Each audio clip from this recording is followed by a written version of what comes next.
If you like audiobooks or audio shows, check out a free trial of Audible. Just click the link in the description.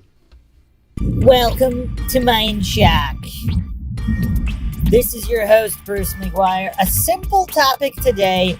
What is it about Flat Earth? What is it about Flat Earth that all these triggered Dunning-Kruger goofs come out of the woodwork in much higher numbers than usual?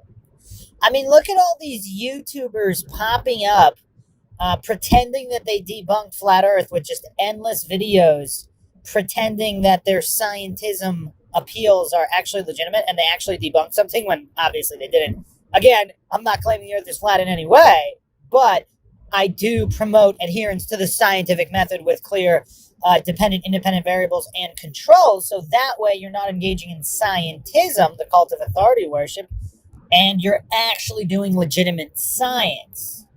And your experiments would legitimately prove one way or another whether the Earth is flat or a spinning globe or what have you. So what I find quite curious, psyop or not, regardless if Flat Earth is a psyop or not, isn't it weird how there's so many goofs coming out of the woodwork getting triggered by Flat Earth or people discussing Flat Earth to the point where they're creating all these countless social media accounts, to the point where they're making all these endless videos? Because you would expect that from kooky conspiracy theorists, right? I mean, going back to David Icke, the reptilian alien, interdimensional alien demons or whatever. I mean, not just him, but there's other people that have conspiracy theories. You know, they write books, they have YouTube channels. That's kind of expected, right? Now, how many of those theories, let's go reptilian alien theory. Let's say there's a theory that the president is some kind of reptilian shape-shifting alien. How many social media accounts were created to, quote unquote, debunk that particular theory? I mean, how many, really? 1, 2, 0, I don't know. They're not popping up all over the place like all these triggered goofs regarding Flat Earth. And obviously these triggered goofs, if they really were, see, you could tell they're not about the truth because they're only about being anti-Flat Earth, regardless of what the actual true model is. But I'll be getting into that even further in a moment. As always, if you enjoy the MindShock podcast, want to help support logic and reason in a world where it is quickly going extinct, you can donate to our PayPal. Just check the link in the description.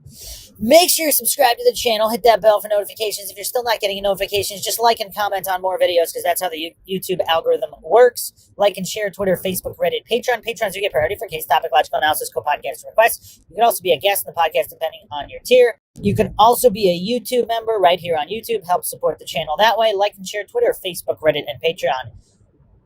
Questions, comments, theories, thoughts, suggestions, rebuttals, debunkings of any kind, leave them in the comment section. So yeah, the main point here is if so-called pro-science people really were pro-science, they would be pointing out the dangers of scientism. Instead, none of these goofs even mention scientism.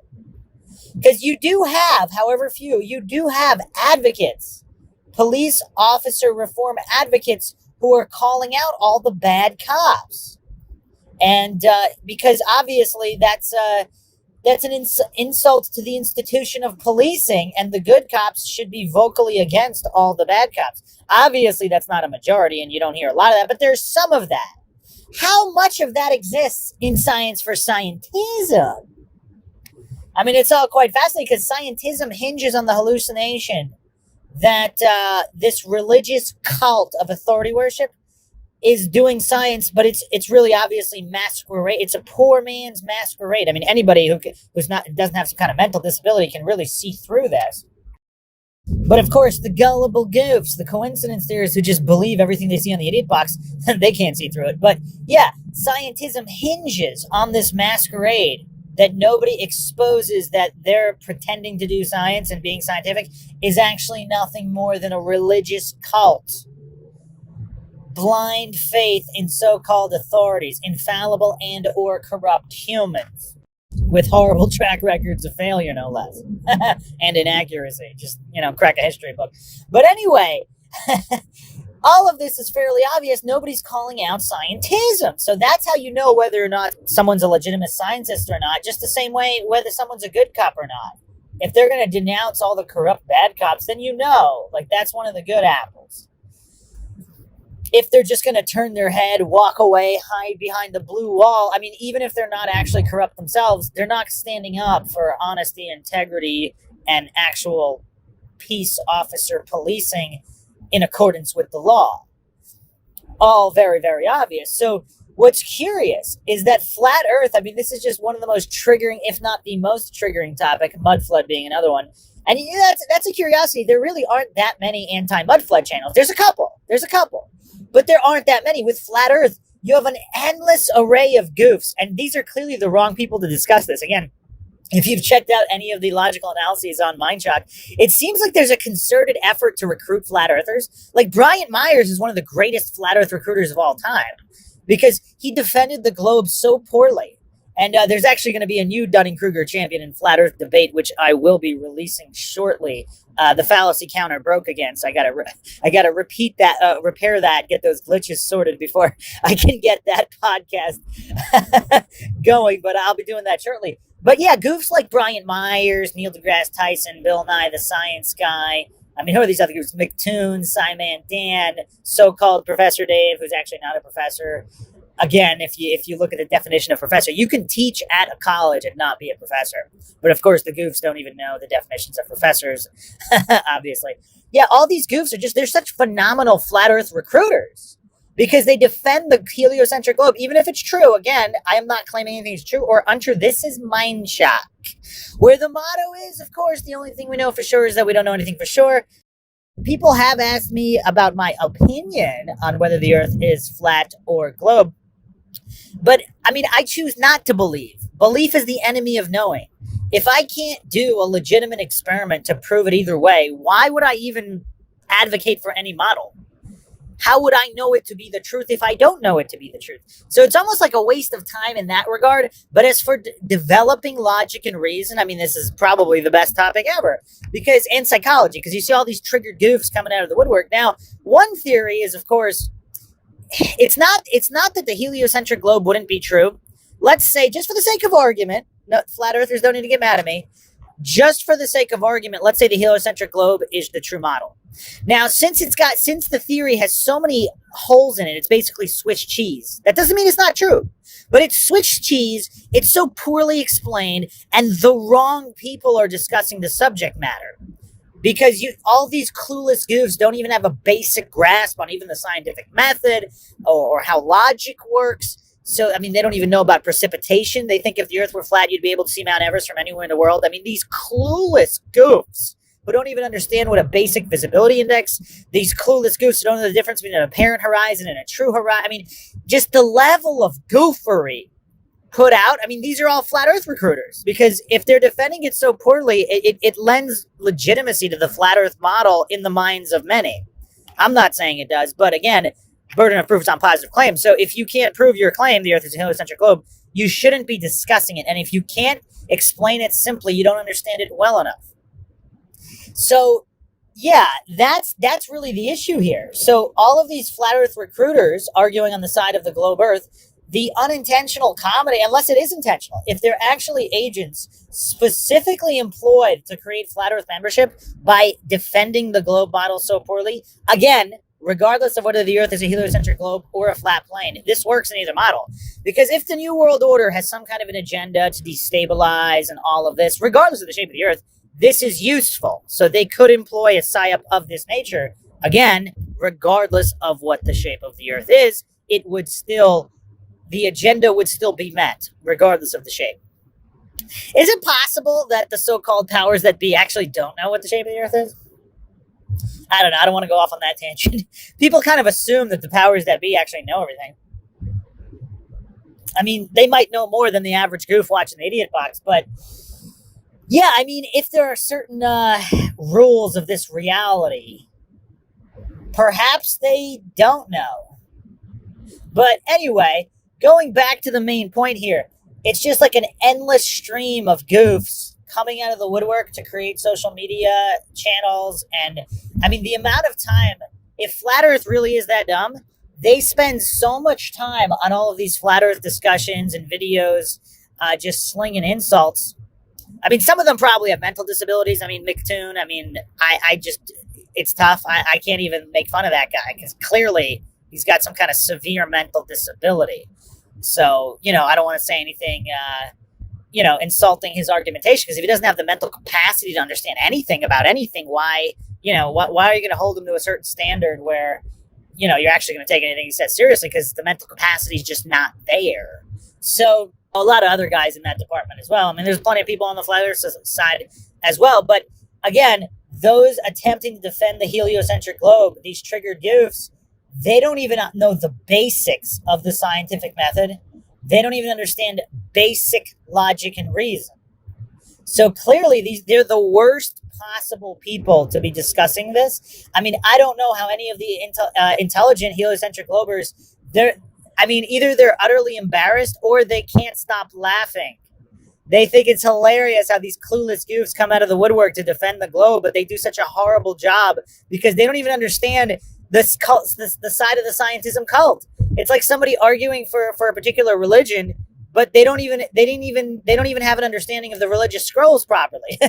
Like Brian Myers, I mean, he didn't even know the basics. If you haven't checked out that debate, I mean, it's long. The analysis is over 9 hours. I go point by point for those interested. Again, for me, this isn't even about flat earth. This is about logic and logical argumentation. That's why I find it fascinating.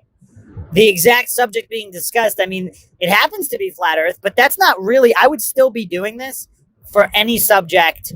Like, if they did more mud flood debates, I'd probably do that too. I would do it for any subject that clearly illustrates issues with logic and psychology, because that's what I find fascinating. That's why the whole MINDSHOCK podcast exists. Whether it's true crime, the paranormal, or conspiracies, just the dearth of logic and reason that exists, not just on the internet, but in the world by most people. It's such an issue. And obviously, I'll do my part to bring that forward. And again, everybody's always rushing to conclusions, which is another issue.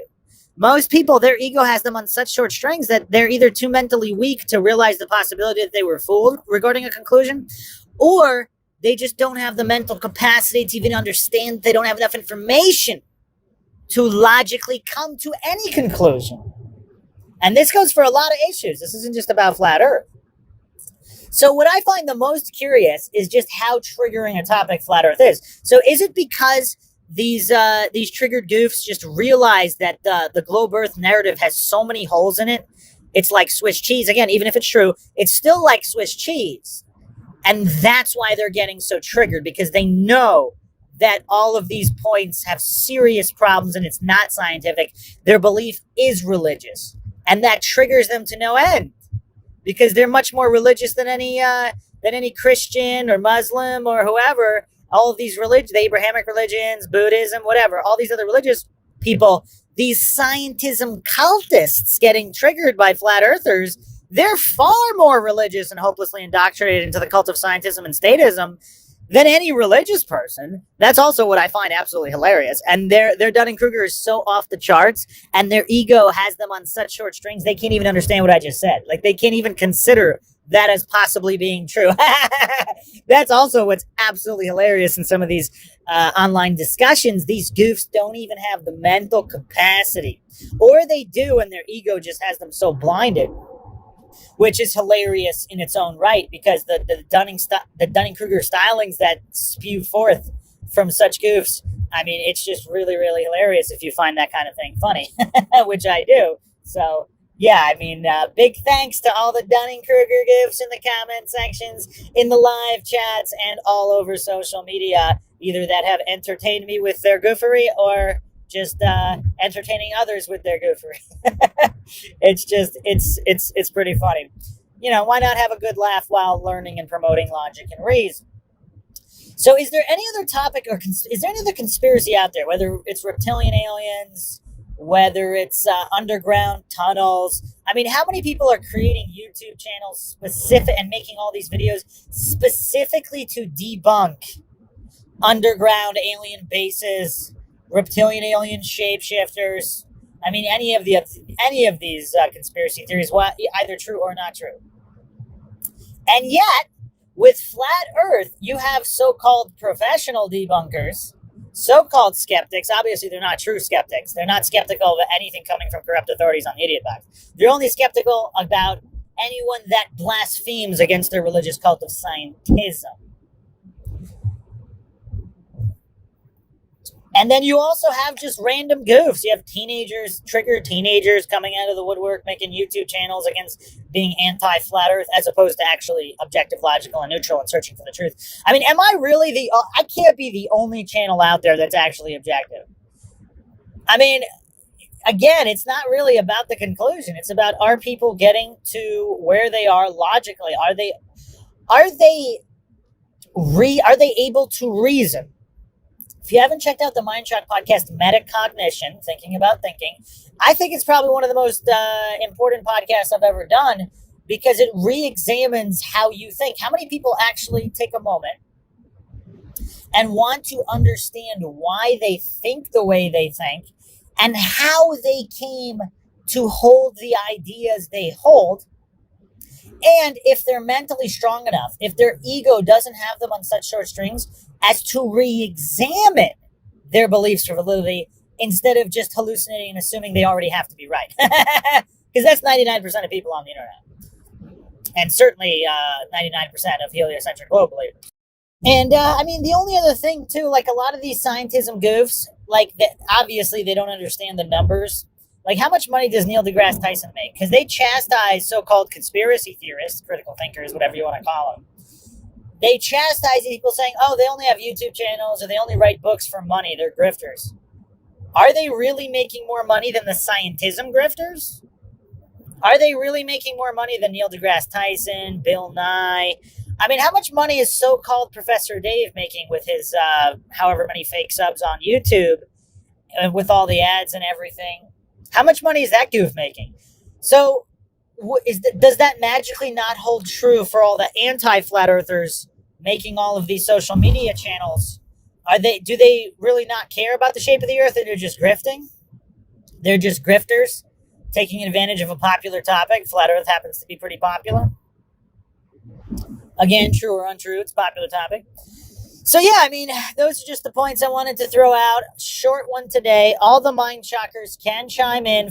The ultimate question here: are there this many triggered goofs coming out of the woodwork for any other conspiracy theory? I mean, dinosaurs aren't real. That's a popular one. How many people are specifically creating YouTube channels and all these YouTube accounts and just trolling all these different conspiracy theorist channels, attempting or pretending that they debunked it? There might be one or two. I think I saw one. But with Flat Earth, it's just an endless stream of triggered Dunning-Kruger goofs. These scientifically illiterate, completely lacking any kind of English comprehension. Again, that's why I keep going back to it. It has to be a psyop. Like, are there really that many dumb people out there? They're intent. Like, can they actually be intellectually honest in how poor these defenses of the heliocentric globe are? I mean, it almost doesn't seem real that these people could be that dumb in the way they argue for the heliocentric globe, in the way they pretend they actually debunked certain flat earther points. Now, of course, certain flat earther points aren't legitimate and they're easy to debunk. I'm not talking about those. I'm talking about the dozens and dozens of points that have yet to be refuted. Obviously, some goofs are going to ask, oh, well, what points are those? Oh, the flat earth points are easily refuted.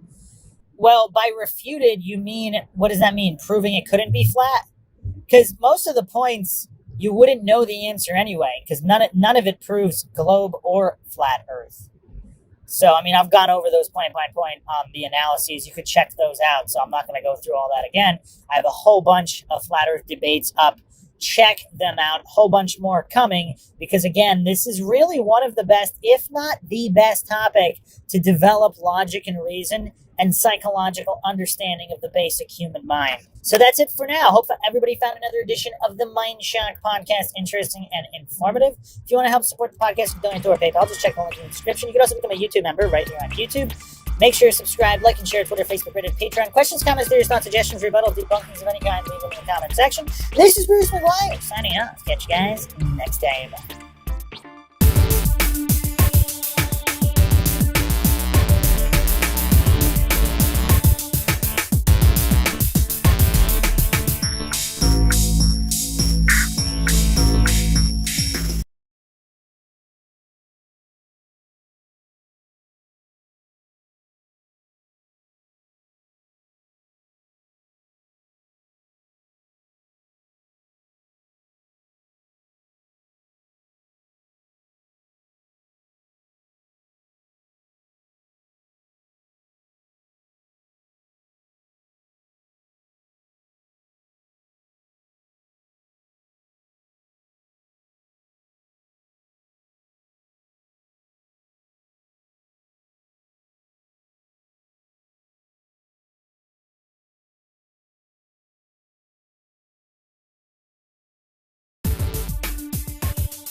Welcome to MINDSHOCK.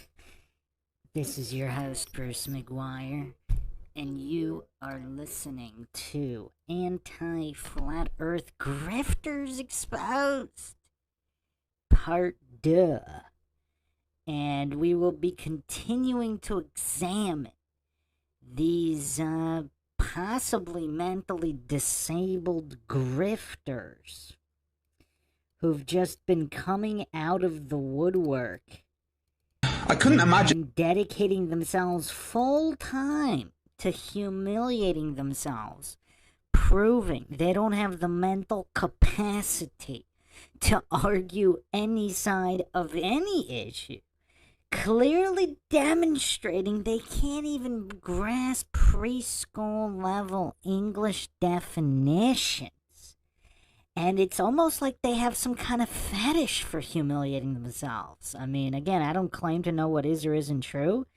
Maybe they're just paid shills and just these brilliant actors who can go full retard and somehow be convincing. Again, I'm not claiming to know which of these theories is true. Maybe they do have legitimate mental disabilities.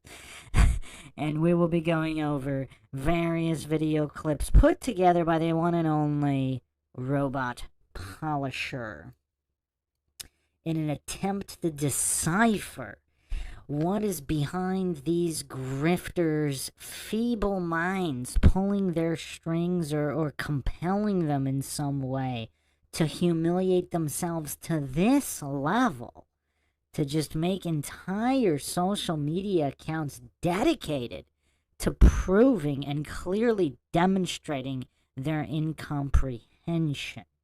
As always, if you find the MINDSHOCK podcast interesting, informative, and entertaining, you can donate to our PayPal. Help support the channel. Just check the link in the description. You can also become a YouTube member right here on YouTube. Help support the channel that way. Make sure to subscribe, like, and share. Twitter, Facebook, Reddit, Patreon. Patrons do get priority for case topic, logical analysis, co-podcasts, or requests. You could also be a guest in the podcast depending on your tier. Questions, comments, theories, thoughts, suggestions, rebuttals, debunkings of any kind, leave them in the comment section. Or if you're here with us live in the chat here, I will try to get to all of them. So we're gonna pick up right where we left off. Witsit was thrashing Craig of Fight the Flat Earth here, which is obviously not difficult to do. I mean, this guy gets beat like a redheaded stepchild every single time somebody accepts a debate with him. I mean, I don't think I've seen, unfortunately, I've seen quite a few hours of this goof. I don't think I've seen any debate where I mean, forget winning. Is there any debate where he even holds his own in any way? Where he even demonstrates any kind of comprehension of any basic definitions? I don't know. I don't know.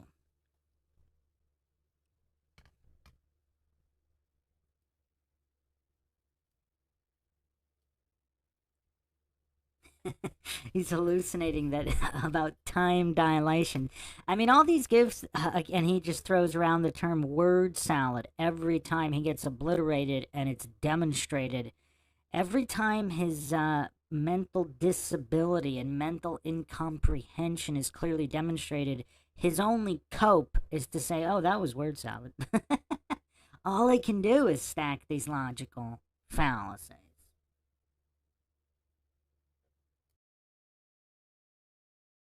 that worked, so yeah, back to you. They don't understand the basics of anything, let alone debating relativity.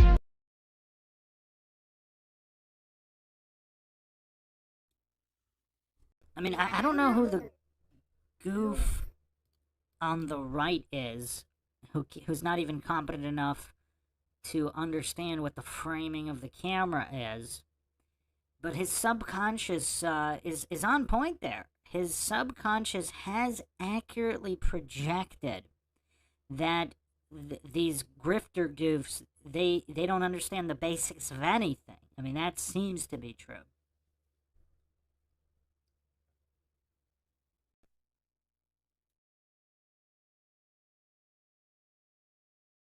I haven't studied relativity. I don't know a lot about relativity.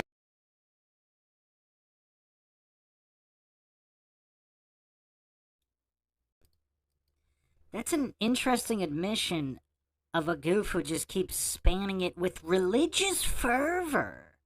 So he's not even pretending to know that much about relativity while he defends it with religious fervor because he's so thoroughly indoctrinated into his cult of scientism. But that's actually a shocking admission. Usually narcissists like this goof, usually they don't admit that they don't know a lot about something. That's curious.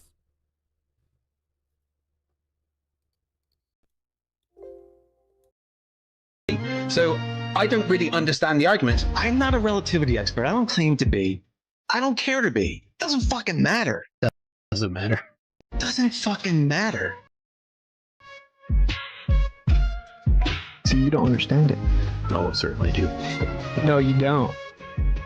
You literally don't. All right, come on. Okay, let me explain it to you. You just do your thing, and you're just pretending like it's a problem, but you have no idea what you're even talking about, right? People that don't understand what how the moon phases are created are trying to argue relativity. I'm not. No, I don't know. So you disagree with Einstein? I don't know. Whatever.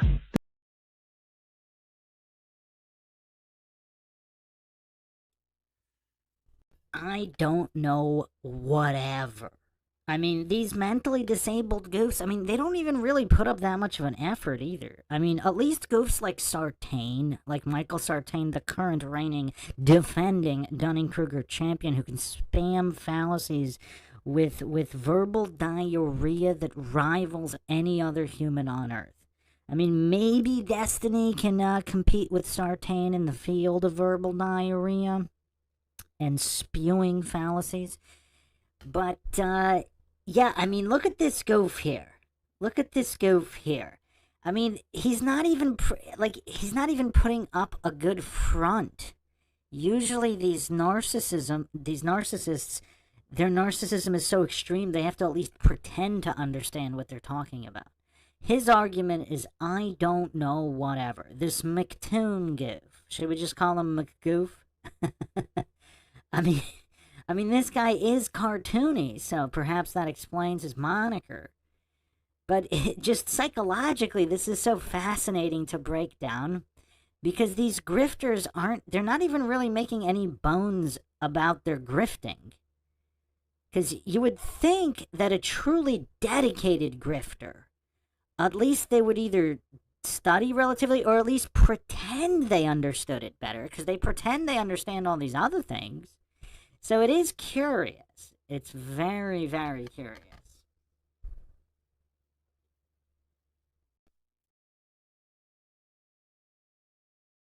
Don't care. Oh my god. Whatever. It doesn't help you. Conclusion and the way you've reached your conclusion is wrong. I don't have the right words to tell you exactly why.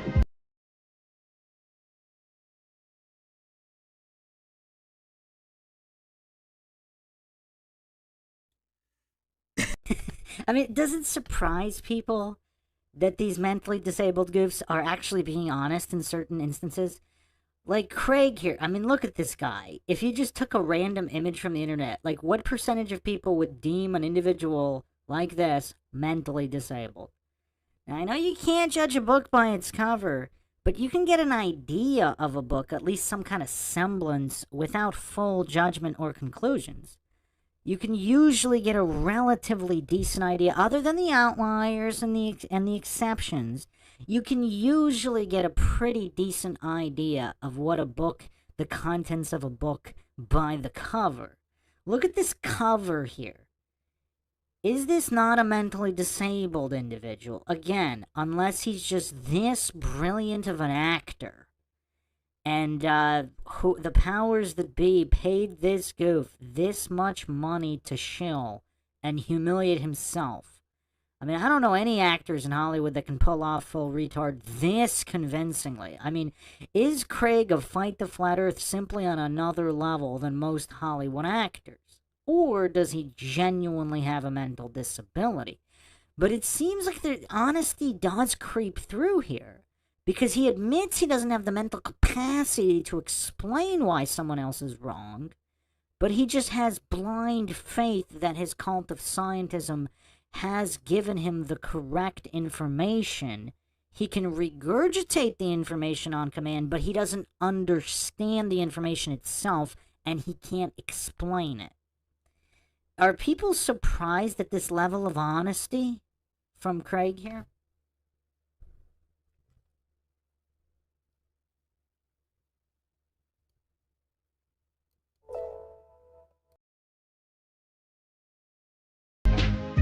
Now we can talk about your misunderstanding of Nicholson Morley, which I know you're terrified. No, I don't have any misunderstanding.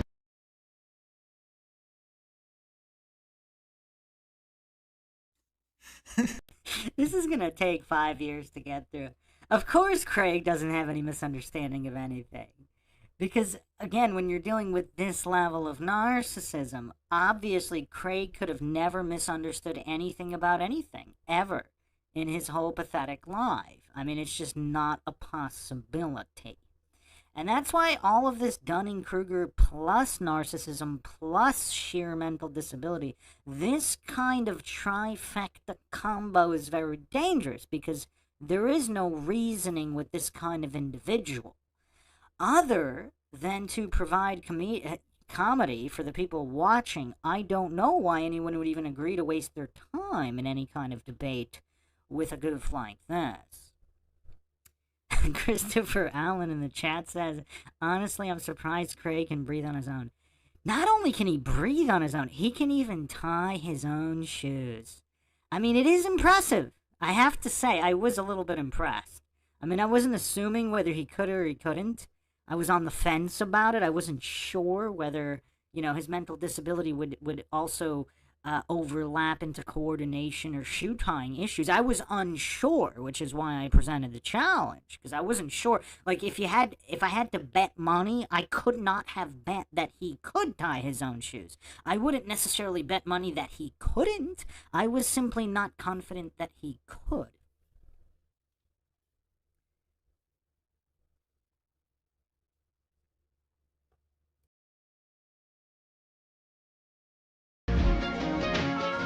Mind-boggling. Absolutely mind-boggling. Yeah. Transform science. Not only physics, but science. He's convinced everyone that he could beat me in an IQ test. I tweeted at him and I said, I will donate $1,000 to the charity of your choice in your name if you take an IQ test live in public. Witz's response to me was, one of the few times he actually responded, was that I was clueless about it and I was arrogant.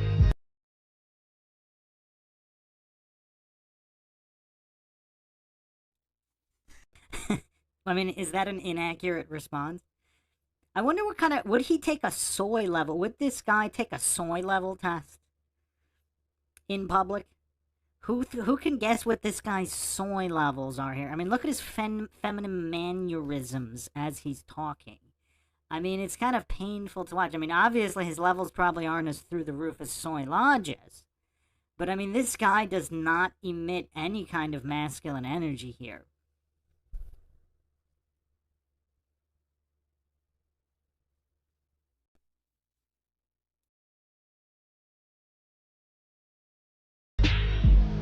I haven't brought up relativity as being observable, provable, or anything. I'm talking about gravity, which is Newtonian, not Einsteinian. If you believe in the current model of Earth, then you subscribe to relativity. I'm not talking about that right now. You can empirically verify that mass attracts mass. Gravity does not work on the quantum scale. So,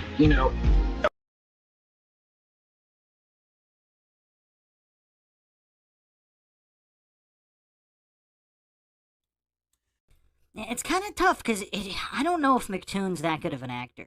I mean, I don't know. He might legitimately have this mental disability, but if it is empirically, it's one thing to say it's empirically verifiable that mass attracts mass, but where's the demonstration of this empiricism? Notice how he never cites any examples, number one. Number two, if he's that clueless about the scientific method, how do you prove that let's say two objects are being attracted. How do you prove the mass itself is what is causing the attraction and not something else, like an electric force? How do you prove that? When goofs like McToon don't even have the mental capacity to understand what a false cause logical fallacy is, or comprehend even the basics of the scientific method, then that leads to statements like this and humiliation like this, which McToon engages in.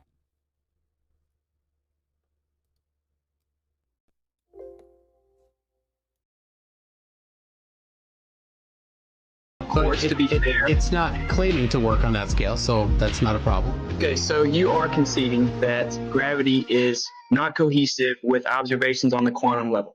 Sure. 100% mass attracts mass. How do you detect the Earth moving around the sun from the Earth? There's many ways to do that. You said something was.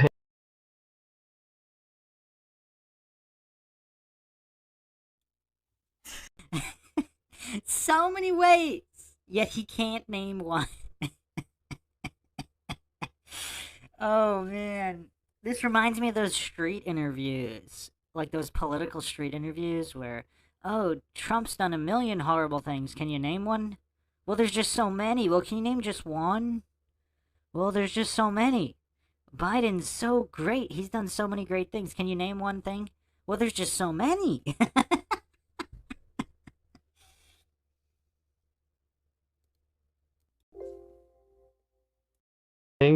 Hanging from a wire, yes. Okay, where's the wire coming from? It's connected to a gimbal at the top. Where's the gimbal connected to? The gimbal is connected to the apparatus to hold it up. Okay, what's the apparatus connected to, Matune? I don't, could you just get to your point? Whatever the gimbal's connected to is connected to the Earth. There is no independent frame of reference, Matune. So I don't really care for your words in semantics there.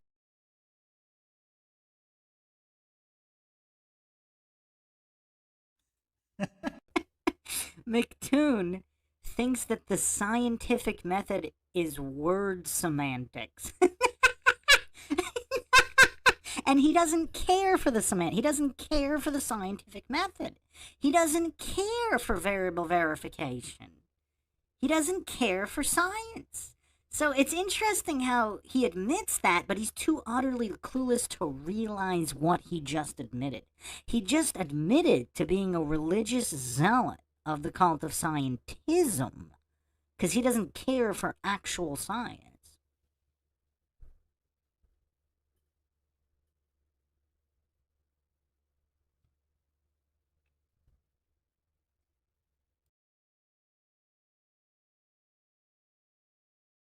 There are many ways to measure the orbit of the Earth around the sun. So, but you just can't name them.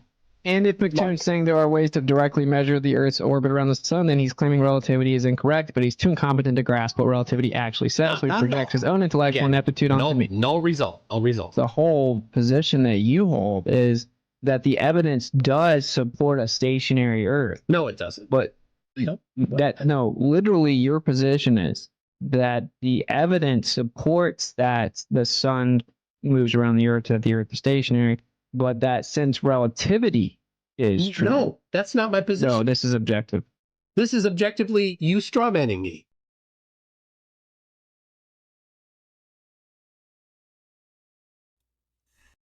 What's kind of hilarious here is McToon is too utterly clueless to even understand his own position. So it's actually not strawmanning, because Whitsitt actually understands McToon's belief system better than McToon does.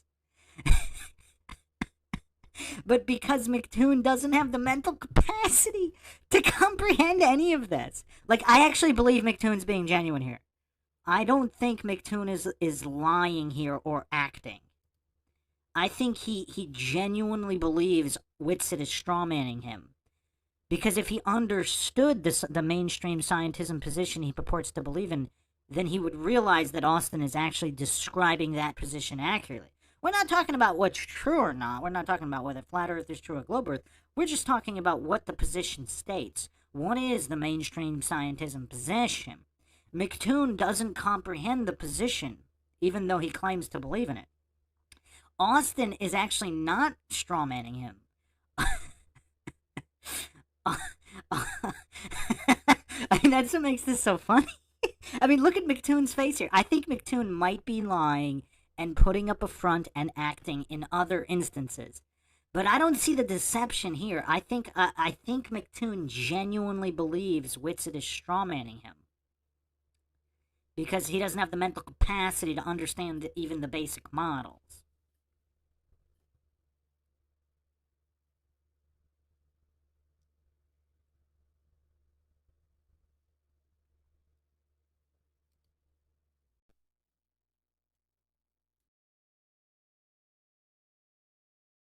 That's not my position.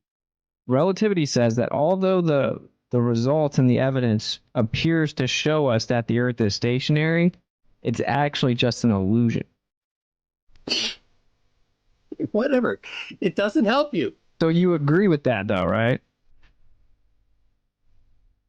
No, it does not appear to be stationary. What did relativity put forward that reconciled the negative results? Yeah, coming up with better experiments. Like Michelson. Relativity put forward coming up with better experiments? Yeah, you asked the question, I answered it. Better that experiments isn't an answer. In the future. In the future. It absolutely is.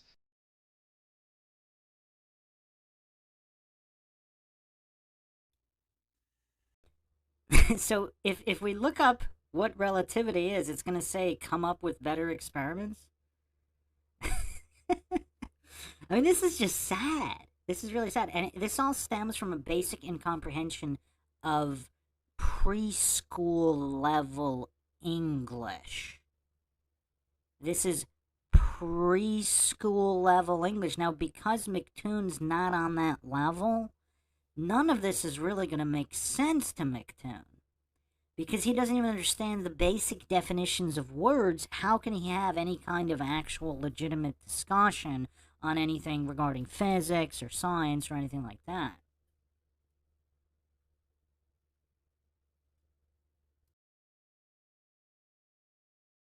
Oh my God.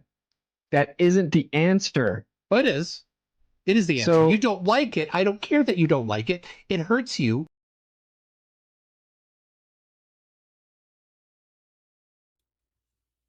Wow. I mean, McToon, whenever McToon gets exposed and decimated, his last cope is psychological projection. So, I mean, I feel bad for this guy. I mean, not only the mental capacity is not even 4-year-old level, but the emotional maturity is not even 4-year-old level.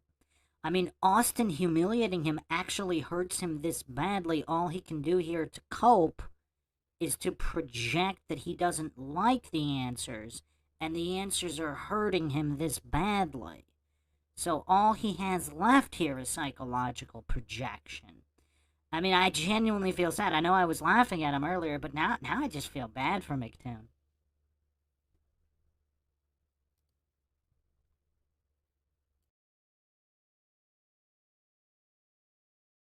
Because it contradicts your desperately held position. But I don't care. It doesn't matter. This is crazy. So that's the answer, Austin. That isn't the answer because he had not done better experiments yet. Just like you said, he's not a time traveler. So he wouldn't be claiming that relativity reconciled something by something that happens in the future. That's ridiculous. Yeah, he's obviously saying that relativity helped reconcile the negative results they had up to that time.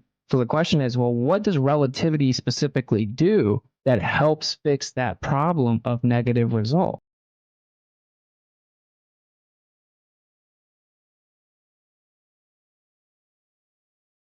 And you can tell by McToon's expression here that he knows he's nowhere near the level of Whitsitt. I mean, he's being talked to like a 4-year-old child, and he still can't grasp it. And he knows he can't grasp it. The micro-expressions betray that here. All he can do is lash out with these projections on how much he's hurt because his desperately held worldview has been shattered and destroyed by just absolute basics. And he can't cope with that. He has no cope left other than this psychological projection. I mean, how do you not feel bad for this guy?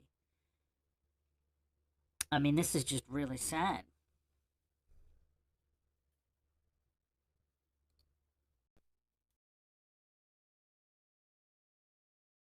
I don't. Go ahead. Say it. Go ahead. It's not a logical fallacy. It's been measured. Can it be recreated in a controlled experiment on Earth?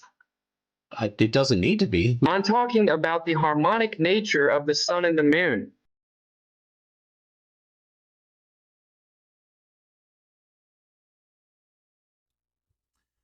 So according to McToon, you don't need to be able to replicate anything.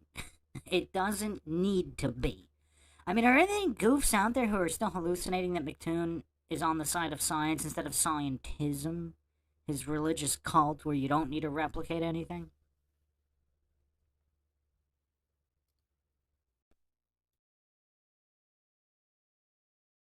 You're laughing, and you just now said zillion to one odds is realistic. I don't give a damn about the odds. It doesn't matter at all.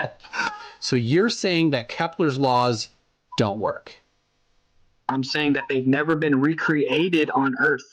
So what? Specify what type of refraction is causing that This to looks happen. to me like a coefficient of refraction of 2 or more. That is not a type of refraction. I don't care. I don't care to categorize the refraction. I don't care for the categories. Pressure requires containment. I'll take that, yes. There is no claim that there's a pressure adjacent to a vacuum. There is containment, and it is gravity. Okay, so high pressure will migrate to the low pressure? Yes, but somehow, where this balloon is, it didn't happen. Strange. It's still within the containment, McToon. Yeah, yeah, exactly. Exactly. You had a bunch of the same people that are in your chat right now pretending I'm stupid. Yeah. But you didn't understand that even though Lorentz contraction was originally It's postulated your giant ego, Austin. Your by the way- massively huge ego that does require a container.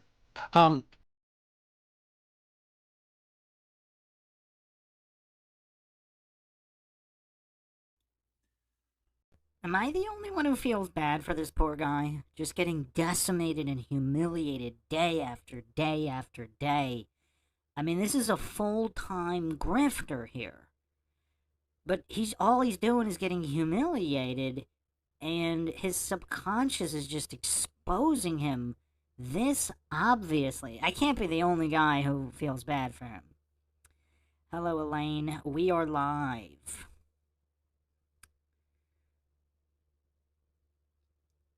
Oh, wow. Awesome Town Matt says, yes, you are the only one that feels bad for him.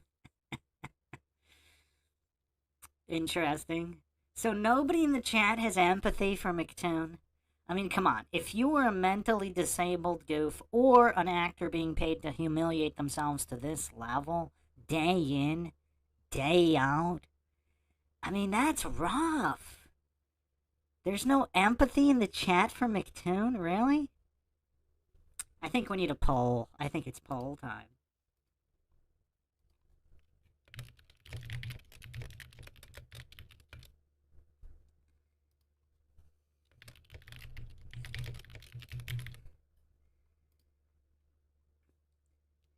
And just to clarify, I'm not saying, like, if he is he could be dishonest or whatever. This isn't about, maybe he's a horrible human being that defrauds people, etc., etc. That doesn't mean you don't have empathy for this individual just being humiliated and decimated to this level, full time. I mean, it's kind of crazy. Jeff Hunt says, depends on intent, in my opinion. Yeah, I mean, I could see that. You might want to hold off your empathy, but even if he is intending to defraud, and he is a shill, I can't help it. Whenever somebody's just humiliated to this level where their own subconscious is exposing themselves like this, I mean, I just can't help but feel bad for goofs like this. I mean, his own subconscious is humiliating himself worse than anybody else. I mean, obviously Whitsitt is doing an incredible job as well. I mean, this level of humiliation is just insane. But McToon's own subconscious is exposing him. I mean, it's crazy. Oh, Breek, what are you ranting about? Wow, Salt with some harsh words for McToon that I will not repeat in the chat. Oh, Breek said, Bruce, do you find it weird Witsit debates elections in 2024? I don't know. I didn't Witsit say sometimes he just does debates to do debates?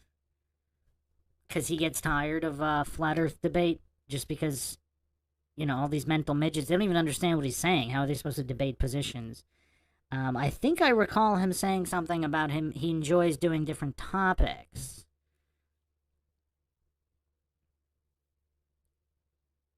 I actually don't know Witsit's position on Trump or elections or any of that stuff.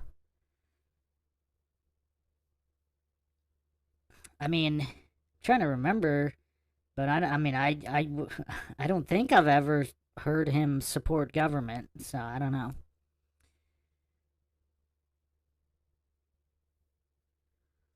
Okay, oh, Brick, he was debating Trump versus Harris on Modern Day Debate a week ago. Okay. Lowry in the chat says, Witsit did a whole episode on exposing Trump. Yeah, I mean, I know this comes as a shock to a lot of coincidence theorists and scientism cultists, but sometimes debating a position you don't even believe in, just for either fun or to develop debating skills, I mean, people do that. Not everybody's a zealot.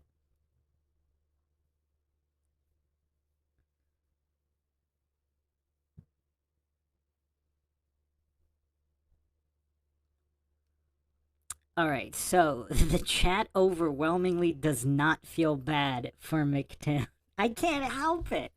I mean, look at this poor goof. How could people not have empathy for this poor guy? Because regardless of whether this is legitimate mental disability or not, I mean, just the fact that his own subconscious is decimating and humiliating him to this level. I mean, to have no empathy.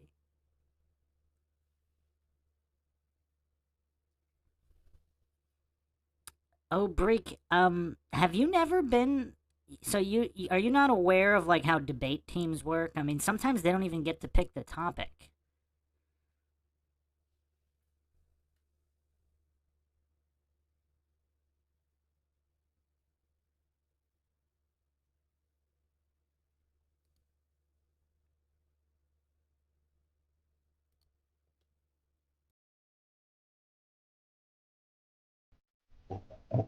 This is bad, bro.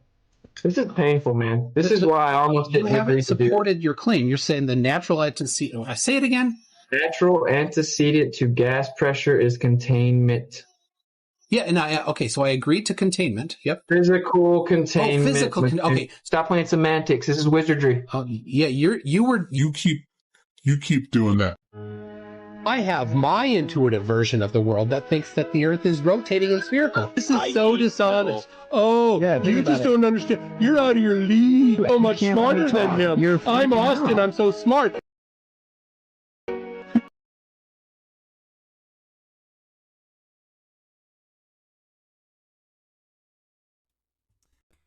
That's his argument? Just putting on a voice and acting like a 4-year-old? While also projecting. Oh, man. I mean, this is sad. This is just so sad. This is a supposedly functional adult. This is supposedly a grown adult here behaving like this.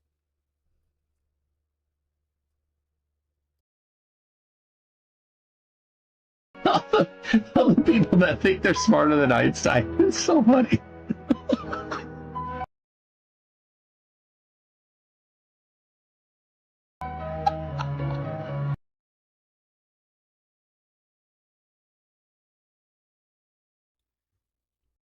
I mean, a lot of issues with with that fallacy there. As if nobody could be smarter than Einstein, number one.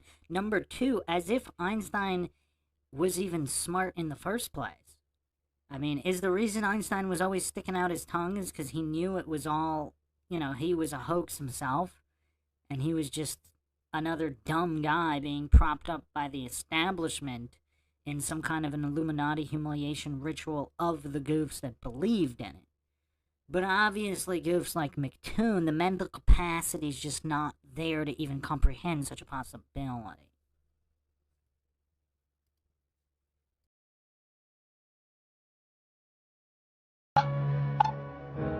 Oh, you're so dumb. Oh my gosh, you're stupid. You're so stupid. How can you be that stupid?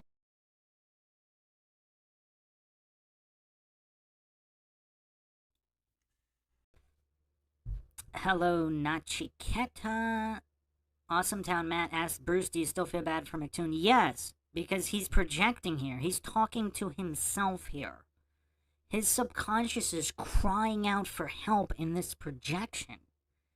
Because he knows he's so dumb and there's nothing he can do about it, and it's causing him this much pain. All he can do is project in these cries for help. I mean, just look at the pain and sadness in this man's eyes. I mean, knowing that he is the way he is, either he took money to shill and humiliate himself for money, in which there's just, this is an empty shell of shame, because he wasn't smart enough to do anything else with his life or too mentally weak, or he's genuinely just that dumb and he's not acting, and there's nothing he can do about it. Either he doesn't have the discipline to just get like a preschool level tutor to at least get to a basic English level. He doesn't have that kind of discipline, and he knows he's that weak mentally. But, I mean, look at just the hatred from him for himself in his eyes here. I mean, this is just a very desperate and sad individual. This is the only cope left, these cries for help in this level of projection. So, yes, I do feel bad for this guy. I mean, who would want to be this guy? Would anybody in the chat want to live the life of McToon and be McToon? I mean, I think that warrants a certain amount of empathy, but the chat has spoken. 92% do not feel bad for McToon.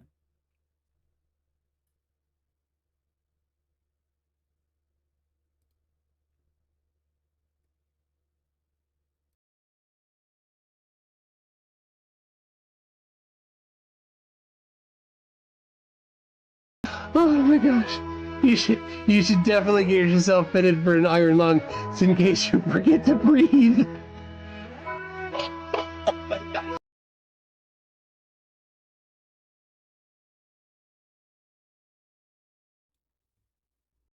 I mean, just the self-hate this guy must have for himself. It's just so sad. Through all of this projection onto Witsit, I mean, this guy's thoughts about himself and his own views about himself. I mean, I don't know why nobody else has empathy for this poor guy.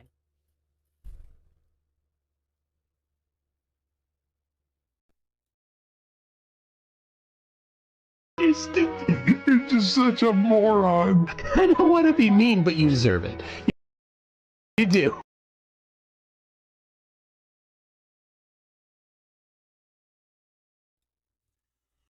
I mean, just the self-hate McToon has. He truly believes that he deserves this level of mocking. And maybe he does. Maybe he does deserve to psychologically project like this on himself, but that doesn't mean I can't feel bad for him. Same way as if I saw, a drug addict on the street punching themselves in the face.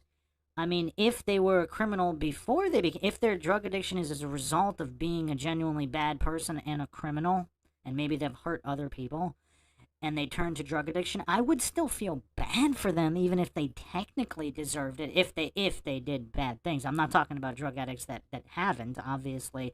If you haven't checked out the MINDSHOCK podcast on drug addiction, I mean, it's really, really terrible how people look down on people with addictions that are not actual criminals. Obviously, drug use, it's very, very varied. There's plenty of good people that have ended up being drug addicts and homeless, and most people don't want to think about how they themselves could have easily been in that position if not for other circumstances. But I'm talking about, let's say, the people that truly do deserve it, like just horrible people that were criminals and intentionally harmed others. Then they turn to drug use, and they're just standing on a street corner punching themselves in the face. I would still feel bad for them. Maybe it's just me. I don't know. But look at just the self-hate in McToon's eyes here. I mean, it's just sad to see this level of self-hate a human has for themselves. I mean, unless he's like a murderer or something, I would still feel bad for him.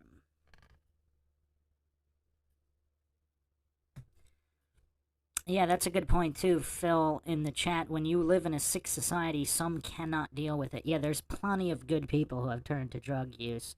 And it's a topic most don't talk about it, which is why I did that podcast on it. Because most people just assume that drug addicts are just these worthless humans when there are some very, very kind, good-hearted people that turned into drug addicts. And they've never harmed a soul. I've known some of these people, so I'm not just pulling that out of nowhere.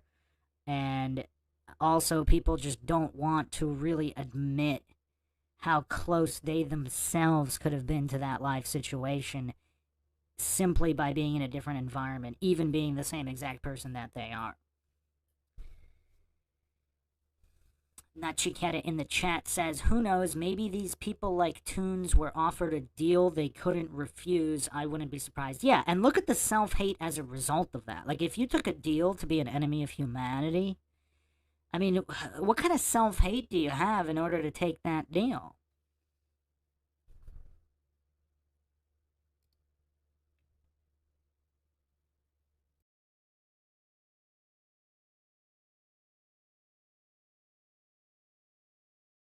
All right, put your helmet on and go to bed.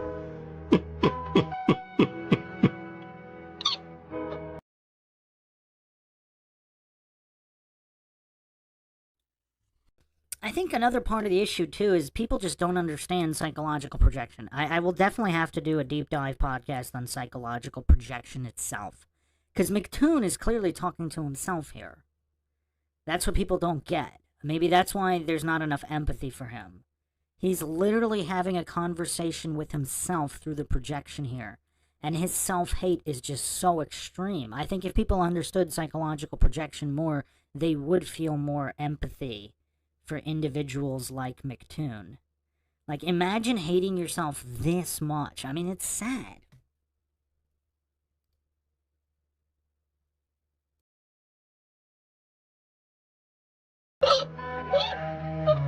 Oh my gosh!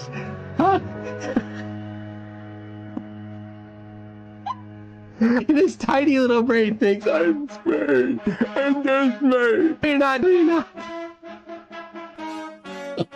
You're so dumb. You're so dumb. Oh my gosh. You don't know, Austin. You don't understand these topics. Yes, I'm gonna dog you. Everywhere that you want to be, that's where I want to be. Because I want to expose that you are a fraud.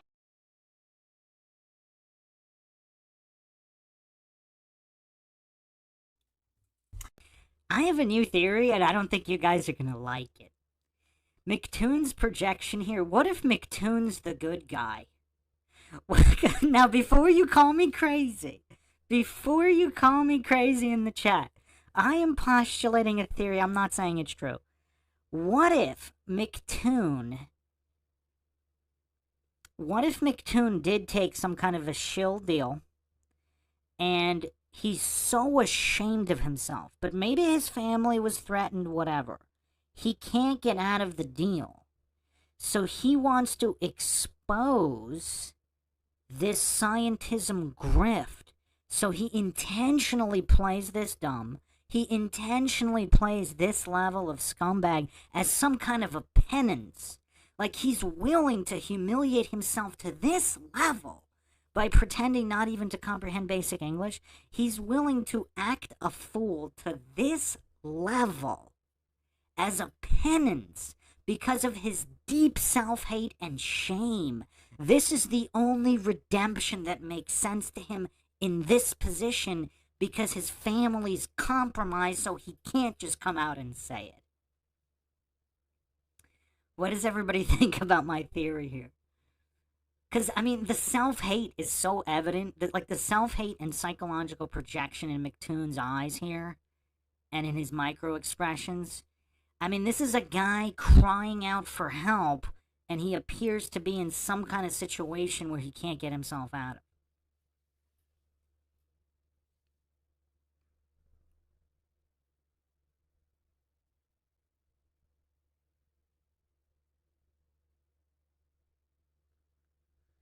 Always Improving in the chat says, maybe I don't understand psychological projection because I'm not seeing self-hatred. Most of the time, psychology is based on more flimsy pseudoscience than astronomy. Well, that is a complicated issue. A lot of projection as described by these so-called psychiatrists or therapists, they don't understand it very well either, because obviously, I mean, what's the estimate? 90+% of all professionals are incompetent in every field, right? I mean, how often does even a mechanic fix something properly? So, it's thrown around inaccurate very often, but when you truly understand it, I don't know if you're into true crime, Always Improving, but watching micro-expressions in slow motion of people who have committed crimes, etc., and they get away with it when they blame other people. Like, most communication is nonverbal. I know that's like a catchy type of thing to say, but it's true. When you really study human psychology and human mannerisms, humans are just, they're very, very predictable in many ways. Now, to me, like, this is a textbook psychological projection. This is textbook self-hate, because someone who doesn't hate themselves, they're not gonna have this kind of conversation with somebody. Because if he didn't hate himself and he thought Whitsitt was wrong, he would kindly explain to Whitsitt why he was wrong, or he would have a mental breakdown in a completely different way. Like, if you look at a guy like Bryant Myers, like, there wasn't self-hate with Bryant Myers in his decimation by Whitsitt. That was a guy who was just triggered and having a meltdown. He was projecting in certain ways in terms of not even wanting to he was too mentally weak to consider other views. But I wouldn't say Bryant Myers exhibited self-hate. I think he was quite proud of himself and his degrees, regardless of whether them being worth anything or not. With McToon, you have an entirely different individual with an entirely different set of mannerisms and micro-expressions. I mean, I see a lot of self-hate and shame in his eyes. Not just self-hate, not just shame, but both. So, yeah, I'm just postulating. If let's say he's a shill and he was offered a deal, and let's say he was swayed by the money initially, but now there's so much shame and self-hate, but if his family was threatened, I mean, he can't come out and admit it, so what can he do? If he wants some kind of penance or redemption, what are the options if he doesn't want his family hurt? What are the options? Because he can't come out and say it.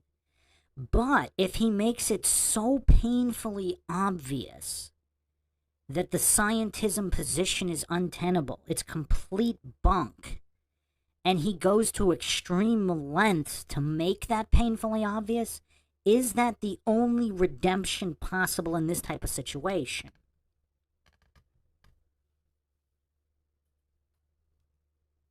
I'm just postulating. I'm not saying that's what it is.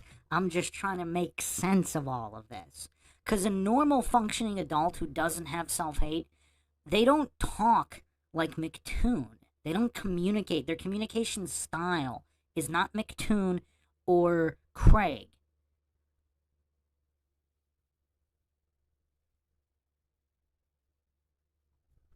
I mean, it's very interesting, because if you watch the debate with a guy like Bryant Myers, it's a completely different set of mannerisms and communication style.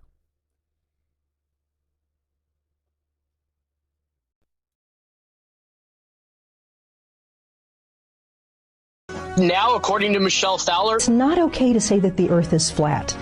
Correct. Yeah, it is not. It's not okay to think that. No, it's not. It's not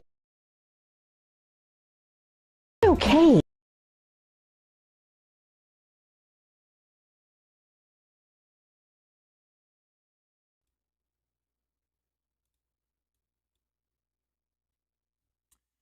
Because you could see, like, her expressions here. I mean, this is just pure triggering. I don't see self-hate. I don't see any of that. It's just plain old trigger. She's triggered that other people don't have the blind faith reverence for corrupt establishments that she does. And she's too mentally weak. It shakes her to her core for anybody to even suggest the possibility that she wasted her whole life on religious scrolls that aren't true. So that's just a very, very important distinction as well. That's the reaction most people have. Also, I do want to add something else on McToon. In the clip here, it seems like...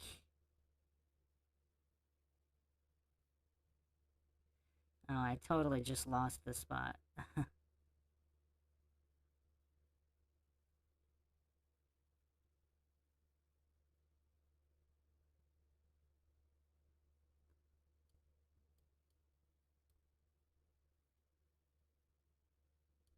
Like, there's a lot of self-hate there. I'm gonna dog you. Everywhere that you want to be, that's where I want to be, because I want to expose that you are a because I see something different. I'm gonna dog you. Everywhere that you want to be, that's where I want to be, because I want to expose that you are a fraud. In this clip, I don't see self-hate. It almost looks like he's MK Ultra here. He's got the MK Ultra eyes here. It's like he was programmed. I wonder, was McToon MK Ultra as a personality, and he was engineered as a shill? And his original personality that wasn't MK Ultra, that's where all the self-hate comes in. Because here, he's mentally gone here. He's mentally gone in this clip. I wonder if this clip is older than the other one.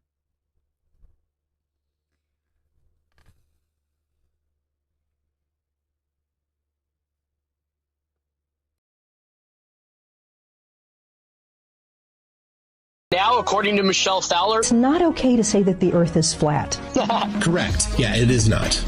It's not okay to think that. No, it's not. It's not okay. Thing is, the science deniers that start yapping about independent variables and control variables, they are science deniers.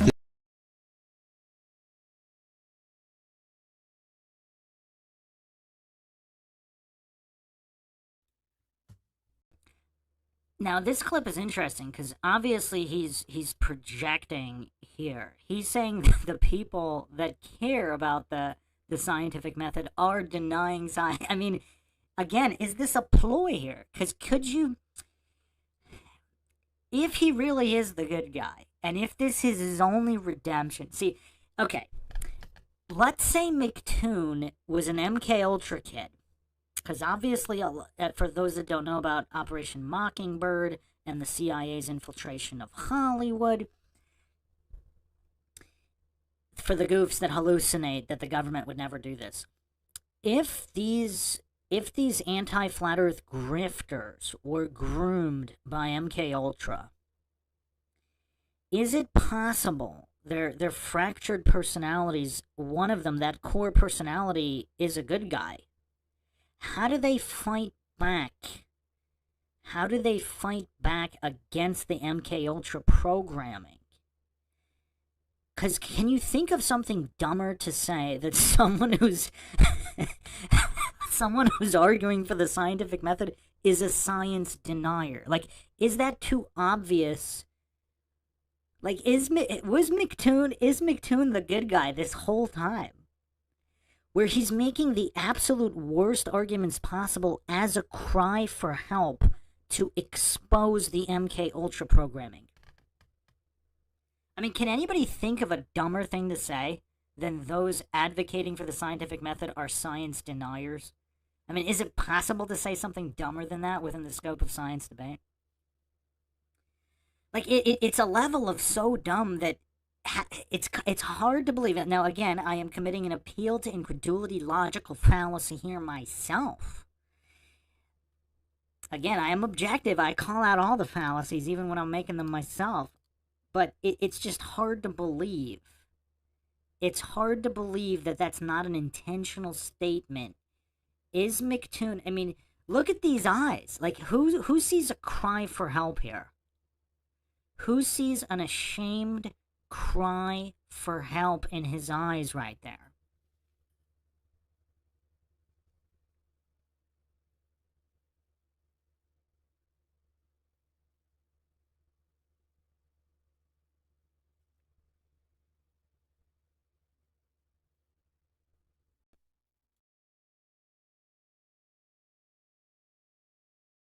This whole independent variable, dependent variable thing is a way to deny science.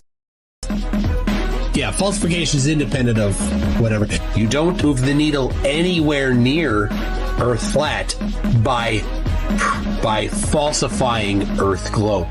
Hey, Seth, is falsification independent of replacement? Yeah. Hold on. Moderator, are you mad? No, I'm putting it in place. So I almost, hold on, guys. I got you. Whoa, time out. Dude, stop interrupting, because you're trying to save it. You almost got me, Ross. Go on mute, Mr. Moderator. I'm not going to give you free reign to just yap.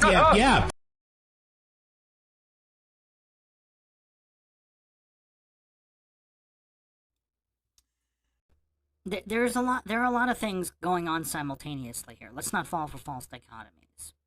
Nachiketa says, the villains believe that they are the heroes in their own eyes. Correct. But there's many different types of villains. And there are also certain villains that do seek redemption once they realize they are the villains. And if they're in an impossible situation as either a result of MK Ultra programming, threatened family members, etc., they're going to be limited in what they can do and how they can do it. Justin Johnson says, nope, I see a deceiving devil worshiper advocating in crimes against humanity, just my opinion. Well, again, I'm not saying you're wrong about that, because if that's one of them MK Ultra personalities, that's what that personality was programmed to do, and in certain clips, that is evident. But in other clips, where perhaps that psyche is being fractured and another personality emerges, I see other things also. So let's not fall for false dichotomies.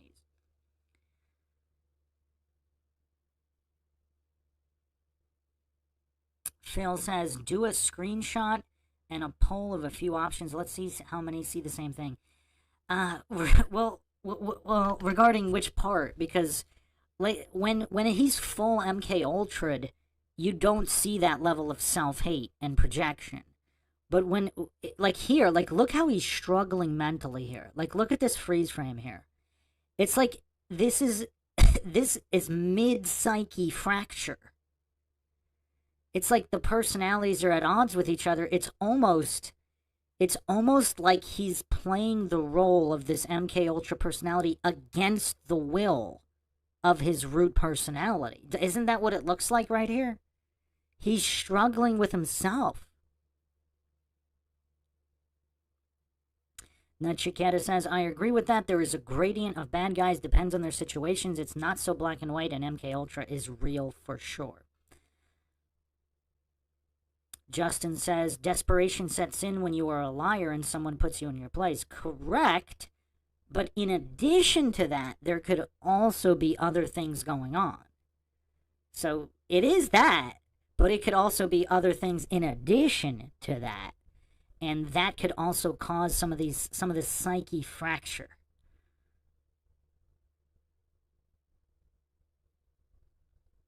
I mean, there just seems to be like a lot of pain under the surface of McToon. I mean, I don't know what happened in his childhood, but there's just a lot of pain, regardless of what the truth is. Jeff Hunt says, cornering a liar can be dangerous. Also true. Also true. Justin Johnson, he's sold out. Very possible. But yeah, there could be many different factors at play here, and obviously this is MINDSHOCK, where we're going to go over each and every one of these theories and possibilities. Sean says maybe his NASA underwear is too tight. Sure, but that doesn't exclude the MK Ultra psyche fracture, does it? Does it? Does it, Sean?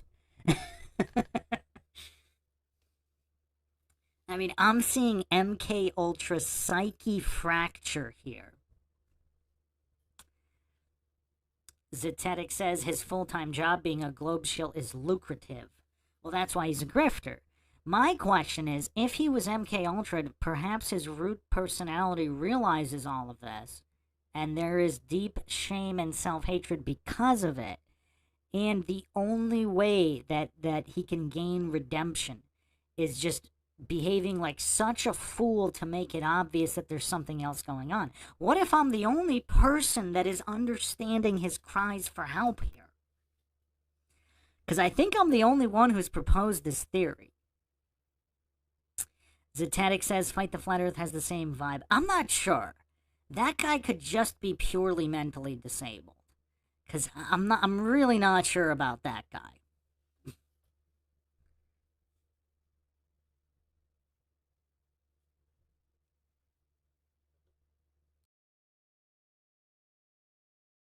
There, Austin. You need to give a chance to talk. Yes, I'm going to interrupt so that you can stop talking. Come on, Gary. You've muted me, not by default, over and over. Yes, shush, little boy. You never talking like this in real life. We've all seen you in real life, Platoon. Do about 30 push-ups before you act like you're tough, bro. You haven't seen me in real life. I have actually seen videos of you in real life, and I laughed very hard. All right. You can't help yourself. You can't help yourself. Strawmanning space time. Keep going. Ziggy Sigwald says, I thought it was at Globy who was debating the Flurf at MC Toon Live moderating. What is going on? I tried to stay out. You jumped in a few times.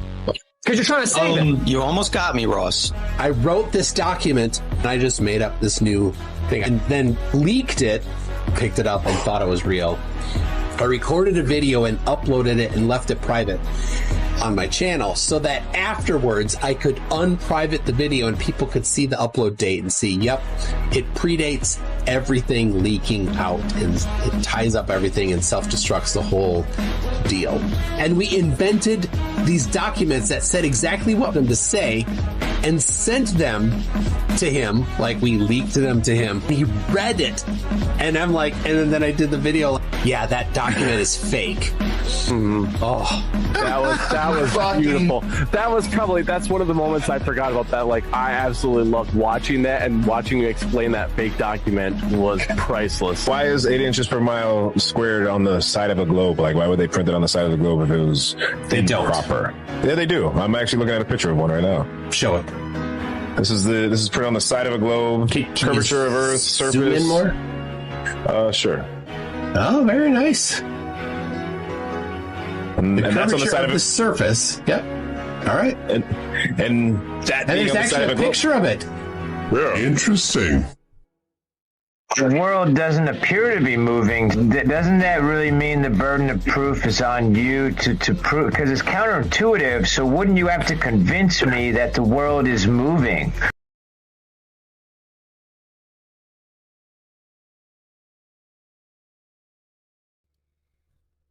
Act like you know 26 with a great question here. How many are known to be physically unwell? Heavy body toxicity and parasites may impair mental capacity. Very true. I mean, these are definitely not healthy-looking individuals.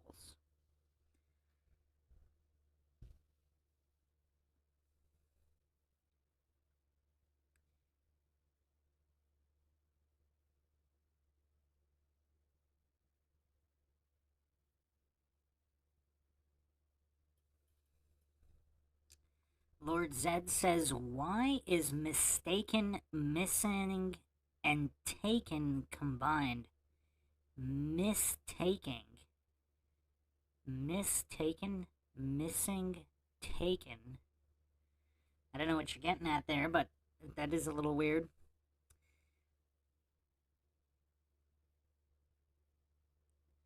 Lord Zed says, because when you were wrong, they used to take you and you'd go missing. That's kind of creepy. If you're mistaken, you'll be taken and you'll be missing. Mistaken.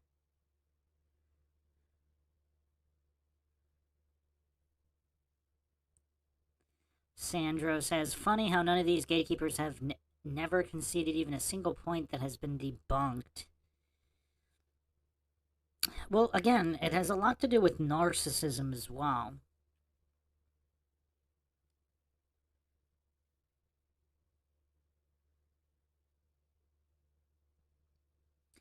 So, yeah, I don't know. Maybe I'm alone here. Look at McToon's face here. I mean, this is a sad, sad little boy, as he projected earlier. I mean, this is a sad man with a lot of self-hate and a lot of shame. I'm postulating we're dealing with fractured MK Ultra psyches here.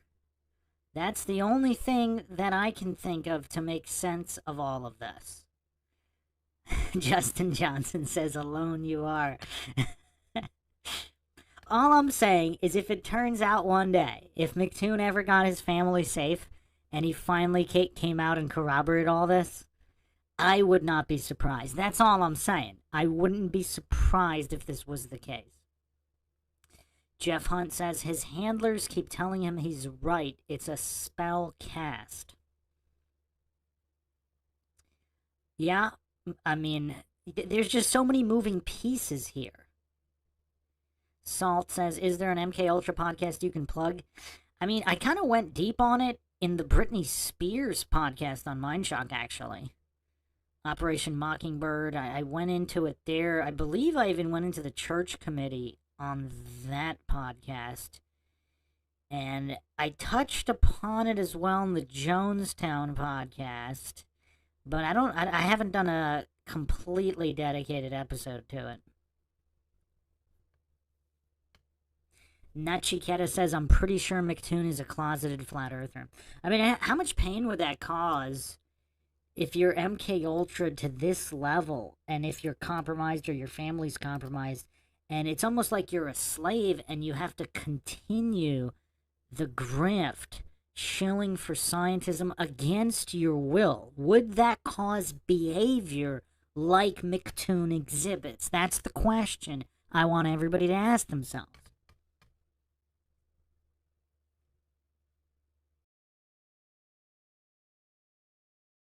I think it's intuitive to me that the Earth is rotating. I have my intuitive version of the world that thinks that the Earth is rotating and spherical. So dishonest when they assert that flat Earth is the default. That is completely an asinine position. Completely. To be honest, in a debate, as a globe proponent, I don't have the burden. The default position is the globe. Then down is the other direction. Yep. So down becomes up. No, it's still down. Down is everywhere then. Down is everywhere in your model. Reach the center, right, Toon? Yeah, you keep going. Yep. Keep going. Yep. And then what happens? And then the direction of down is now the opposite of what it used to be. So down became up. You can't say it, huh? Is this geometry? It, right? No, it's ridiculous. That's why you don't want to say ridiculous that you don't understand it. No, down is still down. Now down is the other direction. This is not difficult. Which is what? I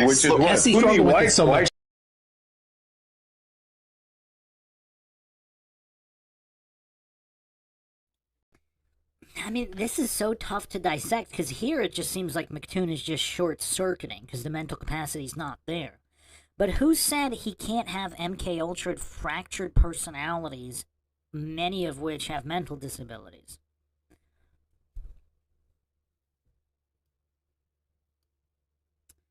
And many of which have extreme narcissism as well. Possibly, actually, part of the MK Ultra programming is to instill this great sense of narcissism, because narcissists are so easy to control. Because as Mark Twain said, it's easier to fool someone than convince them they've been fooled. Because most goofs walking around, they don't want to consider the possibility that they've been fooled, that they're dumb. So they're going to double down, and the more evidence you show, the more you demonstrate that an individual, that a narcissistic individual is wrong, the more they're going to double down and spiral. Now, obviously, that is what we're seeing here with McToon. I'm just postulating we are also seeing many other things. Awesome Town Matt asks, any proof McToon is a family? I don't have any proof, And I'm not saying he does, but I'm saying if he does and they were threatened and he can't expose all of this, what would his only recourse be? That was what I was postulating. Again, I'm not saying this theory is true. I'm just putting this additional theory forward that McToon might be the good guy. This is his cry for help. And perhaps nobody's hearing this cry except for me.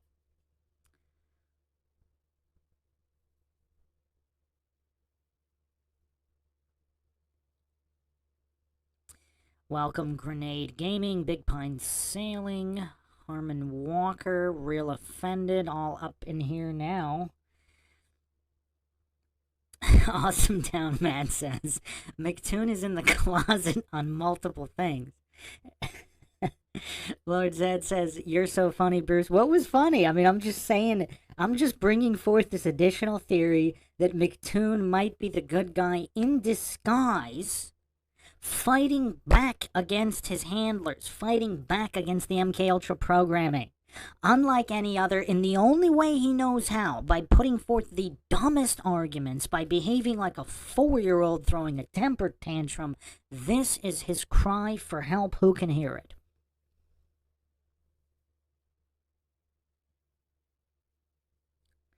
Armando Garcia says, even if it was a cry for help, how would you help him? Well, that is tough. That's tough. I think the cry would be in bringing about awareness of the scientism cult. So simply being aware that there are these anti-flat earth grifters executing an agenda, that's what the cry for help exposes. So exposing scientism would be what he's trying, if this is a cry for help. Again, I'm not saying it is. I'm just saying that's one of the theories. That's the McGuire theory at the moment. Hello, I am Ion's cat. So the cry for help would be to do exactly what we're doing here on MindShock, exposing the scientism cult, promoting logic and reason instead of blind faith in the establishment. So that's what his cry for help accomplishes. Now, you mean personally helping him? That's a tough one.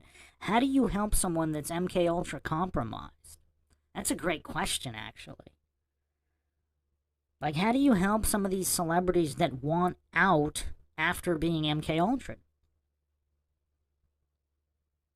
Or YouTube personalities or whoever. I'm not saying he's like a big-time celebrity, but like celebrities in Hollywood that were MK Ultra. How do you help them? Real Offended said, you doubled down on the LSD. You talking about me? I am LSD clean tonight. Sober at all times here on the MindShock podcast, where logic and reason are at the forefront, are paramount at all times. I do not advocate for any kind of impairment, alcohol or otherwise.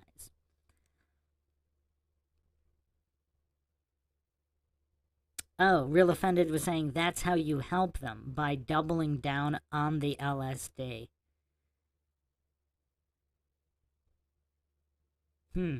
Interesting. Double down on the LSD treatment, they'll emerge on the other side. I actually am not aware of that. So, are there... I know there were psychologists who were working with MK Ultra individuals. I don't know what their ultimate treatment was.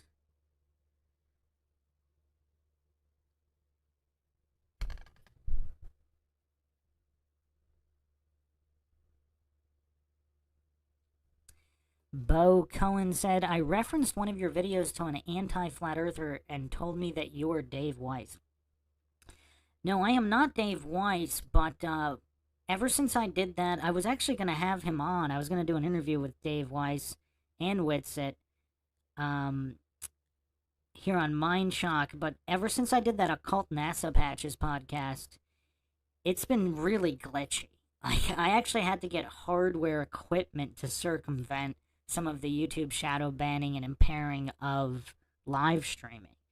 So once I get that all sorted better, then I can try to schedule some more interviews with people that were requested. But hopefully I can get an interview with Dave Weiss pretty soon, and then you will be able to see that we are not the same individual.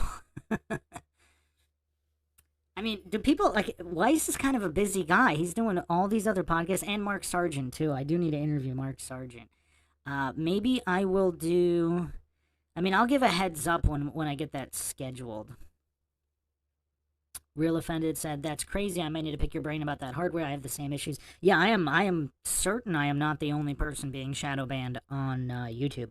It just wasn't... There really weren't that many glitches prior to that Occult Patches episode regarding NASA, because I showed some images from some old GeoCities websites from back in the 90s. I don't know if anybody else has shown them on YouTube, but apparently that got the attention of the powers that be, and they didn't like it.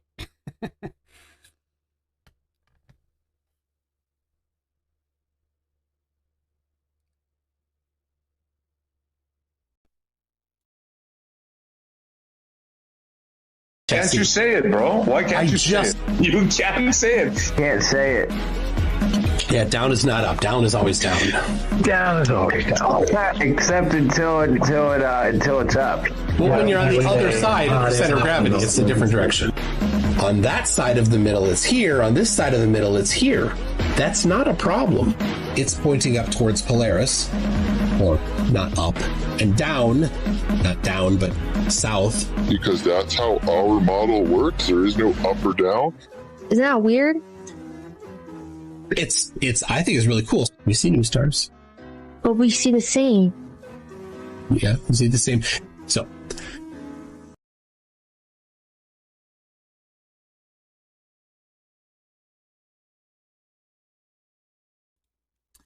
Okay, so call me crazy, but McToon is actually winning me over with this robot polisher video. I mean, we got what we expected from Craig of Fight the Flat Earth. I mean, that's just plain old Gophery. With McToon, it's Gophery, but I'm just seeing so much shame and crying for help here. I think I'm going to have to be a McToon advocate. I think I'm going to have to advocate for McToon. This is an MK Ultra individual crying for help by intentionally arguing so poorly, so dishonestly, so immaturely as to expose what happened to him in his forced shilling for scientism. Am I the only one? Bo Cohen says Simon Dan is another blatant anti-flat earther. Yeah, that goof. Oh man, I'm not see. I mean, he's so painful to even watch and listen to.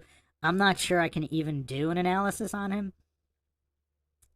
Real Offended says, it is bad in a particularly intelligent way. That's true. I mean, even the dumbest person you can imagine would not be able to argue this poorly. I mean, how can this be organic? How can this be organic argumentation here? I mean, McToon takes it to such a level of both immaturity and just sheer gopher. Like, it's just really tough. Real Offended says, it's like someone intentionally getting all the answers wrong to show that they know it. Exactly. That's a perfect parallel there, Real Offended. Because even if you take the dumbest person in the world and make them take some random test, are they really going to get each and every question not just wrong on a basic level, but spectacularly wrong? Like, even on the essay questions, like, they write these extravagant, long-winded essays, like, not getting a single point correctly, but specifically as wrong as possible on the other end of the spectrum. Like, not even dabbling in any kind of middle ground. Like, that would be difficult even for the most mentally disabled people. Yes, Real Offended, they'd be able to at least guess one or two correct, yeah. Or at least be somewhat non-extremely wrong about each and every point. Like, maybe wrong, but not so spectacularly wrong. Real Offended says, he's so far off, it's crazy to think it's an accident. I agree totally. Okay, so we have one person here. Real Offended, did you get here kind of recently? Because I did a poll earlier about how many people feel bad for McToon because of all of the self-hatred and shame in his eyes. And that's where I postulated that this is a cry for help as a result of his MK Ultra fractured psyche. And if his family's compromised, if he has a family, he can't come out and just blow the whistle on it. So all he can do as the good guy in this situation is to argue so poorly and so immaturely that someone would notice and realize this is not a legit show. Real Offended says, I don't know if I'd go as far to feel bad. No, but if he was MK Ultra, though, like if he was MK Ultra either as a child or even as an adult, and he's doing this against his will, but his family's compromised, so he can't come out and blow the whistle. Jeff Hunt says he makes flat earthers because he is easy to read. Well, if that's the goal, like again, if this is a cry for help and his specific goal is to steer people away from the scientism cult by representing the cult of scientism so poorly, so spectacularly poorly, as to make anybody watching realize as to how illogical scientism really is. Sovereign Soul Unchained Mind says, I think he's a sweaty little creep that has been caught in some bad stuff and was coerced to do this. Very possible. And maybe that's part of where the shame and the self-hate comes in. Although, if he was MK Ultra and that's why he did a lot of the bad stuff, I mean, I'm not saying it is, but I think I might be the only genuine advocate for McToon now with this new theory. Justin says, that's what happens when you sell your soul. Okay, I'm just going to play devil's advocate or angel's advocate here for a moment. What if the only reason he agreed to sell his soul is because he was MK Ultra as a child?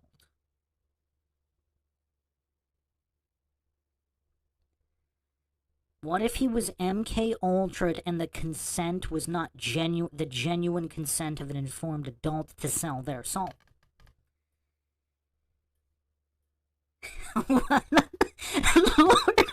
Lord Zed in the chat says, I don't even think Satan wants this guy's soul. Wow. I don't think I've seen a comment like that before. Wow. I did not see that coming, Lord Zed. That's why Lord Zed is a legend in the MindShock chat. Wow. Oh, man. If he consented to all this as an adult and wasn't MK Ultra as a child, then that's funny.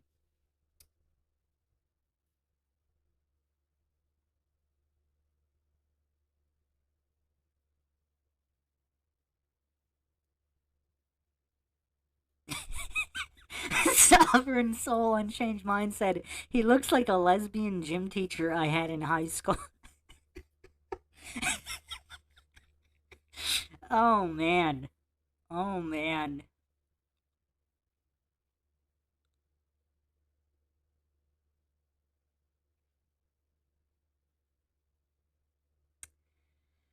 Oh, wow. Okay, let's try to get through this.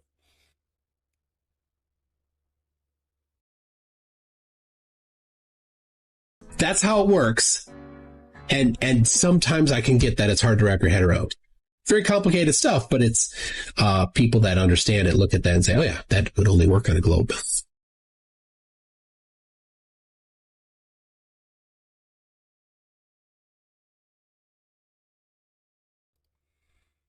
Yeah, I really think there's something to this theory. I mean, look at his face here. This looks like someone who doesn't want to be doing this. Does anybody actually think he's thrilled to be doing this? See, when you look at Craig, it's almost like Craig gets joy out of humiliating himself. He has some kind of just fetish for humiliation. With McToon, it almost looks like he doesn't like to do this. It's like he doesn't like to humiliate himself to this level, but he has no other option. It really does look like he was coerced by his handlers. And there's some MK Ultra fractured psyche going on here.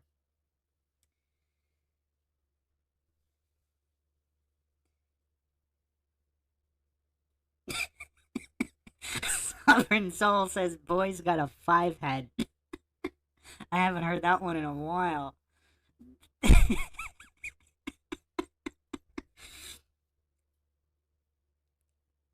Big Pine Sailing says, I don't think they even needed to MK Ultra him. They do it well enough with regular scheduled programming. But let's look at McToon's micro expressions here, though. It really looks like he was coerced to do. He does not look like he wants to be here shilling for scientism. It doesn't look like he enjoys this. Craig genuinely seems to get pleasure from humiliating himself. I don't know if the same thing can be said for McToon.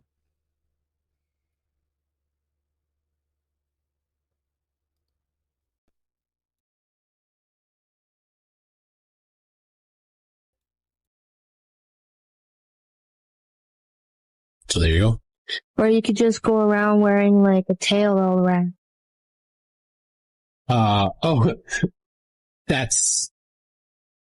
That'd be, yep.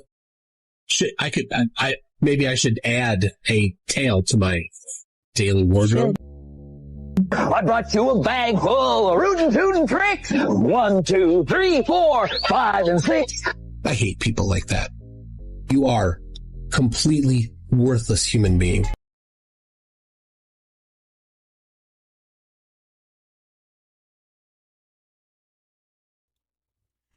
Again, is there anyone who doesn't understand that Craig is talking to himself here? It's like he's using these sessions as therapy through all this projection. Sovereign Soul says, it could be that the negative energy feeds whatever ungodly thing that possesses him. Real Offended says, he's always extra mad and stressed out during the debates for no reason. Maybe there is a reason. If this is all coercion, and I mean, just looking at this guy's eyes, this is a combination of MK Ultra stare and self-hatred and shame. I mean, this is not a human that's proud of what they are doing. Can anybody say that this looks like an individual that is proud of what they are doing?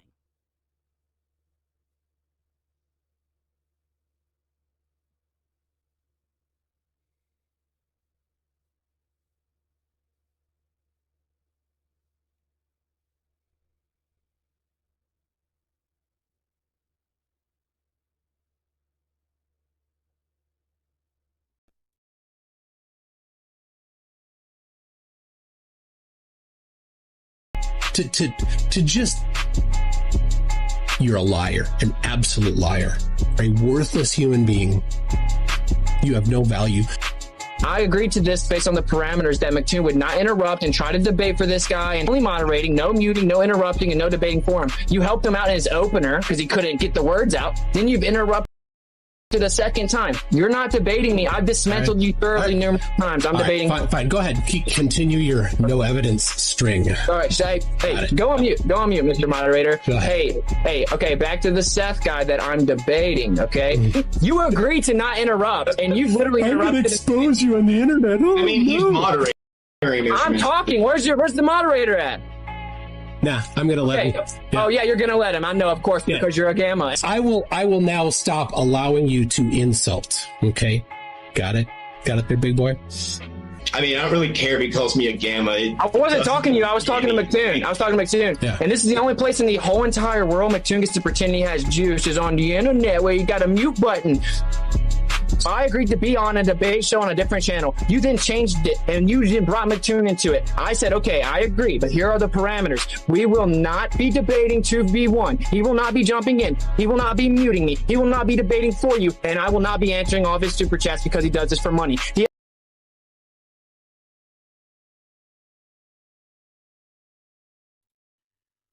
And another important thing to notice here, I mean, does everybody hear how passionate Austin is? I mean, we're not talking about who's wrong or right in their position. Like, I mean, what's a good adjective to explain the way McToon looks here? I mean, I can think of one. Soulless. I mean, one of these guys is passionate to be here and promote their message.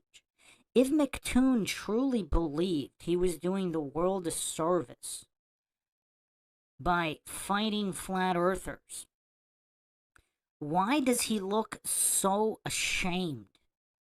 Why does he look so dispassionate? I mean, he looks soulless right here. Now, again, if this is all a result of MK Ultra fractured psyche. Oh, hello, Boggin. Did you just get here? I am presenting my new theory on McToon. I am becoming a McToon advocate. I think he might have turned good guy. I think he might have broke good. If this is an MK Ultra guy who was coerced into shilling for scientism as an anti-flat Earth grifter, and he's ashamed of himself, and there's so much self-hate in his eyes here. Just look at all these micro expressions. There's so much self-hate. Is his only path to redemption to argue so spectacularly poorly for the cult of scientism, both on an emotional level and an intellectual level, to make it painfully obvious that he's not supporting this position? Real Offended made an excellent example in terms of a test where someone gets each and every answer wrong. Because even mentally disabled people, if they truly gave their best effort, they might accidentally get a couple questions correct. But to get every single question perfectly wrong, I mean, that's tough. That's tough, especially if there's essay questions and you write all these long-winded essays, not just being wrong, but being wrong so far to the end of the spectrum that McToon is wrong in his presentation. If that's not accidental, then that might all be a cry for help. Is this all a cry for help by McToon?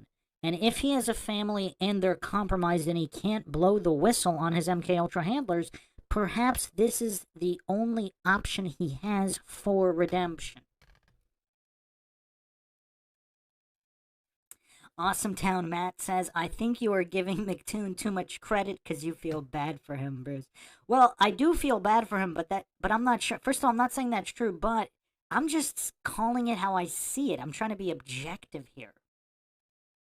I'm trying to be objective. Real Offended says his family might be his handlers. Well, that'd be really dark. Awesome Town Matt says, the thing is, McToon gives the same answers as everyone else that debates Flat Earth. Not exactly. Not exactly. He did make some admissions that I thought were interesting. His psychological projection is a little bit more unique than others. And again, the self-hatred and shame in his eyes is also different than a lot of other people. Like with Craig, I just don't see it. Craig seems to relish in his humiliation. Like, he truly enjoys it. Whereas McToon, like, who looks at McToon here and they can genuinely say he doesn't look like, it doesn't look like someone's forcing him to do this?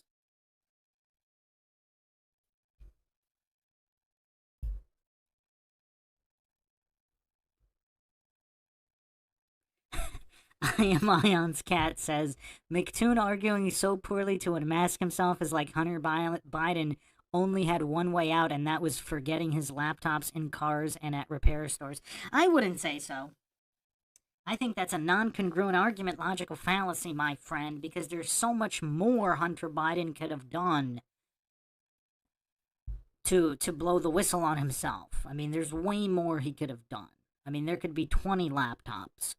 There could be, you know, every vehicle filled to the brim with drugs in the trunks. I mean, there's just so much more he could have done. But there might be something to that as well. I mean, if Hunter Biden hates himself to that level, I mean, maybe he didn't leave the laptop there by accident. He wants to get caught. That is a common theme with certain criminals. So even though I believe that's a non-congruent argument, logical fallacy, there might still be truth to it. Let's not forget the fallacy.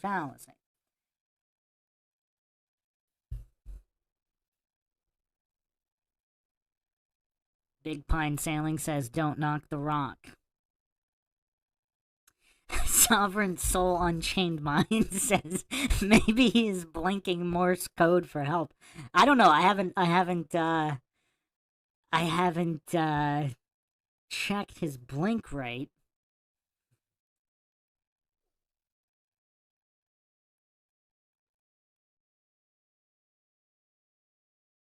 has then not told them about the super chat parameter. He has then interrupted me, muted me, and debated for you five or six times. I'm talking. Here he's strawmanning space-time. Thank you.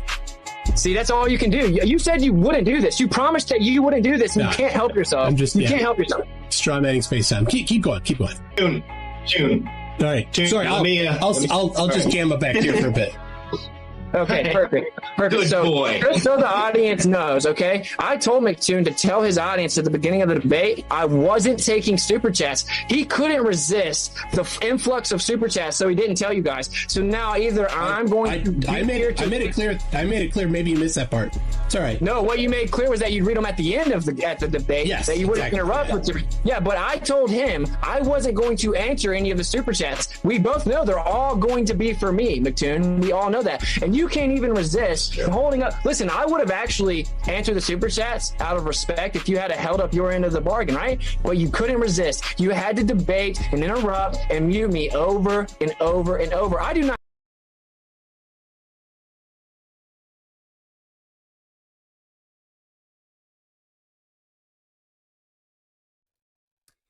Armando in the chat says, don't you think if it was really MK Ultra, then you couldn't see that cry for help or the discomfort in his face?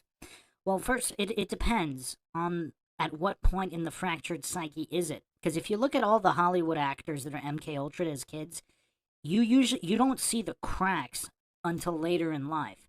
Because the MK Ultra programming only lasts a certain amount. The cracks come later, not at the beginning. And if you actually go back through the career of many actors and watch their interviews, you actually can see those cry for helps and discomfort in their face and the micro expressions. You actually can see them way earlier than their breakdowns, their eventual breakdowns.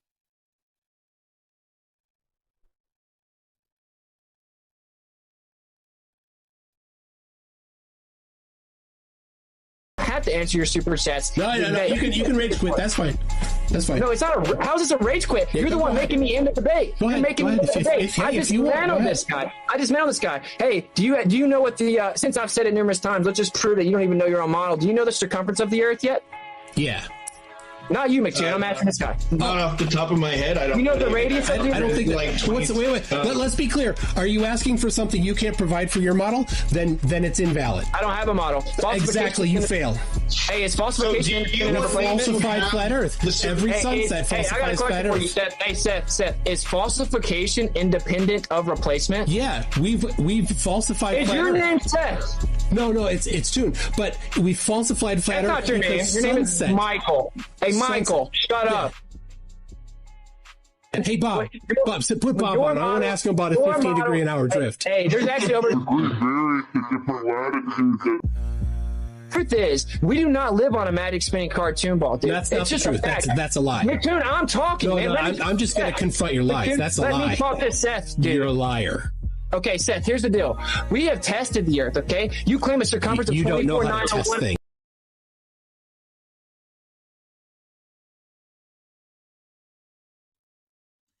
Again, feel free to call me crazy, but are these debates like therapy sessions for McToon? The way that he's delivering this, you fail. You don't know this. You're a liar. You're wrong, whatever. Doesn't it seem like he's almost role-playing his MK Ultra programmers when he pleaded with them? When they changed his identity and fractured his psyche while he was pleading with them on who he was, and they were telling him that he was the liar when they fractured his psyche with the MK Ultra program. I mean, look into his eyes right here. The first thing I thought of here is he just role-playing his handlers and MK Ultra brainwashers? Because when he told them the truth about himself, like, it's just the way that he's barking these responses, it just does not seem organic, so to speak. It doesn't seem like this is how a regular non-MK Ultra, non-traumatized individual would be talking to anybody. Again, I mean, look at Bryant Myers debating Austin Whitsitt.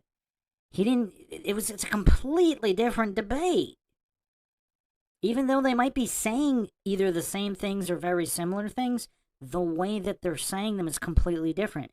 We see some huge psychological issues here with McToon. Regardless of what the source of the issues are, maybe it's not MK Ultra programming, it's something else. But it's almost like this is all either role play or psychological projection. It's just the mannerisms in his delivery of these lines. It's almost like he's just reenacting the trauma from his childhood or programming and what was said to him. I mean, look at his face here. This just does not seem like a natural, normal conversation.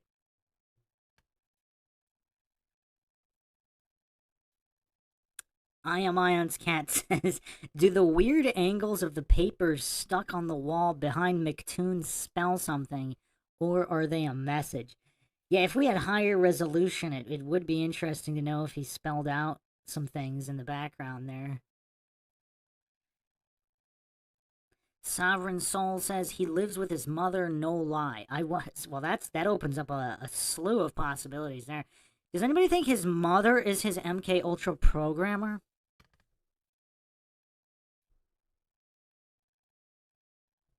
If his mother abused him, like, emotionally and psychologically, and she spoke to him in this manner, then he's basically just going to speak to everybody the way she spoke to him.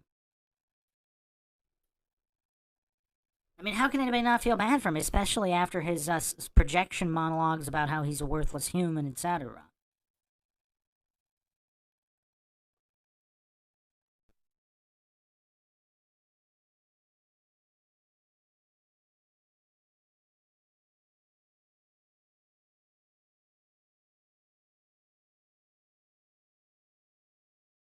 Stop interrupting me. And a radius value of 3959. That requires a certain obstruction at 1.225 from the square root of observer side in feet. It's not Ignoring there, bro. refraction. You don't You have to presuppose axial rotation. Refraction is our argument. Rotation's been measured. Rotation and it constantly fluctuates. They can never be disproven. Hey, Austin. Okay? So Dan they don't Faulkner works for Answers in Genesis. I'm still Christian. talking. He wrote this book, Debunking Flat Earth. Hey, there's a lot of people that claim to be Christian, so that's not what we're talking about. Oh, no true Scotsman. Got it. Yeah, we can tell you're just a liar when you claim that you believe in the scriptures, but then you begin and warped in with the very creation account at the beginning. So, Seth, here's the deal. You, for a living, you spit on the scriptures, McToon, so don't let me get started on you. All right. Seth, here's... Hey, Austin, shush. I want to make it clear.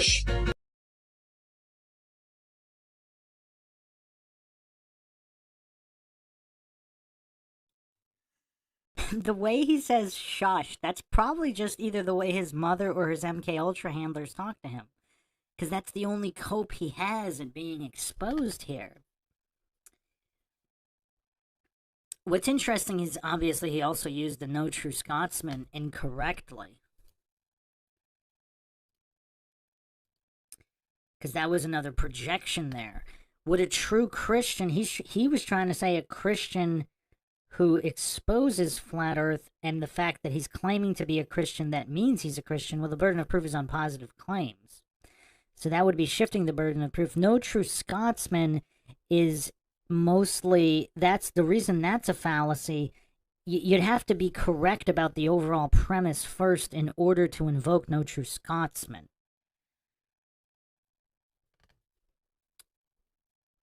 So, would a true Christian believe in would believe in the heliocentric model? Because that's not what the Bible says. So that's not a No True Scotsman.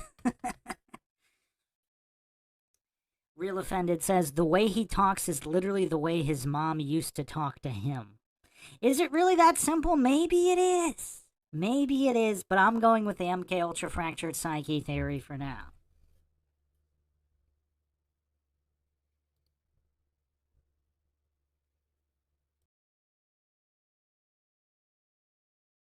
They actually had to stop the debate because they know I'll debate every single part of the straight telling down with school. Run me a river there, Gamma. While the moderator has to debate me. Stop interrupting, McToon. Yes, you do. Hey, Seth, no, the debate's done. I'm on to reading super chats. We're done with the debate. Yeah, he had said coming in that he won't answer super chats, basically. But Austin will be so mad. He's like, you just sued for the super chats. Hey, I like the super chats. Like in this, I'm sure there was no one that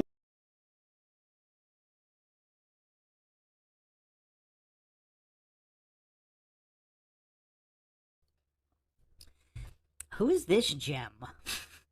I mean, this guy just seems incredibly slow. I'm not seeing the self-hate or the MK Ultra fractured psyche. This individual just seems like an extremely slow individual. Is everybody following the difference in why I have the MK Ultra fractured psyche theory for McToon and not anybody else?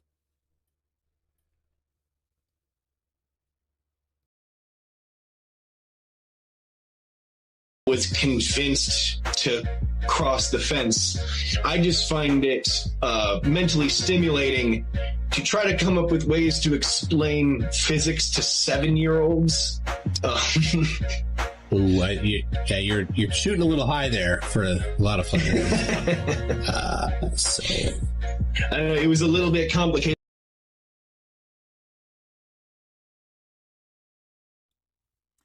Again, that obese goof, it doesn't look like he's being coerced to be there. But look at McToon here.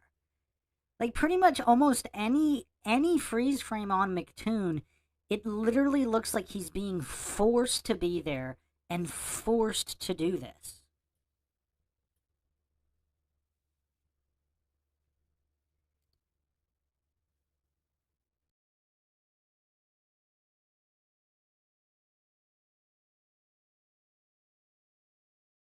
Getting this whole thing set up, because originally it was going to be on Irish Demon's channel, but for like he's a technical host, the setup reasons, we figured it would actually be better. You were gracious enough to host for us.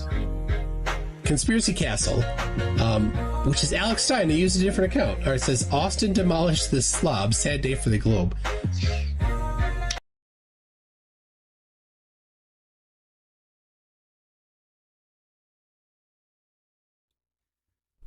What a telling expression there.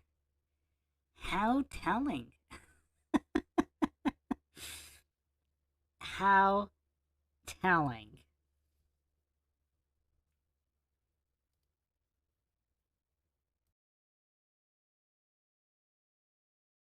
I mean, this is my first live debate. Yeah. I did my best. It's a little bit hard to do much against just a bunch of gish gallops and word salads.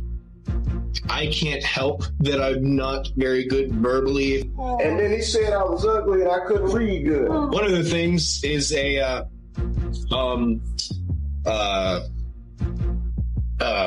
Foucault pendulum. He's not going to admit he was lying, obviously. I'm not lying. It's because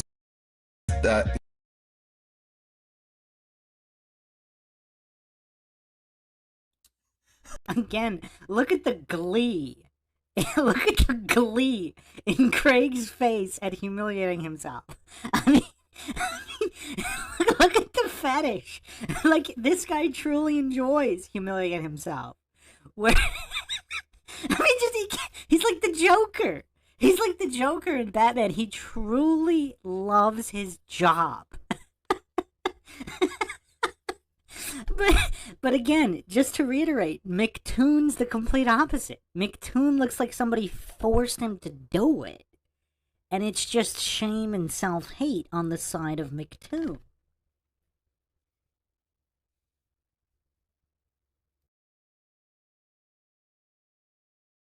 I wouldn't admit I was lying if I'm not lying.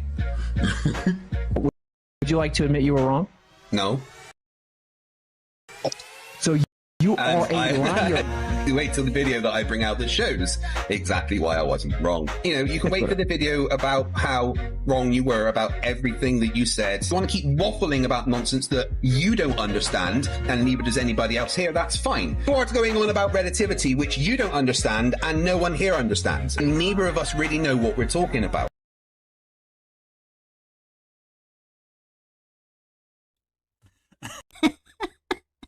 I mean, he's kind of sort of got MK Ultra eyes too, but I don't see the self-hate and the shame that I do from McToon. I mean, this is just glee at humiliation. I mean, this is some kind of scientism cuckoldry. I mean, is that what we're gonna call what Craig does? Oh man, but I mean, there are some startling admissions here. I mean, He's pretending that he's gonna he can obviously speak for himself that he doesn't know what he's talking about. That's obvious. But the level of narcissism where he's hallucinating to have the mental capacity to evaluate the person that he's talking to doesn't know what they're talking about.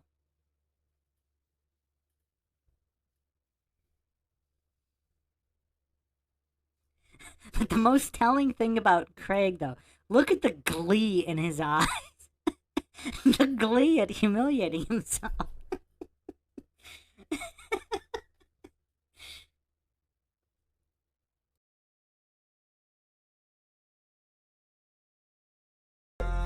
Stop How do you know me the in your doesn't know what he's event? talking about? Okay, Right, so the stop fact that helping. you don't understand it has no bearing on the fact that I actually have researched it and read what Einstein said. Yeah, but and you that still don't have understand okay? it. You don't understand You it don't at know all. that. You How do you think know if I have understand an it, but inaccurate you really understanding don't. if you don't understand it? I'm saying that you're not right, but I don't have the full answers to explain why right now. Oh, so you know I'm wrong, but you don't know why. No, I know got a you're simple wrong. question. I just don't have That's the what I ability to heard. succinctly answer why right now. What I'm saying is that your conclusion and the way you've reached your conclusion is wrong.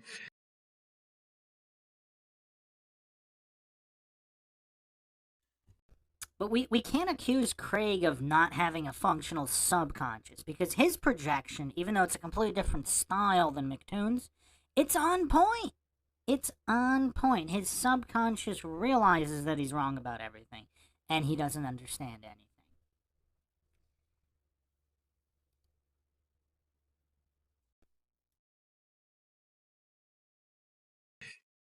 And I'm going to find the words and the way to succinctly explain why. I have professors from Edinburgh University telling me you are wrong. There's no point sitting here with you going round in circles about relativity when neither of us have the proper knowledge to make this discussion work.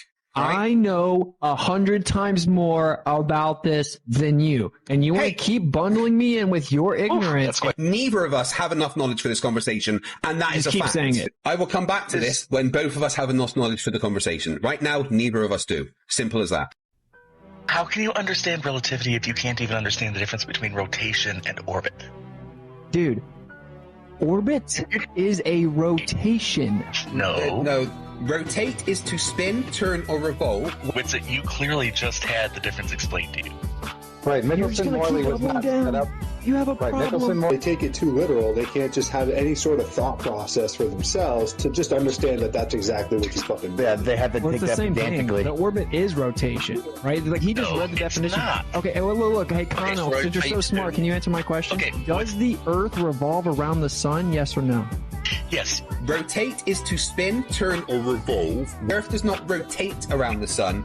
It orbits or revolves. A rotation is not a revolution. Rotate is to spin, turn.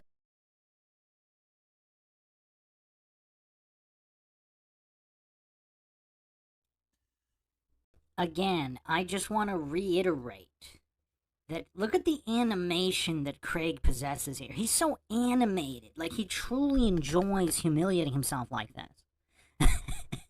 Like, who would publicly read a definition, include words in the definition to explain something, saying that it doesn't match the definition you just read? So, I mean, this level of goofery that Craig, it's like he has a fetish for humiliating himself. Like he's not even on a 4-year-old English comprehension level, and he wants to talk physics.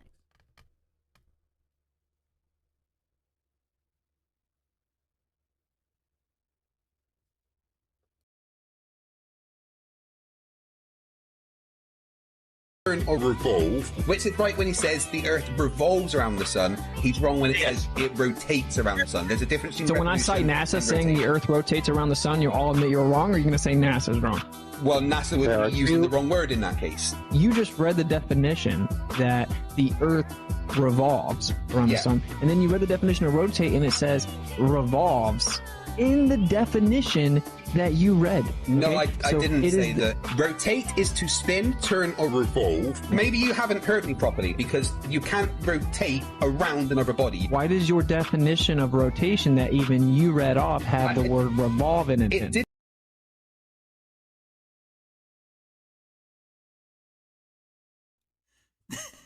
I mean, this is truly a not knowing whether you need a laugh or cry situation, right?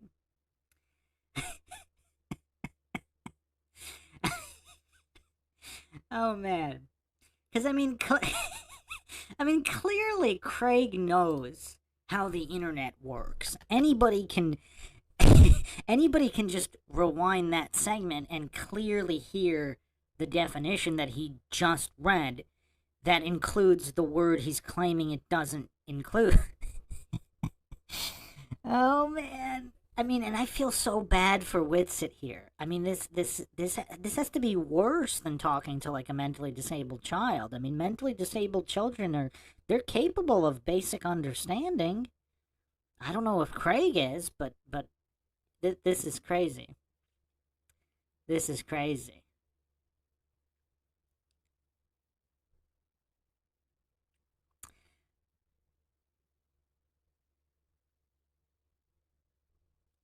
I mean, I don't know how much more of this I can handle. I don't know if we're going to be able to finish this. I think we're going to have to go part 3 on this. Like, we examined McToon. I don't think I have it in me to dissect Craig psychologically here. I've already done so on other podcasts. I'm going to need a 3-parter. I think Salt says, makes you think what their viewers are even listening to. Well, it's like I blame his viewers because I gave this example. If a toddler is getting cheered on by friends or whoever to get in the ring with an adult to box them, and they've basically gaslit the toddler into thinking that they will actually beat an adult in a physical boxing match, and then the toddler cries, "Oh, the adult's chicken for not engaging." Like, it's so weird. Like, I blame his followers who are cheerleading a mentally disabled individual into humiliating themselves. Beaten Track says, Craigsy. Craig is Craigsy.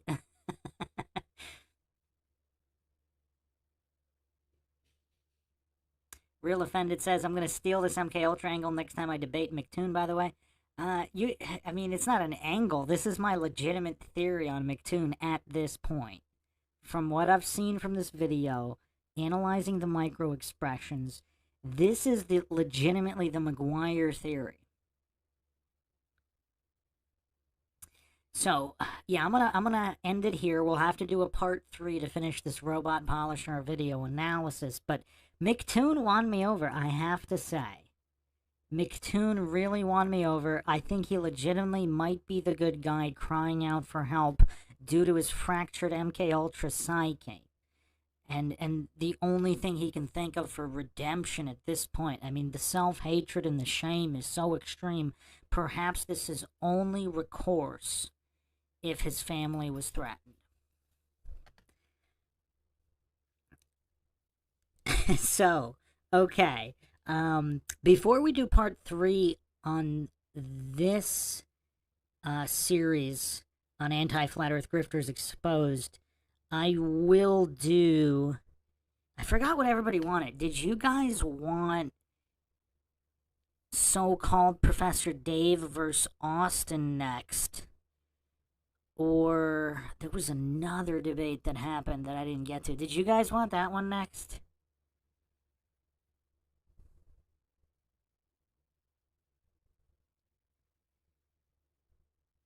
I think that's what everybody wanted next.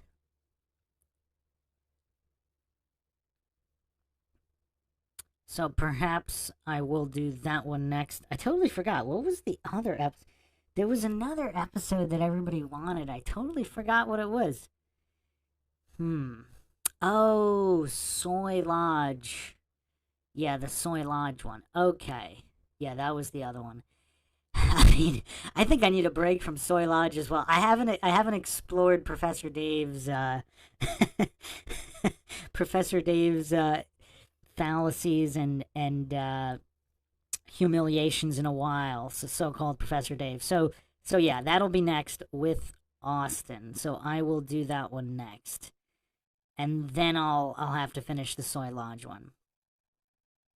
Adam says Dave is even worse. Well, I did do the so-called Professor Dave versus Flat Earth Dave analysis, which was quite hilarious.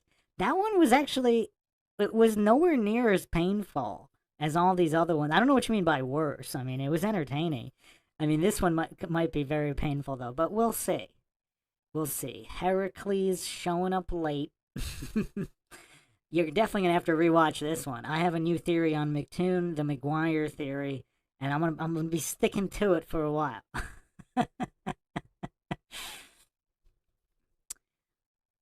Awesome Town Matt says, logically, wait a second. Does everybody here concur that so-called Professor Dave is actually logically worse than Craig or McToon? Really? I don't know if that's possible. I mean, it's kind of interesting because they all have unique brands of goofery. That's what makes some of these psychological analyses so interesting, because very, very unique brands of goofery. Real Offended said they're all on the same level. Oh, man. Well, we'll see. We shall see. So I hope everybody enjoyed another edition of the MindShock podcast. If you want to help support the podcast, help logic and reason return to a world where it is quickly going extinct, as is proven in each and every flat earth debate, you can donate to our PayPal. Just check the link in the description. You can also become a YouTube member right here on YouTube. Help support the channel that way. Make sure you subscribe to the channel, like and share Twitter, Facebook, Reddit, Patreon. This is Bruce McGuire signing off. Catch you guys next time.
Welcome to MindShock for another edition of Anti-Flat Earth Grifters Exposed, where we go over the Dunning-Kruger styles of some of these anti-Flat Earth grifters.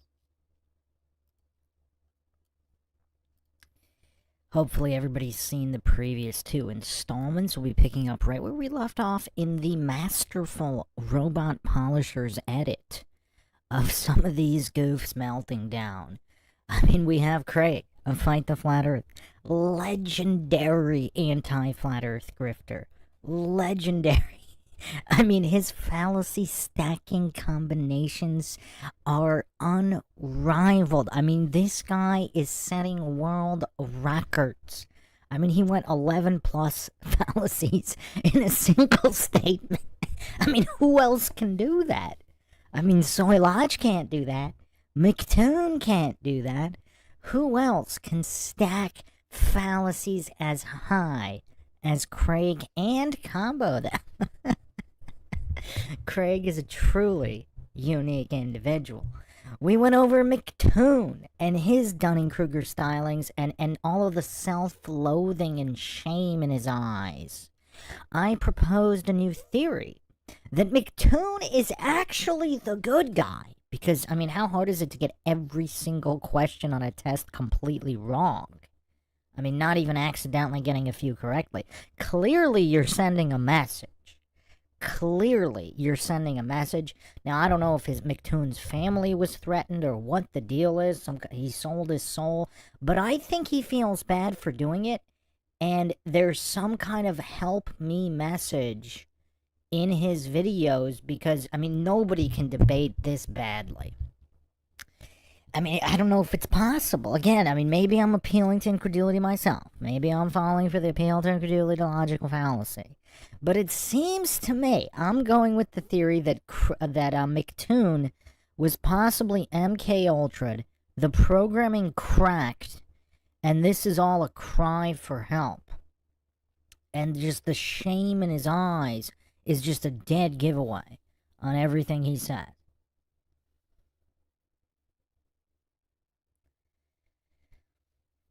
So, and then we have Soy Lodge, which is a very unique individual as well. I mean, this guy's just brain dead. I mean, there's really not much that could be said here. I mean, this is just a brain dead individual. There's just nothing getting through. And we'll be getting into this and plenty more in another thrilling edition of Anti-Flat Earth Grifters Exposed. If you want to help logic and reason return to a world where they're quickly going extinct, as is evident by the fact that any of these goofs have even one subscriber. I mean, that's clearly evident that it's going extinct. They have a lot more than one. You can donate to our PayPal. Just check the link in the description. Make sure you subscribe to the channel. Hit the bell for notifications. If the notifications are just not coming through, just like and comment and share more videos. You could also support the channel by becoming a YouTube member right here on YouTube. And you can also check us out on Twitter, Facebook, Reddit, and Patreon. Patreon's a good priority for case topic, logical analysis, co-podcast requests. You could also be a guest in the podcast depending on your tier. Questions, comments, theories, thoughts, suggestions, rebuttals, debunkings of any kind. Leave them in the comment section, or if you are with us live, I will try to get to most of the comments and questions in the chat. So we got Benny Boy in here. Adam is apologizing for McLooney Tune and Soy Lodge as an American. Benny Boy says, as a Brit, I feel I should apologize for Craig. McNeil. Who's McNeil? I don't know who McNeil is. Is Fight the Flat Earth Craig McNeil? That's one person. Simon yeah, that's another anti-Flat Earth grifter. I mean, that guy's kind of a boring kind of goof, though. I mean, at least Craig's entertaining. Dave McKeegan, I mean, that's another guy. I mean, that's bottom of the barrel for McKeegan. I mean, he's not even entertaining with his Dunning-Kruger stylings. And Mr. Sensible, I have no idea who that is. I mean, I think Craig is underappreciated. I mean, who could stack fallacies this high? I mean, I really do think the Flat Earthers just do not appreciate Craig's mastery of comedy. Now, I don't know what his deal is with his fetish for humiliating himself. I mean, it's just some kind of fetish. He seems to genuinely enjoy it, whereas McToon seems to have nothing but shame for grifting like this. And Soy Lodge just clueless and triggered across the board. But Craig seems to get genuine joy from humiliating himself, for creating so many more Flat Earthers than any Flat Earther. He seems to get genuine joy from demonstrating he can't comprehend anything, and all he can do is spam fallacies, unless, of course, again, he's just this brilliant actor who can go full retard. I mean, maybe he was just too damn good for Hollywood.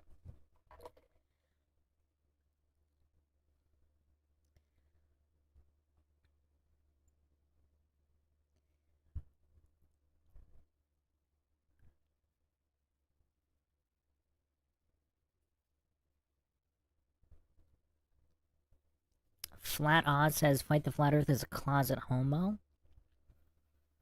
Well, did he ever specify whether his alleged wife was human or not, though?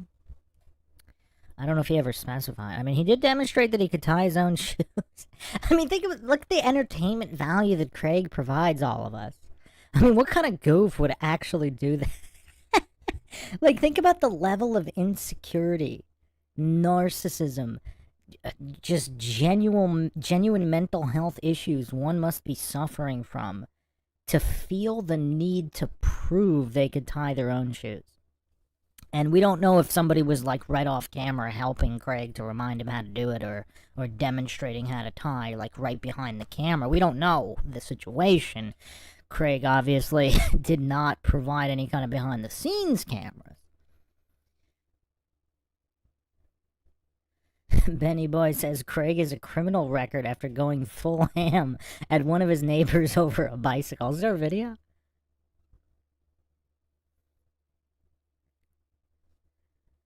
Oh, wow. Flat Oz says he sucker punched the poor fella and reckons he went all She-Hulk on him afterwards.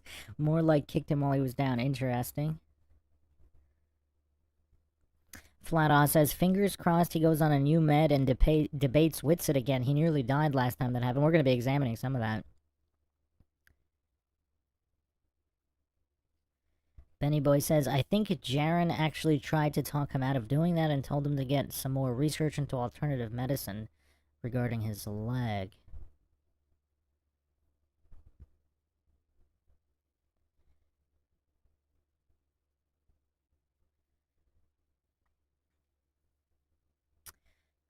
Welcome, Jeff, Joyce, Rethink Inc.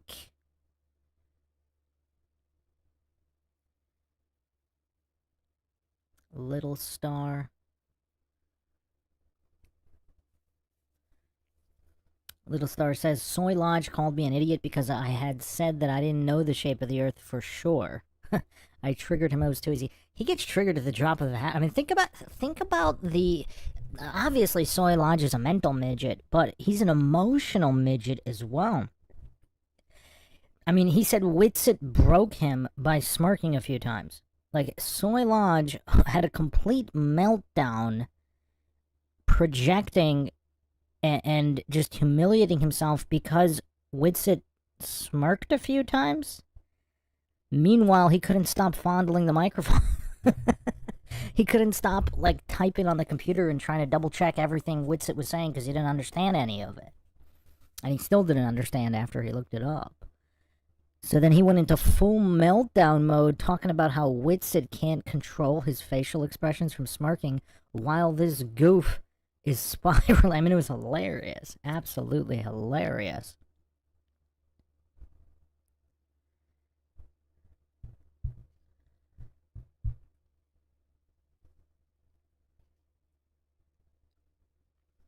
Flat Oz says, I have a picture of his wife, but LOL, I can't believe you read that. I try to get to all of them. I don't see all of them sometimes. YouTube also has some kind of weird shadow banning censoring, so some of the comments don't show up. You can try to type them possibly with certain words with extra dashes or spaces or whatever.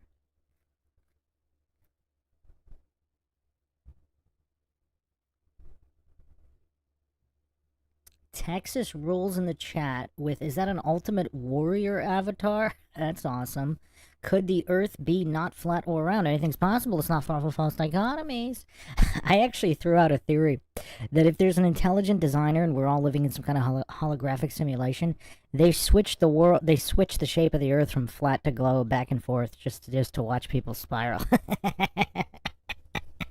That's why a lot of these observations are non-consistent.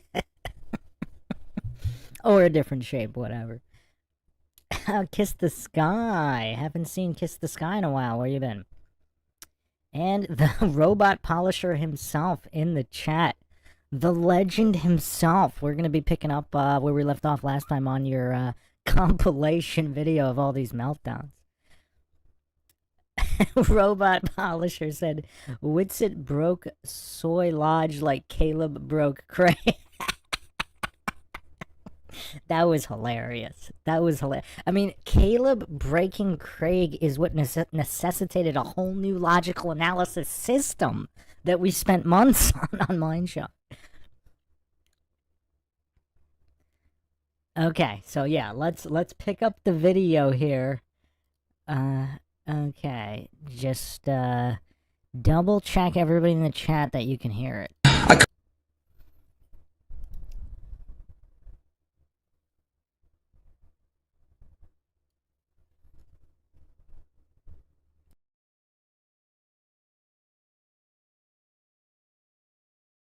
Because that wouldn't admit I was lying if I'm not lying. Would you like to admit you were wrong? No.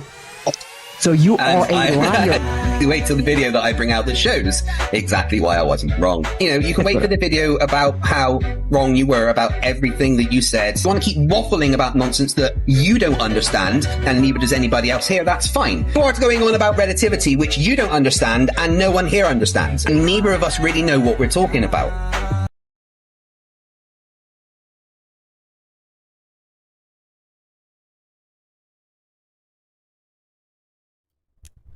You gotta love how hilarious, like, how triggered is Craig that he has to pretend. So he knows he doesn't know what he's talking about, but he has to pretend everybody else doesn't know what they're talking about either to make himself feel better about his own mental deficiency. I mean, look at this guy's face. I mean, you can see the mental deficiency written all over this goof's face. But his narcissism is so extreme, he can't handle not knowing what he's talking about.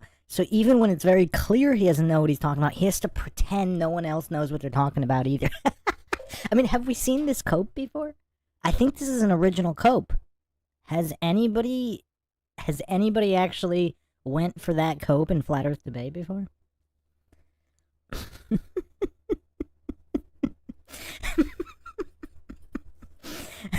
Jeff says Craig is a one-man Waffle House. Has anybody gone for that cope where they admitted that they didn't know what they were talking about, but they have to pretend the other person doesn't either? Big Pine Sailing says, well, there's also that other thing that he most likely got boosted 3 or more times. Well, hopefully he got saline, because, I mean, I don't know, you guys might not like this, but I think the world is a more hilarious and fun place with Craig in it. Call me crazy. But, yeah, I think the world is a more entertaining place with Craig in it, and obviously I wouldn't wish anything bad happen on anybody, especially individuals that aren't harming people. I mean, if he is harming people, he harmed his neighbor, whatever. If his neighbor wants to beat him up and get revenge, whatever. But other than that, like, yeah, no, I don't. I wish Craig all the best with his health issues, and I hope he continues to entertain us all for a very long time. Jeff Hunt says his doctor said no more Whitson.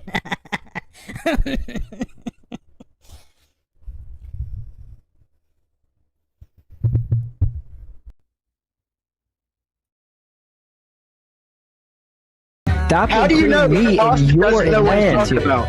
Okay, so the fact that you don't understand it has no bearing on the fact that I actually have researched it and read what Einstein said. Yeah, but and you that still don't have understand it. You don't understand You it. don't know that. How do you know if I have an inaccurate understanding if you don't understand it? I'm saying that you're not right, but I don't have the full answers to explain why right now. So you know I'm wrong, but you don't know why. No, I know you're wrong. I just don't have the ability to succinctly answer what I'm saying is that your conclusion and the way you've reached your conclusion is wrong. And I'm going to find the words and the way to succinctly explain why. I have professors from every university telling me you are wrong.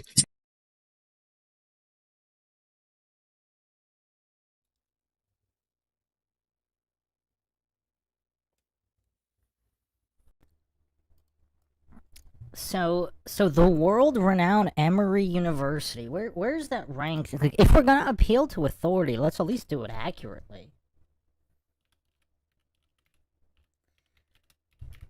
I mean, where does Emory University rank among the best university? I mean, do we have, let's see, World University Rankings. Let's see here. 2024. Wow, Oxford is number one. Oxford beat out both Stanford and MIT. Oxford University is the top dog university. See, then it's Stanford, Massachusetts. Then number 4 is Harvard. Number 5 is University of Cambridge. Number 6 is Princeton. Number 7 is California Institute of Technology. Number 8 is Imperial College London. Huh. I'm not even sure if I've heard of Imperial College London.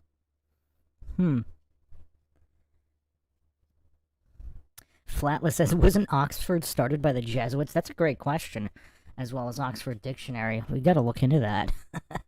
But let's just, I'm just curious, because if we're gonna appeal to authority, let's at least do that. Let's at least execute the fallacy properly. I mean, come on, if you do something, do it right. If we're going for fallacies, let's do it right.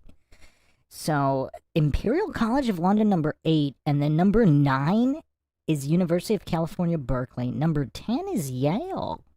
Number 11 is ETH Zurich. Number 12 is Tsinghua University in China.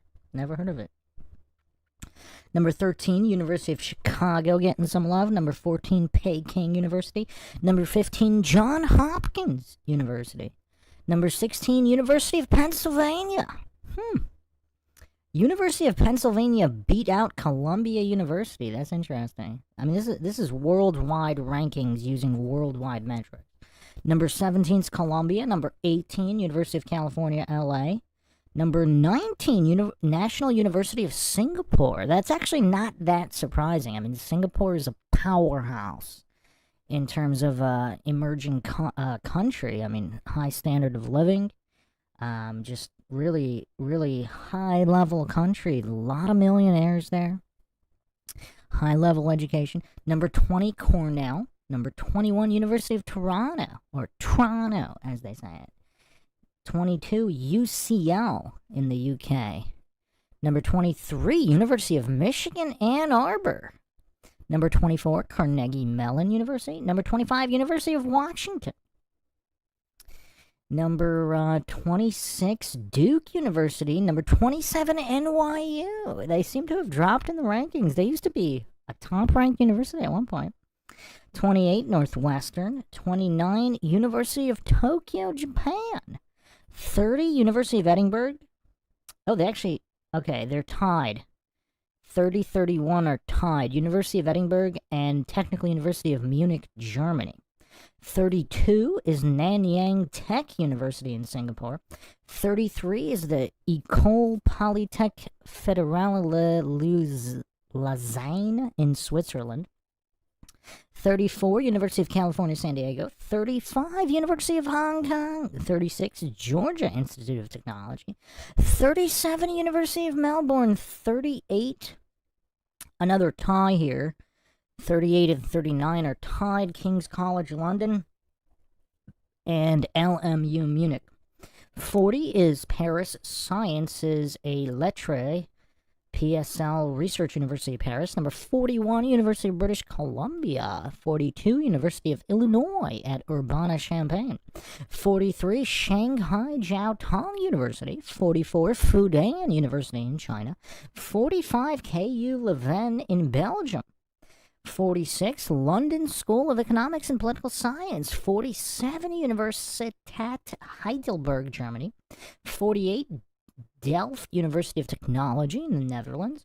49, McGill University in Canada. 50, Karolinska Institute in Sweden. Now we have 51, University of Manchester, UK. 52, University of Texas in Austin. 53, Chinese University of Hong Kong. 54, Monash University in Australia. 55, there's a tie. 55, 56 are tied. Kyoto University, Japan, and Zhejiang University, China. 57 is University of Science and Tech of China. 58, Université A. Paris-Saclay in France. 59, University of California, Davis. 60, University of Sydney, Australia. 61, University of Amsterdam. 62, Seoul National University in South Korea. 63, University of Wisconsin, Madison. 64 and 65 are three-way tie. 64 to 66 are all tied. Brown University in the U.S., Hong Kong University of Science and Technology, Hong Kong, and Wageningen University and Research in Netherlands. 67 is the Australian National University in Australia. 68, Washington University in St. Louis, U.S. 69, University of California, Santa Barbara. 70, isn't that also the #1 party school in the U.S.? Wait. Hold on a second. Let me double check that. The 69th ranked university in the world, is that also the #1 party school? Let's double check. The top party schools in the United States. I read somewhere that it was Santa Barbara. Oh, wow. It is wow. Oh, wow, that is true. #2 is Florida State. #3 is Tulane University in New Orleans, Louisiana. I did not know that. And then #4 is the University of Alabama. #5, Syracuse. #6, University of Georgia.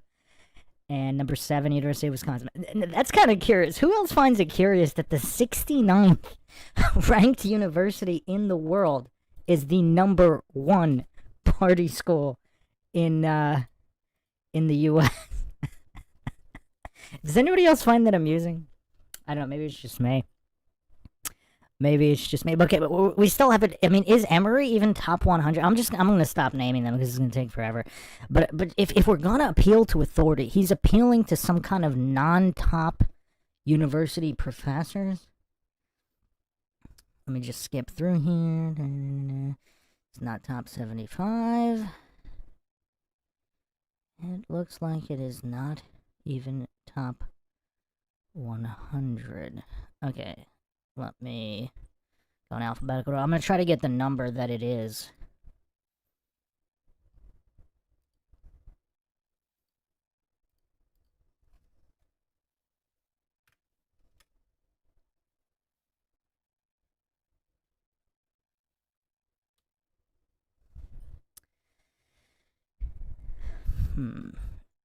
It's not letting me search it.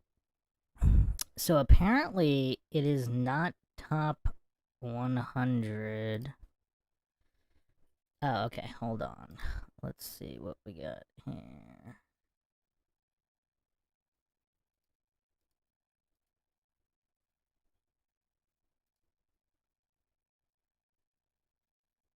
What is going on? Website started glitching out. This is timeshighereducation.com. So there's 2,671 ranked universities. That's the top that they ranked.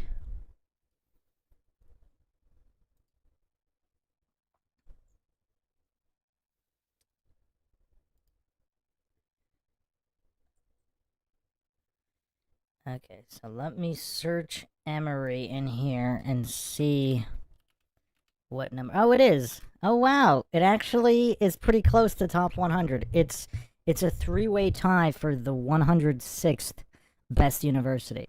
So not even top 100. They're telling Craig that Whitsitt is wrong, even though Craig doesn't even understand what Whitsitt is saying in order to relay that to the professor. And they couldn't tell Craig why it was wrong. Or they did, but Craig was too dumb to either comprehend and repeat it. But, okay, so... so this non-top 100 university professors are telling Whitsitt that he's wrong. Interesting. Very interesting.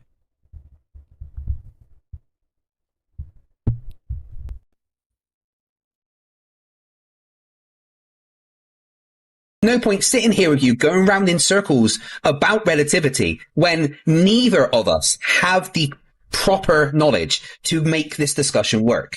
I know 100 times more about this than you, and you want to keep bundling me in with your ignorance. Neither of us have enough knowledge for this conversation, and that is a keep fact. saying it. I will come back to this when both of us have enough knowledge for the conversation. Right now, neither of us do. Simple as that.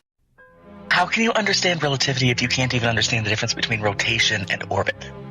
Dude, orbit is a rotation. No. Rotate is to spin, turn, or revolve. Witsit, you clearly just had the difference explained to you.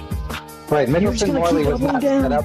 You have a problem. They take it too literal. They can't just have any sort of thought process for themselves to just understand that that's exactly what you fucking do. Yeah, they have to Well, take it's the that same thing. pedantically. The orbit is rotation, right? Like he just read the definition. Okay, well, look, hey, Connell, since you're so smart, can you answer my question? Okay. Does the Earth revolve around the sun? Yes or no? Yes. Rotate is to spin, turn, or revolve. The Earth does not rotate around the sun. It orbits or revolves. A rotation is not a revolution. Rotate is to spin, turn, or revolve. Which is right when he says the Earth revolves around the sun. He's wrong when it says it rotates around the sun. There's a difference between So when I cite NASA saying the Earth rotates around the sun, you'll all admit you're wrong, or are you going to say NASA's wrong? Well, NASA would be using the wrong word in that case. You just read the definition that the Earth revolves around the sun, and then you read the definition of rotate, and it says revolves in the definition that you read. No, okay? I So didn't it say is that. Rotate is to spin, turn, or revolve.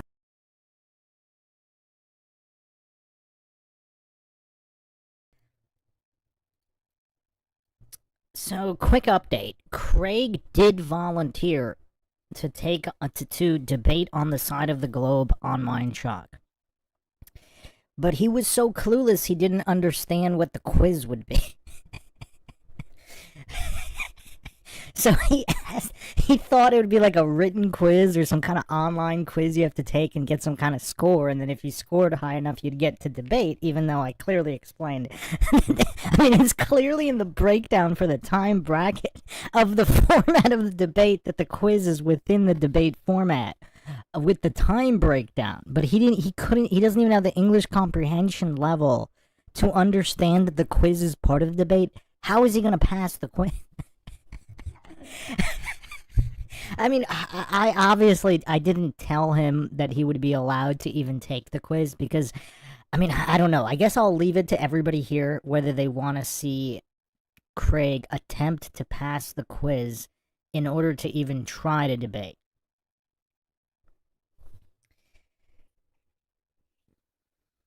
And then Tsutsaka was the only other individual who's willing to defend the globe on MINDSHOCK moderated debate without logical fallacies allowed. So out of all of the globers out there, I posted the format on the subreddit Flat Earth, which it's not actually a Flat Earth subreddit. It's a subreddit where all these Dunning-Kruger goofs with fetishes for humiliating themselves, they go there to laugh at Flat Earth concepts while not understanding the Flat Earth concept or the Globe Earth concept. Like, they don't understand the scientism either. I mean, they're so dumb, they don't even understand the basic definitions of words like logic, science. They don't know what any of those words mean. And then they just go there to humiliate themselves. They have almost 100,000 users. I don't know how many of those are bots or whatever. But not a single taker. There was not a single individual who was willing to take a first grade English comprehension and logic quiz and do a debate without fallacies. But you gotta hand it to Craig. Craig did volunteer. Craig said he was willing to debate on MINDSHOCK in a moderated debate on the subject, but he didn't understand. It's kind of funny. He didn't comprehend how this quiz worked.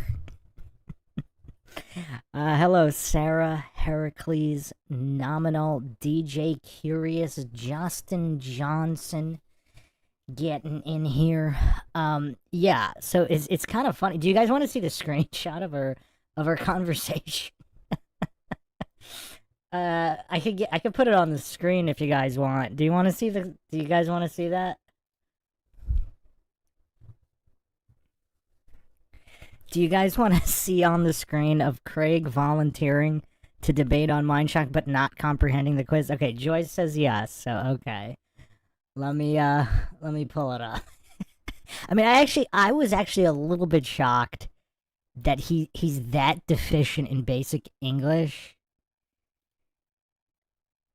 that... Oh, wow, hold on. I'm going through the comments, and just so everybody knows, Witsit is shadow banned and censored. I have to manually go into spam in order to get Witsit's comments to show up. Because he just commented, or that's, yeah, he commented anti-flat grifters, yeah. So they're clearly shadow banning a lot of people.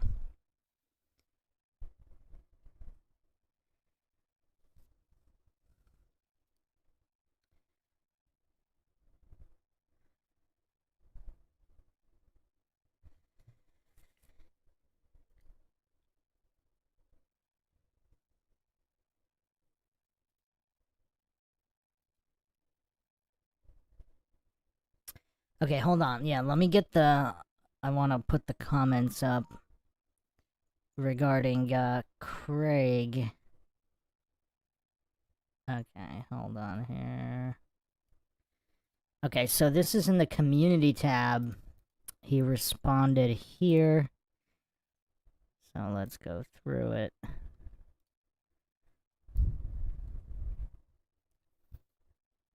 Just give me a second. I'll screenshot it and put it on the screen.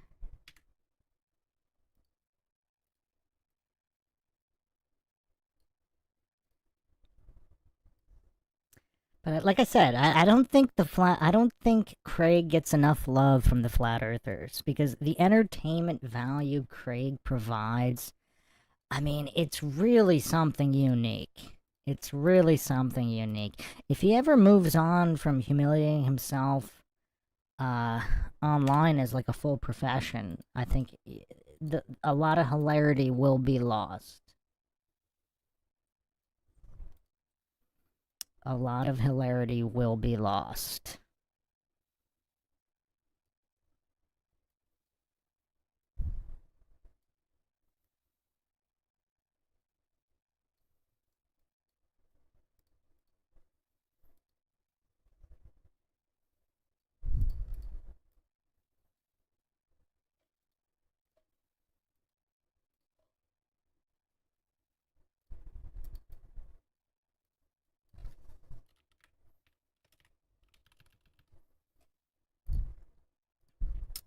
Okay, so here is our little convo earlier.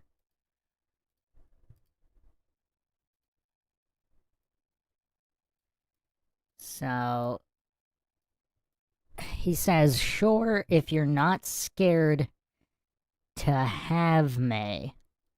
I respond, you really think you can pass the intro quiz?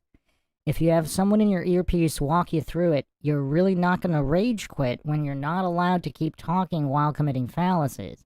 He responds, I never have someone in my earpiece. I mean, we've definitely seen some kind of weird situations with an earpiece. I mean, maybe that's a hearing aid, I don't know, but there's definitely something weird on some of those videos. You know you don't have a clue about fallacies, right? Dude, I'll do whatever. I'd love to see try correct me. I've never rage quit anything in my life. He's too busy rage participating. What's this intro quiz then, champ? My response, if you were at least on a first grade English comprehension level, you would know what the intro quiz was. I clearly explained it. Here, let me do the screenshot of the Okay, so I guess he didn't read the other post, because this one was, is anyone willing to debate on the side of the heliocentric globe on MINDSHOCK? We have a few willing to represent the flat earth. So, okay, maybe he didn't bother to actually look at the format. I mean, I guess that's possible. He doesn't know how to use, even though he's responding in the community tab, perhaps he doesn't really know how to use the community tab. I don't know. I asked what the intro quiz is, but where is it? How do I access it? I mean, it's literally a few posts down on the community tab that it's part of the... that it's part of it. I say it will be live. I will ask simple questions. Webster's Dictionary and Britannica Encyclopedia will be on screen to verify if your answers are correct regarding basic logic, basic definitions, etc. So it's nothing to do with me. It's Webster's Dictionary and Britannica. He responds, "Fine, I'm just amazed you think you're able to test people." As if it's my test. Like, asking someone a definition of the word while having the definition on the screen from Webster's Dictionary, he's hallucinating that's somehow my metric for the definition.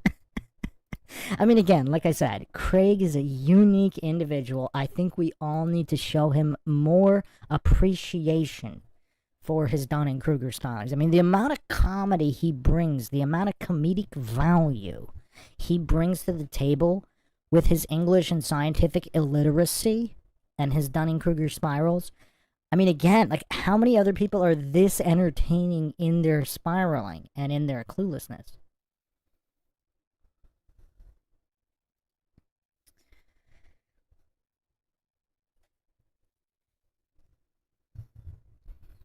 Big Pine Sailing says, "What's funny is that he thinks you would want him on, but doesn't realize he's not capable of qualifying." Yes, I mean, he's asking what time. Yeah, as if, I mean, normally I wouldn't waste my time, but here's the thing. He would provide some comedic value in attempting to qualify during the intro quiz, and then his meltdown at not being able to pass the intro quiz might be hilarious. It might be worth it to try to have him pass. Robot Polisher says, "Craig leaving the scene would feel like when Brian Stelter left CNN. I'd be crushed." Oh, man. Yeah, he definitely wouldn't be able to steel man any position. I mean, it would be such a train wreck, but it would be funny. I mean, I don't know if I want that to be the first debate, though. I mean, I would consider allowing him to try to pass the intro quiz. If everybody wants to see that, him Snake in the chat here, if everybody wants to see that, then I will let him attempt to debate.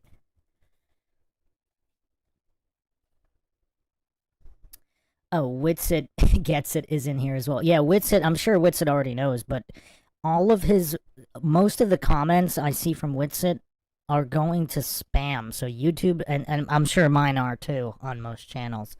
YouTube definitely flagged a lot of accounts for shadow banning and censoring. And people in the chat too, like I've noticed, even some longtime posters, sometimes their posts don't show up.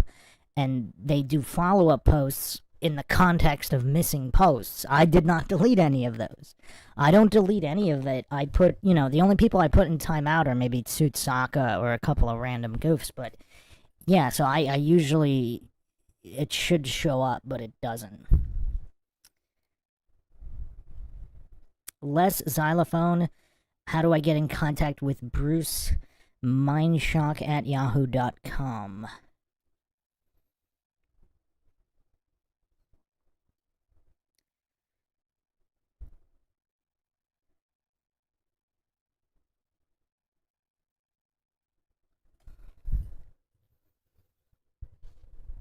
I was actually looking this up earlier, people talking about Antarctica in the chat.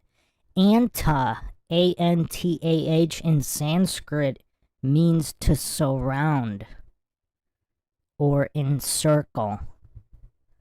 How many people find that curious? Anta means to surround or encircle in Sanskrit.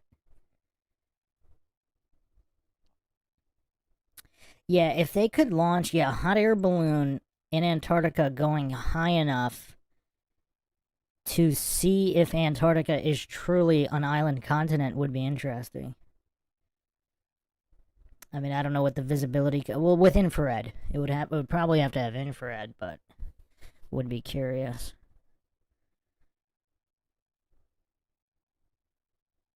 Oh, the legendary John Thor. We got the legendary John Thor in the chat here as well. Author of many incredible supercuts that are also hilarious. I mean, think about it, though. I mean, isn't Craig the subject of so many of these supercuts? It would definitely be a less entertaining if Craig ever left Flat vs. Globe Earth. Yeah, there'd be a lot less entertainment to go around. So yeah, I think I will allow Craig to attempt to qualify to debate, but not on the first one. I mean, we're not going to have a train. With the first one, we really got to try to actually make a moderated debate without logical fallacies allowed.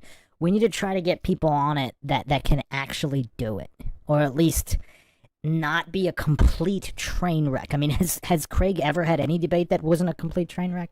So, I mean, I would like, maybe it's too much to ask for in the subject of Flat versus Globe Earth. Maybe it's too much to ask for, but I would like to have a non-train wreck first debate. Then we can have people like Craig and Tsutsaka attempt to qualify with the intro quiz.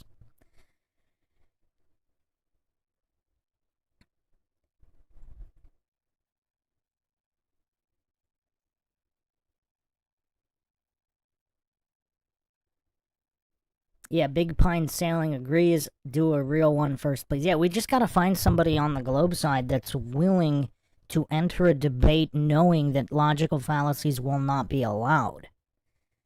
That will be a flag on the play. You cannot continue past the logical fallacy.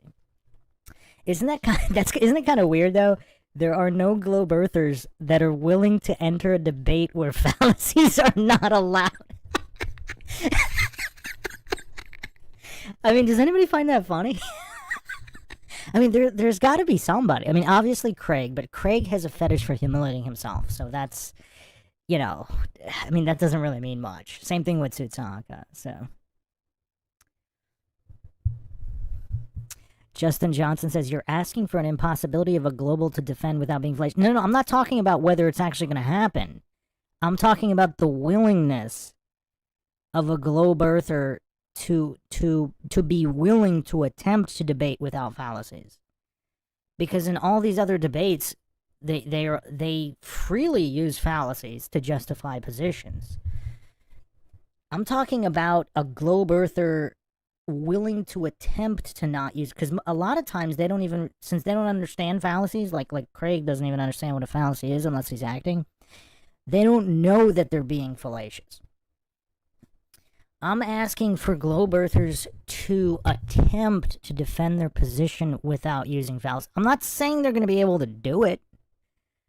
Maybe they will, maybe they won't. I'm not saying they're going to be able to do it. I'm just talking about the willingness to attempt. When they know the rules ahead of time do not allow fallacies.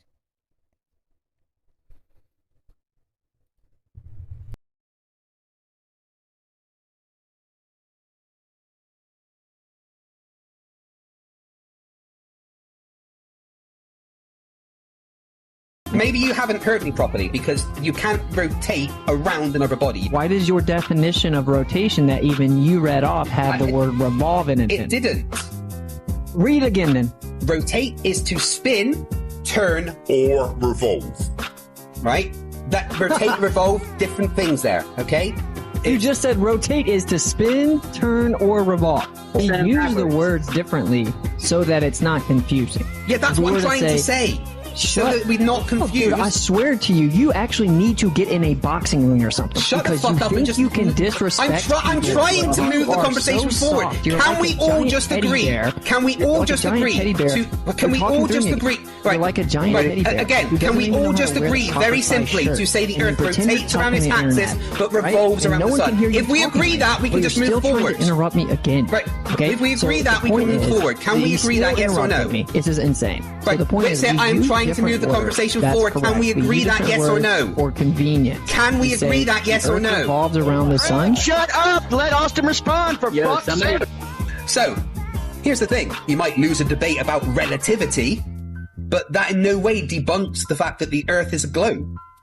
Prior to holding a justified belief, one must fully understand what that belief is that they're going to internalize and accept. And they actually don't know. And he just now openly admitted he doesn't know. But you'll see his arrogance and ego come out in the second side of his mouth, where he then says, no, you're an idiot. You don't understand anything about relativity. You're wrong. I'm going to make a video about how you're so wrong. And then you're like, wait, what am I wrong about? Oh, I don't understand anything about relativity. I've actually had people that support him reach out and say, like, please don't debate him anymore because he can't prevent himself from getting way too worked up and it's too dangerous.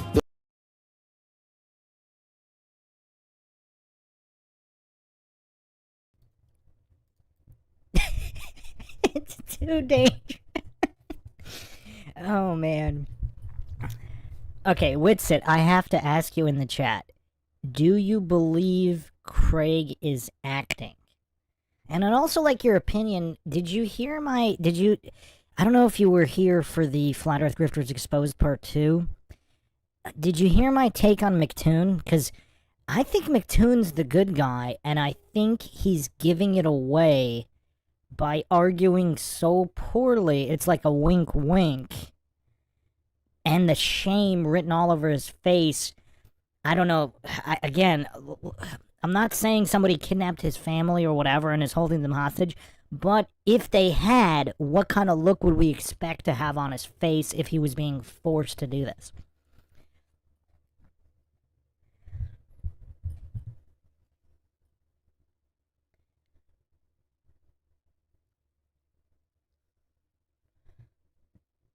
So, Witsit, do you get the impression that Craig is acting?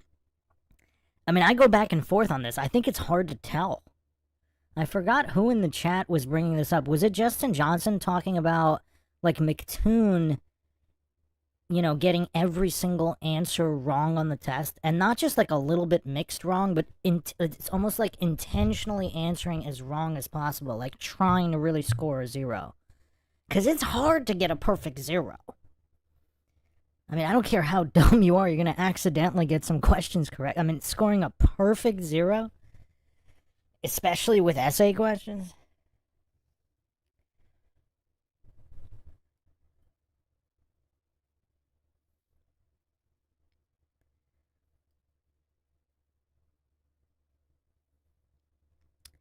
So yeah, I'm curious as to, I don't think Austin's chimed in here on the subject of Craig acting before, because I think Too Offended said that he believes Craig is acting, if I remember correctly. I don't know if Too Offended isn't here right now. Too Offended actually is willing to debate on the Flat Earth side on MINDSHOCK.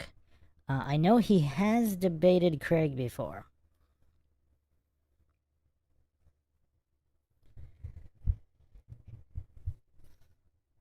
So, Witsit, if you heard that, do you believe Craig is acting, and what do you think of McToon, all the shame written over McToon's face?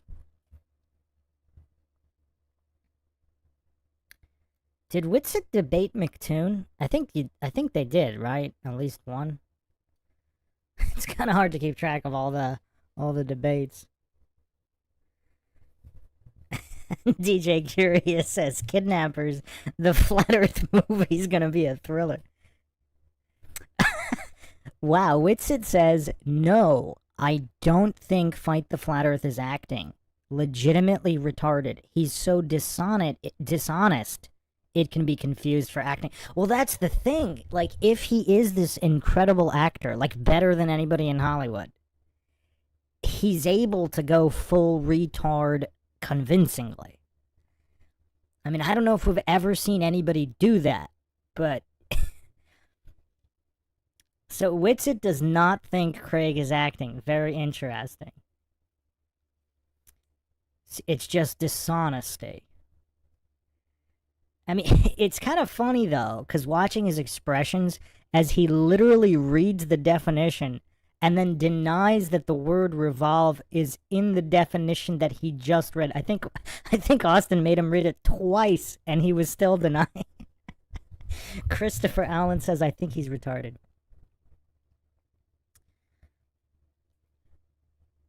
Flat Oz says he's well, obviously he's grifting, but is he acting while grifting, or is he genuinely mentally disabled while grifting? Here, we got a lot of big time flat earthers in the chat. Let me do a poll. I think I did one before, but I'll do another one here.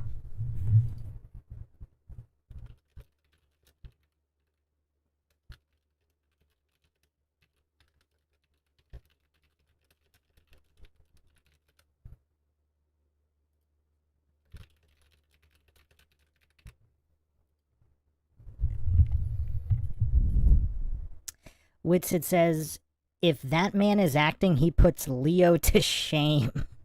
Well, yeah, no. Obviously, it's very convincing. Yeah. If he's acting, he's an all-time great. Yes. I just don't want to rule that out because I don't know. Also, can't rock with McToon being the good guy. He has slandered me way too much. Okay, yeah, I didn't really address the slander side of it. I was mostly looking at his facial expressions and his micro expressions and the shame in his eyes while he's trying to make scientific arguments. I mean, the slander is definitely an issue. Would he be doing that? Unless that's part of the script and the agenda and he did it against his will. Again, I'm not saying that's the case. I'm saying if it's the case, what kind of micro expressions would we expect to see in that situation? Flat Oz says, oh no, he's legit retarded. He means everything he said. So it's 62% say he's not acting. So 33% say he is acting. Full retard. Well, he's definitely if he's acting, he's definitely he's an all-time great. No question. I mean, it can be hard to tell though because who would okay, so if he's not acting and he just has this, well, whether he's acting or not, he seems to genuinely have a fetish for humiliating himself.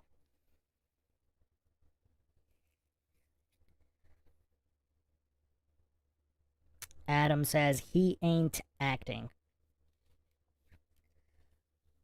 If there is some kind of CIA shill program to promote Flat Earth, if there's a CIA PSYOP to promote Flat Earth and increase Flat Earth membership by getting shills to intentionally argue as badly as possible to increase the amount of Flat Earthers for destabilization and rolling out some kind of new world order as a result of civil war from people not trusting the government. I mean, Flat Earth is one of the quickest ways to not trust any aspect of government, right? I mean, it kind of used to be moon landing, I guess, but Flat Earth is way more extreme.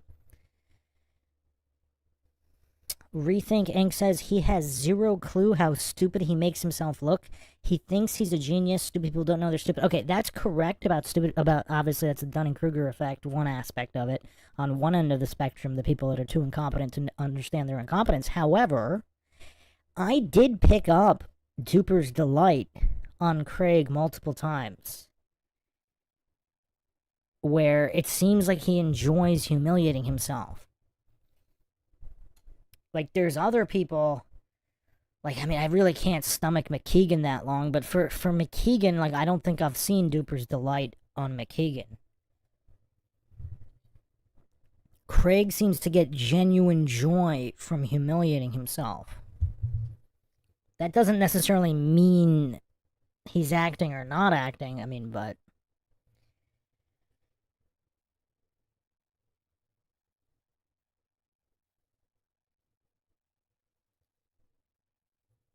Joy says, yes, MINDSHOCK, I have seen Craig smile that smile. Yeah, it's not that rare. It wasn't just once or twice. He clearly has Duper's delight whenever he's kind of caught in an argument and made to look stupid. Like, he doesn't have Duper's delight when he's just regurgitating whatever scientism dogma, like attempting to educate people or his followers or whatever. He doesn't have Duper's delight there. He has Duper's delight when he gets caught and exposed in being wrong, and it's almost like he enjoys being humiliated.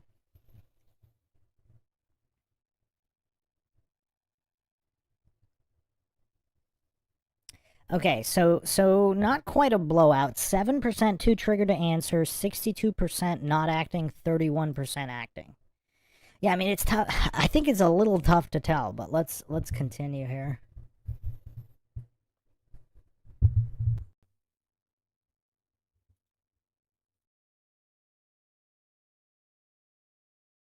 Literally. I'm an angry person. I struggle to control my temper, my anxiety, my stress levels. Very much so. Very much like Bruce Banner. I am always angry. So that's the funniest part. I was like, I'm trying to be nice to him. I know he had a heart problem the last time y'all tried to debate. Are you telling me right now, like, hang on, is Robot Polisher down there? Are you recording this, buddy? Are you telling me that people who know him have reached out to you and told you that it's like a danger to his life if he debates you? Because he gets too like, wow. That's incredible. Yeah. I mean, you think he would be a little bit more humble in his approach? Like, you might die from trying to debate flat earthers. You think you might take it down a notch? Oh, so you're acting like a child? Yeah. You're gonna interrupt me again because you're getting.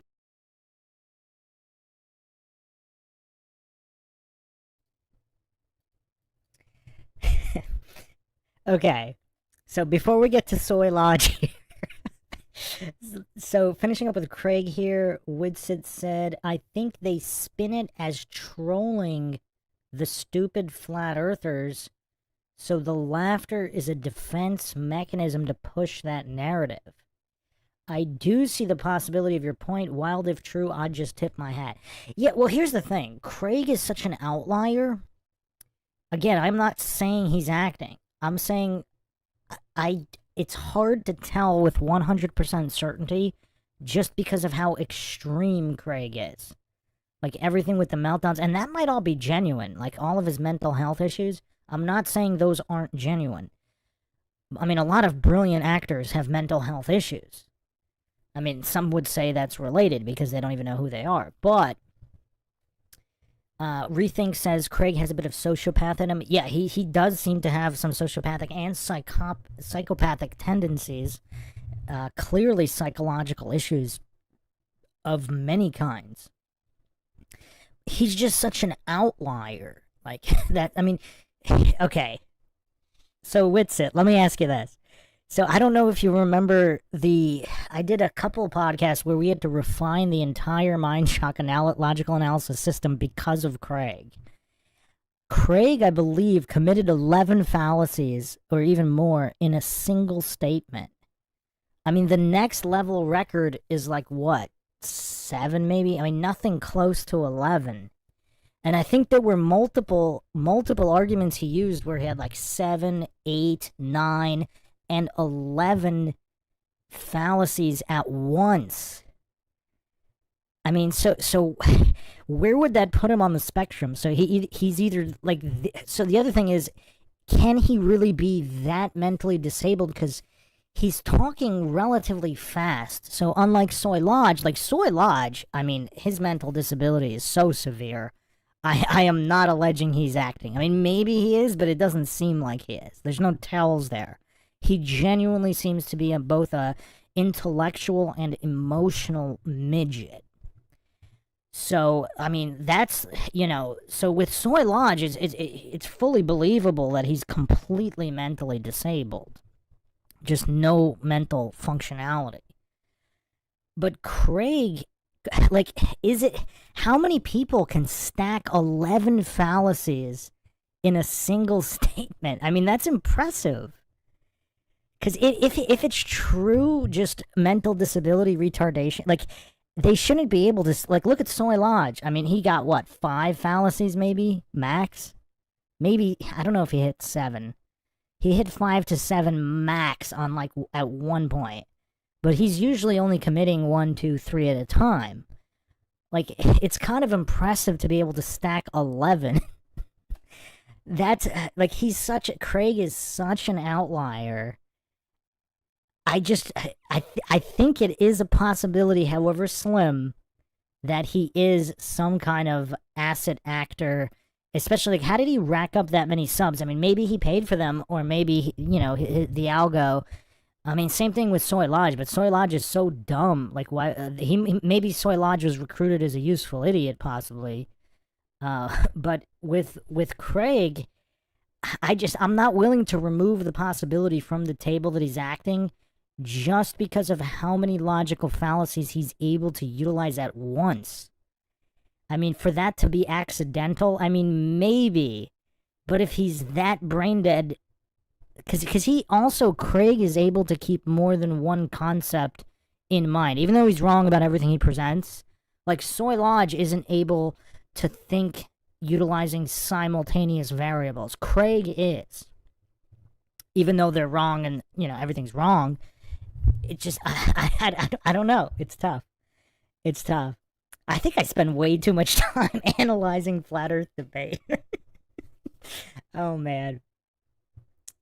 Oh, man. I actually never thought it would get this deep. But everybody just kept asking for more Flat Earth analysis. And that's the whole thing about logic. It is objective. You can apply it to any subject, whether it's the paranormal, whether it's Flat Earth, whatever.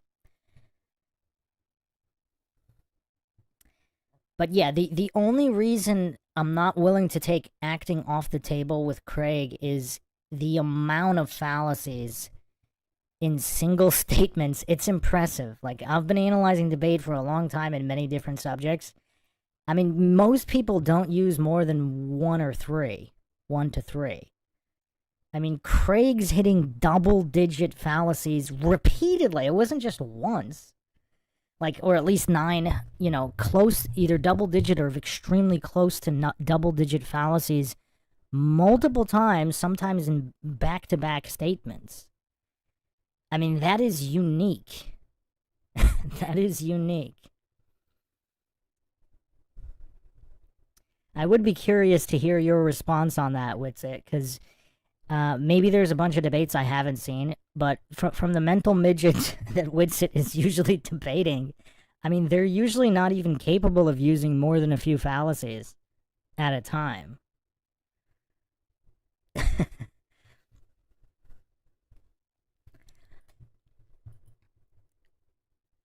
So yeah, Witsit, if you're still here, what do you think about that, and what would you put the average amount of fallacies used per statement in the people you debate? Because I haven't noticed. Witsit says the combination of cognitive dissonance and narcissism effectively render him retarded. Well, unless he's acting, though, because how many other people are able to use that many fallacies in single statement? It's not easy. It's like getting perfect zeros on every single multiple choice test you ever take. It's just, I mean, that's impressive.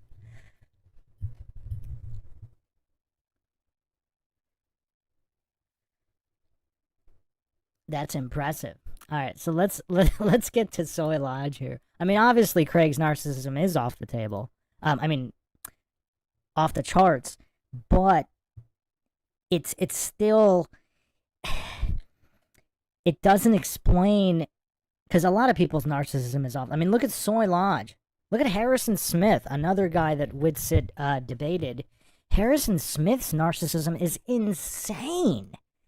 I mean, he was even bringing up his own definition of God, what everything means to him. Like, just no inkling, like, not even a hint of having any desire to comprehend objective reality, only how it affects him.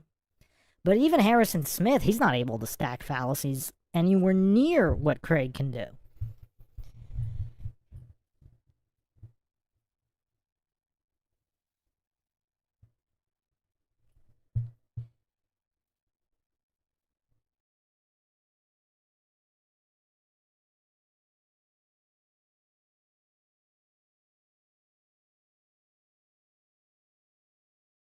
Really emotional stuff. I'm not getting really emotional. I don't always get to introduce eclipse. these concepts to grown adults, so this is fun for me. For me, I sit there and I'm like, how do we know that the Earth is orbiting this, is revolving around the sun? It's like, well, look at the sky. It is. It's obvious. The sun sets. We have pictures from space, and you can circumnavigate the globe. Because at the end of the day, like, why would people lie about it? You know, the sun set as it is cannot be explained on a flat Earth model. Super triggered. I didn't get super triggered, Austin. I know the way you guys operate. I'm a historian, and I can grasp this better than you. The Bible does not describe a flat Earth.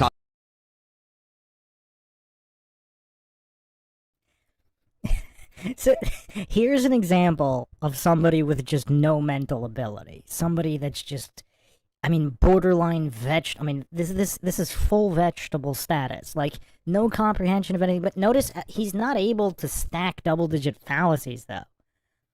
Like, you have to be... I mean, stacking double-digit fallacies requires to keep more than one variable in mind at a time. Clearly, Soy Lodge is not capable of doing that. I mean, Soy Lodge isn't even capable of doing 5 minutes of research. He went into a debate. I mean, even if it wasn't Austin, let's say it was another Flat Earth debater who has debated multiple times. He went into this debate doing practically zero research. I mean, he brought up literally the dumbest arguments possible that were brought up in the first Flat Earth debates that are very fallacious, but they're single dimension fallacious. They're not multi-dimensional fallacious like Craig. I mean, I'm not joking when I say Craig has this ability to stack fallacies unlike any other human I have ever witnessed. I mean, I'm not joking about that. That's literal. He's using multi-dimensional thought processes, which that's why he's able to get so many different fallacies in the same statement. Soy Lodge is so one-dimensional. I mean, there's just no mental processing power here. I mean, this is an example of a guy with a mental disability.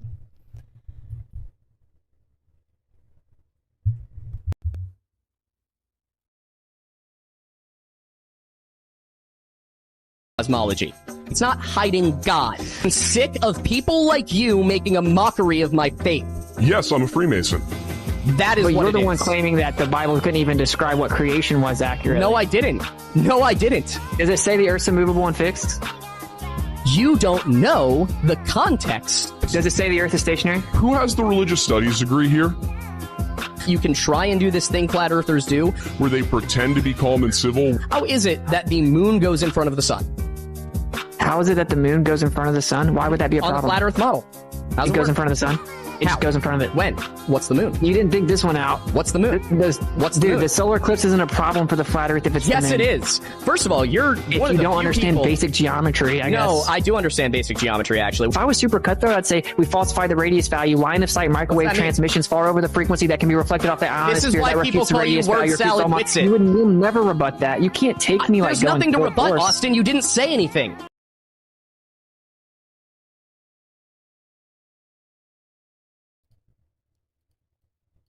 I mean, imagine the cope. The mental midgetry here. Imagine the cope of having to pretend your opponent didn't say anything. I mean...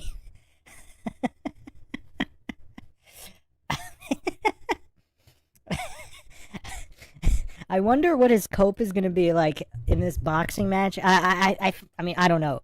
This guy is actually this mentally disabled.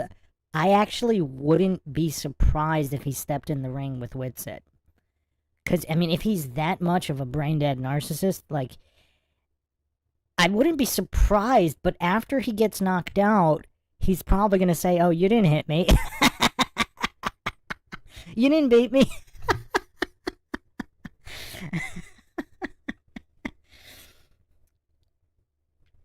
But again, there's just a clear difference here in his singular dimensional thinking versus Craig. Jeff Hunt says he already looks punchy. Well, like I pointed out in the Soy Lodge analysis, we don't know what happened when his mom was pregnant. I mean, we don't know if she drank, used drugs. We don't know if he was dropped on his head many times as a child. We don't have any of this information. So we really, I mean, we're just guessing. We don't have any of this information.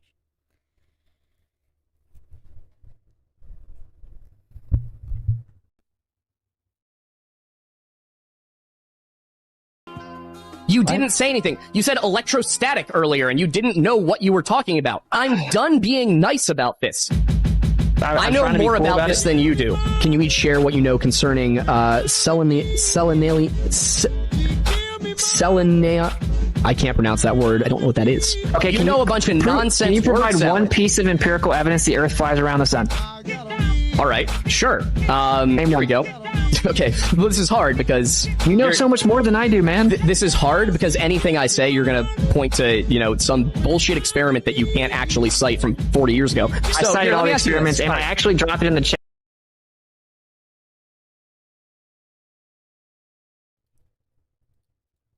What Witsit says has nothing to do with providing evidence for something. It's hard. So this guy came to a tank fight with a wet sponge. That's what happened here. This guy came to a tank fight with a wet sponge. Like, he did zero prep work. Not just on the flat earth positions, but he doesn't know his own positions. So, if he can't provide evidence for anything, this is weird.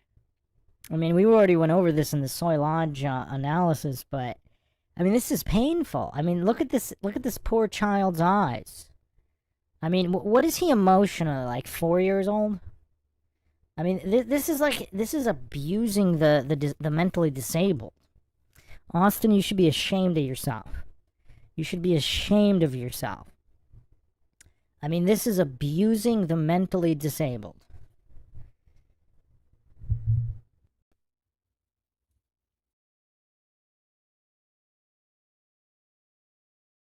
So you dropped a whole bunch of stuff into the chat that you knew we didn't have time to read. I dropped it in the YouTube chat so they can know you're lying about it. Okay, I'm sure that they can. Sure, whatever. I don't care, Austin. I really don't care. Entire website that has all the resources. Oh, hey, is it an Eric Dubé's website with his 200 proofs where I debunked every single one of them? Is it that one? Is that one, Austin? No. Ether Cosmology. Do you have evidence the Earth moves around the sun? I do. All right. Or is it just a blind belief that you have because you appeal to the authority of scientism and what's the planet Mercury?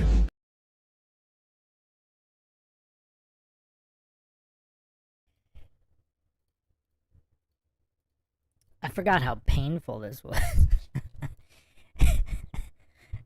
Do you have any evidence the Earth revolves around the sun? His response is, what is Mercury? Oh man, this is painful. This is really painful. He allegedly debunked 200 proofs, but he can't cite a single piece of evidence for the Earth going around this. Not one? Nothing? Not even a summary regurgitation of a scientism text? Not even that? Not even that?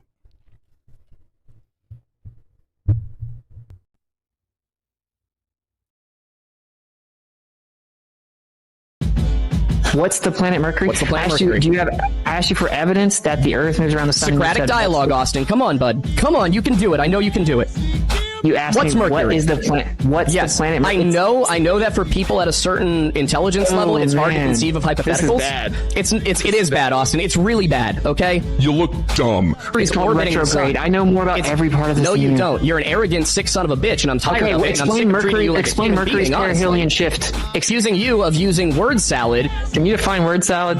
Yeah, it's when somebody throws a whole bunch of words at people in order to divert the conversation or make it seem that they are more intelligent than they are. What I'm asking you is why does Mercury traverse the... You're going to arbitrarily define the term word salad? Are you kidding me right now? An actual definition. I'm sure it does. Just because you don't know what the words mean doesn't mean No, Austin. Did you know that? This is called Dunning-Kruger, what you have, okay?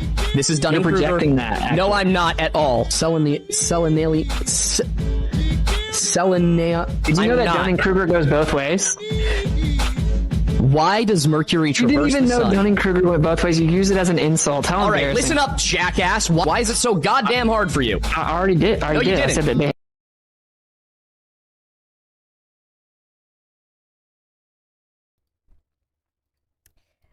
So, this goof is saying that Austin's making a mockery of his faith while he's the goof blaspheming. I might do some short compilations of him just blaspheming throughout this entire alleged debate.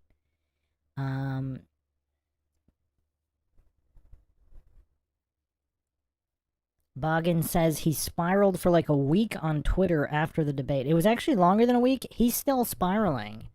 he was still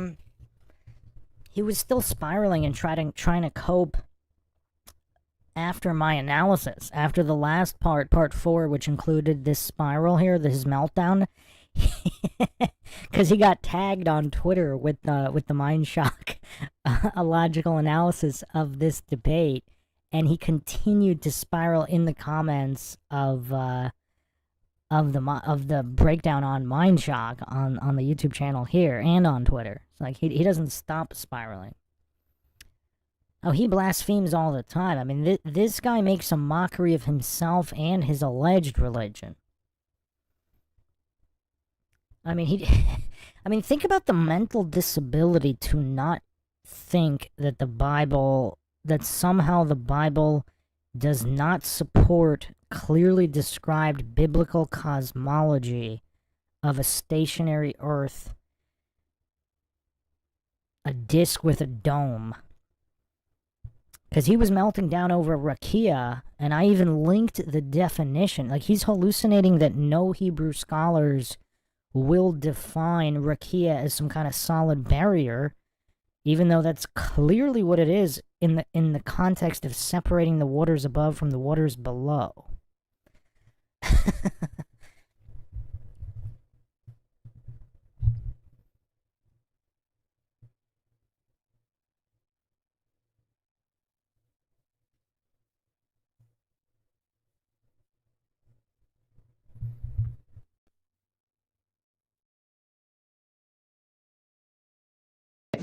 No, you did. Can you still man what I said? You didn't say anything.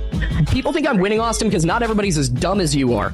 You think never you're really researched smart? it. Like you broke me. You broke me. Actually, as soon as I brought up that you can't, just give him the social. Get off of my channel. So this is pathetic. My socials are. Well, I'm just like, you can't give them your socials and get out of my house. I'm trying to be cool with you, fast. Like I'm not, Austin. I'm not trying to be cool with you. I don't fine. like you. You guys all think you're smarter than everybody else. Sorry if I triggered you. Whatever I did, I apologize. I got sick of the lies. Give them your socials and get off my show. Austin, I'm very excited. I'm glad we did this. Austin, I've watched you embarrass yourself for 2 hours straight tonight. I'm aware that I probably look bad right now. I don't care about the theory of relativity as applies to gravity. I have no reason to doubt it. Keeping a conspiracy this big?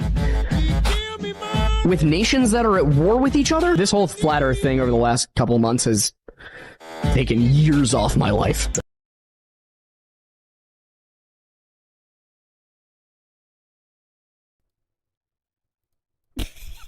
I mean, imagine being that much of a mental midget. Imagine being that much of a mental midget that you can't discuss something without it taking years off your life. I mean, it's kind of hard not to feel bad for this guy.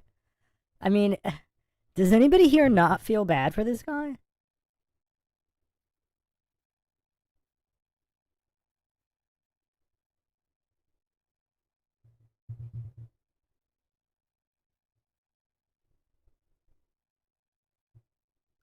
Jeff says, Soy can't imagine it because it would include him being fooled. Yeah, that's true. I mean, yeah, the narcissism is off the charts, no question. But it's also the mental deficient. Like, he doesn't have the mental capacity to comprehend hypotheticals, as he accurately projected earlier. Walter says, I don't feel bad.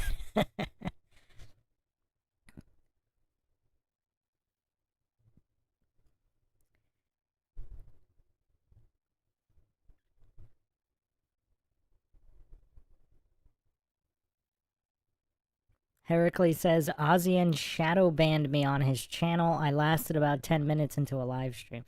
Walter says, brings it on himself. Yeah, he does bring it on himself, but that still doesn't mean that you don't need to feel bad for him. Because does he have the mental capacity to comprehend what he's bringing on himself? See, I'm not sure he does. I'm not sure he does.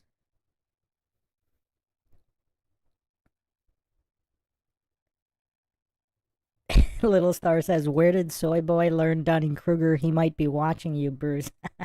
Well, the next part of my Pretend Society series is going to be going deep into Dunning-Kruger the full explanation of not only the Dunning-Kruger effect, but how it relates to other psychological factors as well. Earth Goat Tress says, it's obvious to me that this person is possessed or being taken over by an entity, a not-so-intelligent entity that also takes over others. They all sound the same if you closely observe and listen. Okay, this is actually a very interesting topic. I want Austin's take on this as well, what Earth Goat Tress just said, as well as... So there's two things here. Okay, because let's not fall for false dichotomy logical fallacies.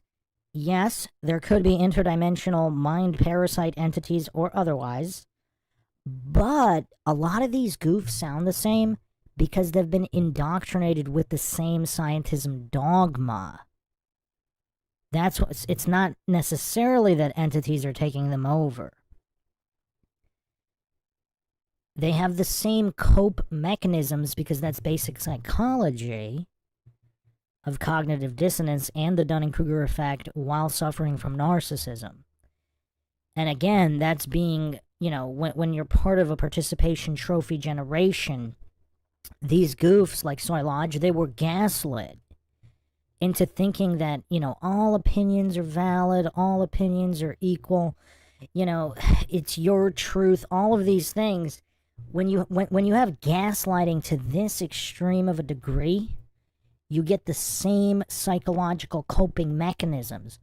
And the reason they all sound the same with their arguments is that they went to the curriculum and the indoctrination facilities is all the same. Because they don't teach logic, they don't teach critical thinking or deductive reasoning. So they don't have any tools to actually discern the dogma that they're being fed. So I'm not sure it's the case. I mean, I'm not dismissing any kind of entity, mind parasites or whatever. That might also be at play, but I'm not sure that that's the reason why a lot of these goofs sound the same.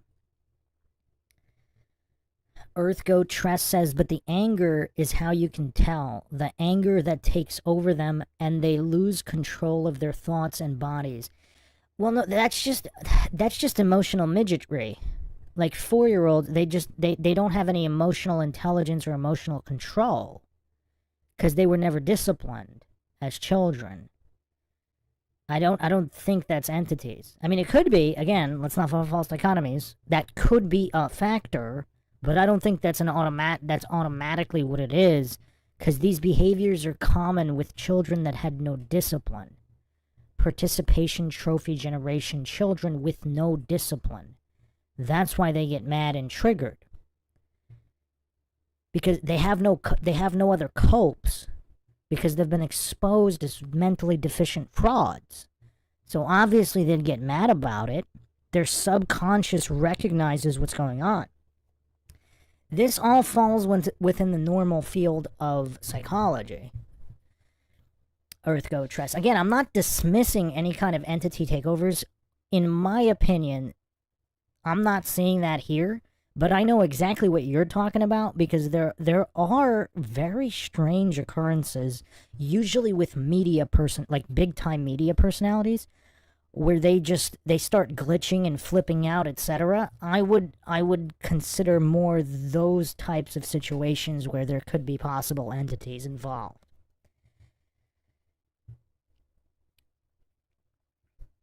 Witsit says, I actually tried to give him a way out of the boxing match, but he insists. Well, some people gotta learn the hard way, but here's the thing, I'm not sure he has the mental capacity to learn anything. Even if he gets knocked out, he'll say, it wasn't Austin. He'll say, like, he slipped and knocked himself out or something. Like. But, Witsit, what do you think about, entities like Earth Goat Tress? Not necessarily in the case of Soy Lodge, but in general. Because obviously there's biblical grounding for that as well.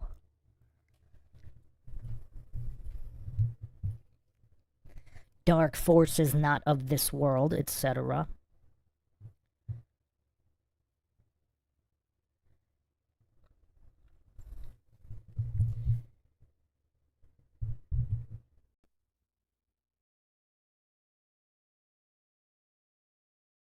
years off my life. Ozian, you do realize the statement, quote, space philosophically is something, unquote, is nonsensical, right? Okay, I guess I'll look up the definition for space. So space definition. I accept authority figures that I trust, and I don't see anything that's wrong with that, fundamentally wrong with that at all. Mainstream science, dude, yeah, I accept it. I have no reason to doubt Mr. Beast. You don't have to understand the process on how it works. Regurgitate a religion, I get it. Yeah, most people don't understand the Sure, I accept You guys it have based upon so much- testimonials of people that are experts. Hey, guys, in the field. I only have to appeal to gravity. I don't have to substantiate it. Why would Mr. Beast lie? I believe in a lot of stuff, Witsit. I believe in something. Just, I know. I accept the claim is true. That's all. Anything but God and morals. You don't need weak Christians.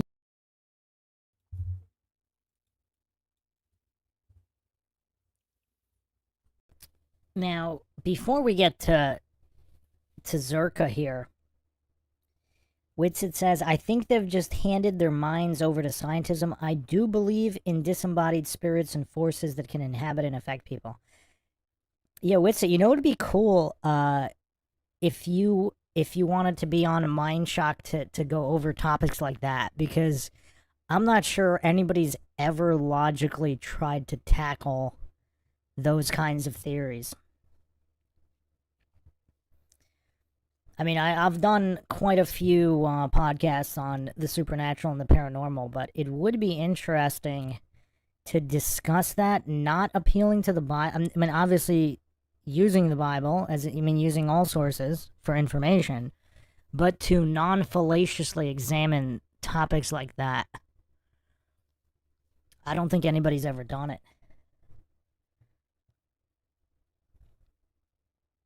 But yeah, that Ozian goof, I don't even spend time on guys like that. I mean, that guy, I just don't know what to do with it, because, he's got a speech impediment. I mean, there's no mental processing going on. There's really no reason to even, I don't think I could actually handle an Ozian, breaking down an Ozian debate, just because, the guy's boring. He's not even entertaining in his goofery. Witsid said he's down for that. Yeah, that would be pretty interesting. I would have to prepare some materials for that. I actually did a long-standing series on shadow people. Just so many accounts of that. But in terms of entities taking over somebody's mind and or body, yeah, a logical breakdown on that would be interesting. Rethink Inc. says Jerry Marzinski is a good person to listen to involving entities. Boggin mentions the Hat Man, yes. Yeah, I don't even know if we really need to even spend time talking about Ozian, because that's like plain Jane goofery. Like there's not even entertaining. There's nothing entertaining about that type of goofery. Even Sword Lodge is more entertaining than Ozian.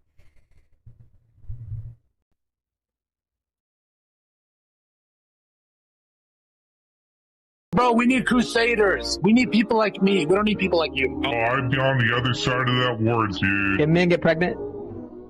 And men get pregnant. People identify that men. Hey, Osmond, did you not agree that they're composites? Some are, and they tell you when they are. We talk about dildos on the ground. We don't give a fuck about your gay stick. Where the fuck is their curvature? Where? You can see with drone footage, it goes up like on 200 No. I'm not talking about fisheye lens where you warping. Are you kidding? This dude just said you can see the curvature from 200 feet. You can measure the curvature of the horizon at slightly below 35,000 feet, according to... Are you seriously locking in 30,000? Dude, he just Googled it.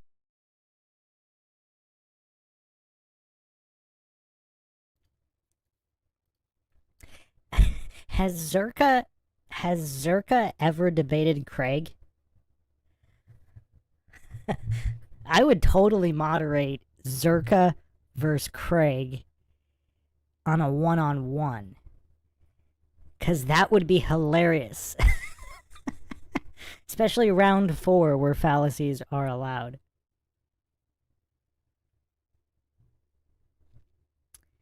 Yeah, everybody sleeps on Zerka. Like, I don't know how many drugs this guy's done or in the past.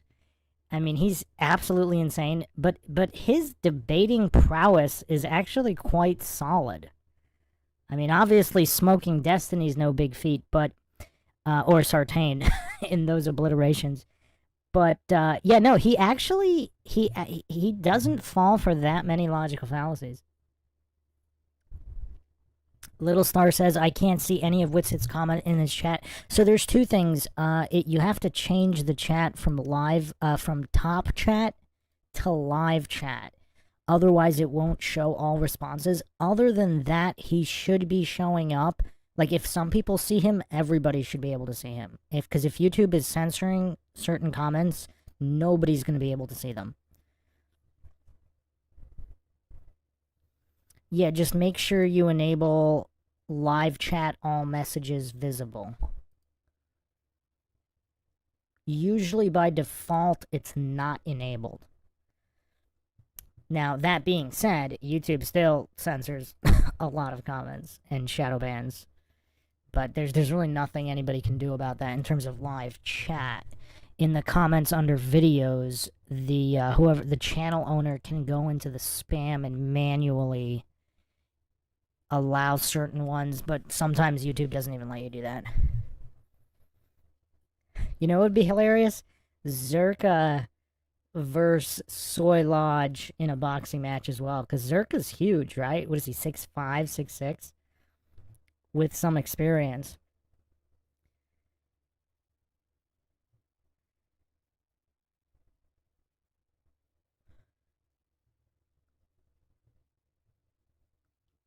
Earthgoat Tress says, Dr. Jerry Marzinski was partly influential into me observing this pattern of possible entity takeovers in many people. Here's my thoughts on this, too. Like, I'll have to check him out. I don't know, it kind of sounds familiar. I'm not sure if I've seen any of his stuff. It's like staring into the abyss. You stare into the abyss too long, the abyss stares back into you. So, it's a fine line between awareness and then, like, how far are you going to take the awareness? So I don't want to spend, you know, just an insane amount of time studying them. I'm not saying the awareness of them increases the chances of them being able to take you over. I mean, if you're weak-spirited, it might. I don't know. It's a little weird. I will say this, though. The only sleep paralysis I've ever had is back when I was a hardcore atheist, and I hadn't really, I mean, this was quite a long time ago. Once I started, I would say, yeah, once I started studying intelligent design and more of the propaganda, obviously, yeah, it was before my awareness of Project Bluebeam. So back when I thought that extraterrestrials were not definitely real, but there was more of a chance, you know. I thought the heliocentric globe model. Well, no, I got to rephrase that. I thought the globe model with space. I was still studying geocentrism. So regardless of whether the Earth spun or moved around the sun, but there was this solar system and all of this vast space with other planets with life on them. I was into studying the Drake equation and the possibility of life, SETI, all of that stuff. And that was once I followed the path of, I would say, Project Bluebeam, where there's way more manipulation of all of that stuff, and studied the Bible a lot more. Haven't had a case of sleep paralysis since. Again, I'm not saying anything proves anything. Obviously, this is MINDSHOCK. I do not claim anything is true or untrue. But I am not sure that it's healthy to be looking at some of those things for extended periods of time.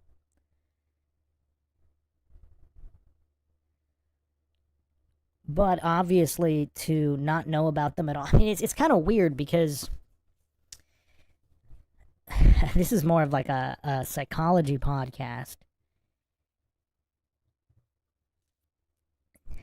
Tony Robbins, of all people, and the jury is out on that guy, but Tony Robbins actually said something interesting, I forgot where, about older people. So older people who aren't necessarily brainwashed into thinking you have to slow down when you're older, and they're still doing sports. I mean, everybody knows at least like that one person, maybe extended family or friends, who knows a guy who knows a guy, not necessarily single degree separation, but just an older guy, 70s, 80s, possibly even 90s, who's still doing all the crazy workouts and the sports and traveling the world. Because in their mind, it wasn't a given that you have to slow down and be unhealthy when you're older. But the people who take that for granted, oh, they're old. Some people in their 40s and 50s, they're like, oh, well, I'm getting old, I'm slowing down, and they basically brainwash themselves into it. So not knowing about certain negative things might possibly prevent them from being able to affect you. Maybe. Now, again, let's not fall for false dichotomies, because sometimes the awareness could be key in avoiding them as well. So, yeah, I don't think it's that clear cut or simple. Obviously, it also depends on what kind of person you are.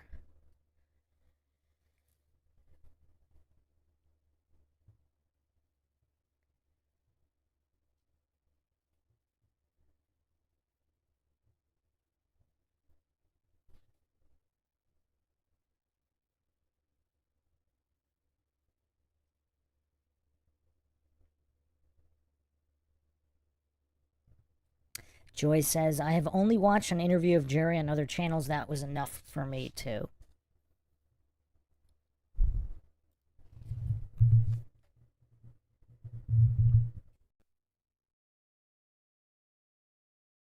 Feet. 30,000 feet? We proved the globe, and Flat Earth is You are definitely leaving this debate confident that you won. That's what's crazy, huh? How many genders are there? 8 billion people, so I don't care what people call themselves. I mean, there's an argument by Rudolf Steiner that, like, some people are literally incapable of individuation. Just some dumb, blind lemming, like an NPC. An NPC, in like a video game. Like, are you even real? Like, how do we know you're not an NPC, I don't have an internal monologue. Start conversations with children by saying something like this. Is it still hot out there? Or this. Did you catch a game last night? Or this. Have you tried the lasagna? It's my favorite. Or this. Do you like hot fudge sundaes? I hear that other people have like a constant kind of dialogue and stream in their head, and that when they're doing a task, they'll just be thinking about things the entire time they're doing a task. It actually kind of feels a little overwhelming.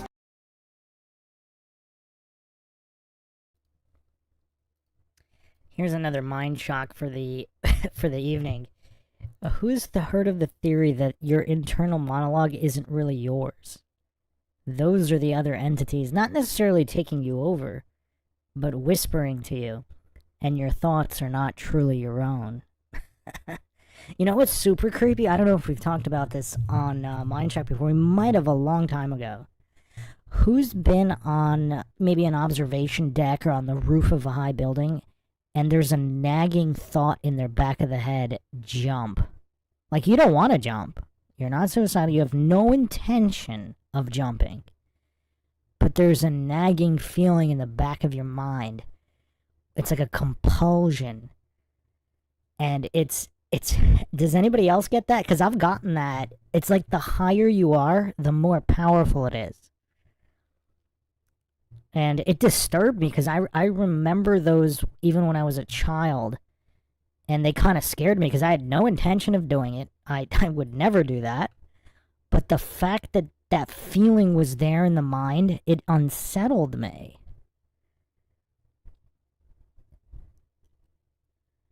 Joyce says, I call those purpose tremors. You coined that term, or did you hear that somewhere? Little Star says it was worse when I was a child. Yeah. Is that because children are more perceptive to other entities, and the veil is thinner for children?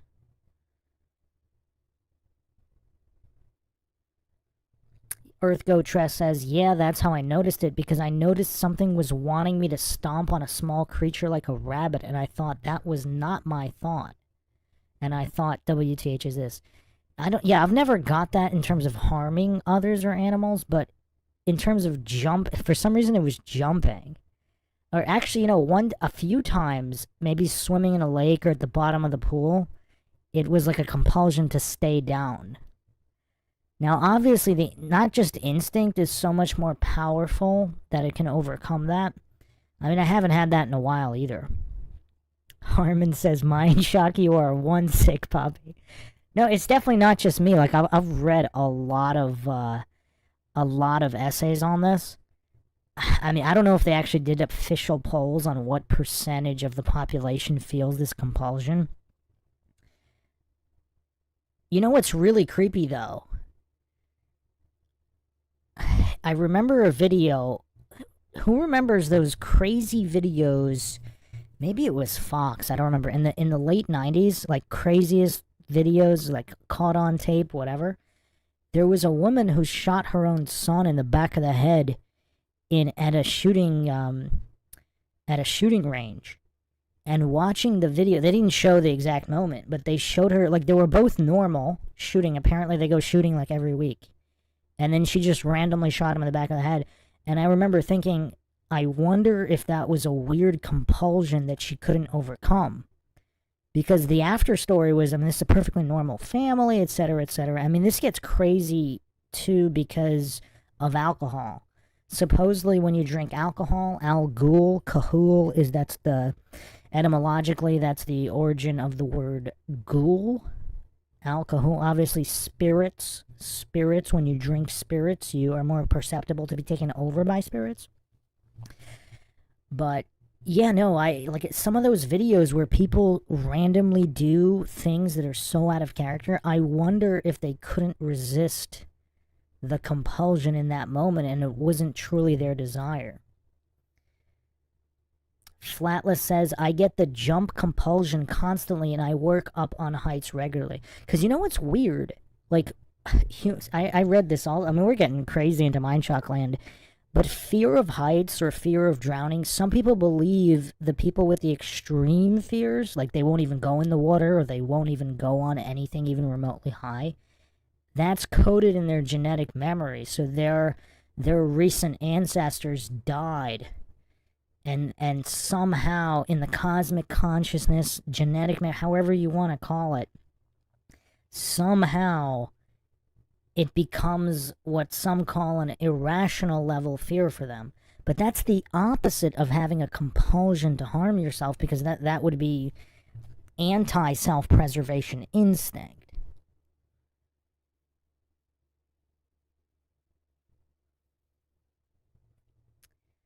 Boggin says, I read hunters often get the impulse to aim at other hunters. And you know what's crazy? The amount of people out there hunting.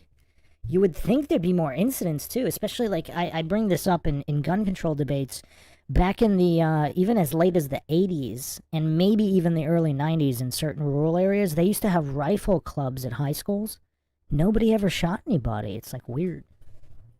So maybe it has to do more with, like, the sick society of, you know, poisoned air, food, water, cell phone radiation of the recent generation, where those compulsions would be greater because the whatever entities can cross the veil more easily on weakened souls and in worse environments.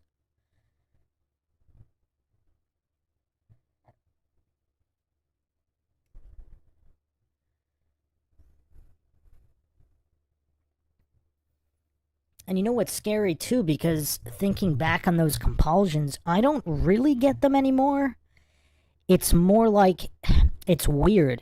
It's like I feel that they're still there, but I don't get them. Like, they've been weakened to such a point where they're not there.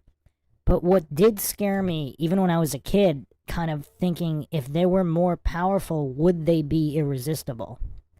And I used to read, like, a lot of ghost stories and paranormal stories of people doing things they didn't want to do. I wonder how that's all related.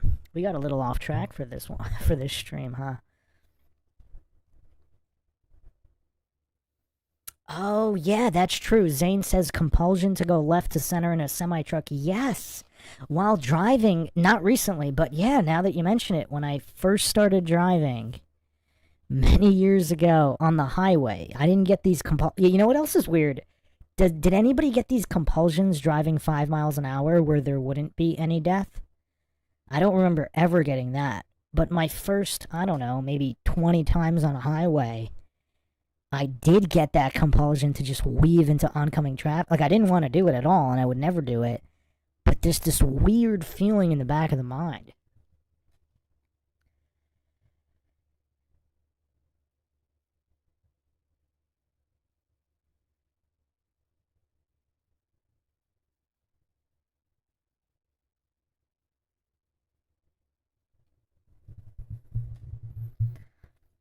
Harmon says, I have such a fear of heights. When I'm on top of a building and people are looking over, I have to get on my stomach and just barely peek over. I cannot stand up right and look over.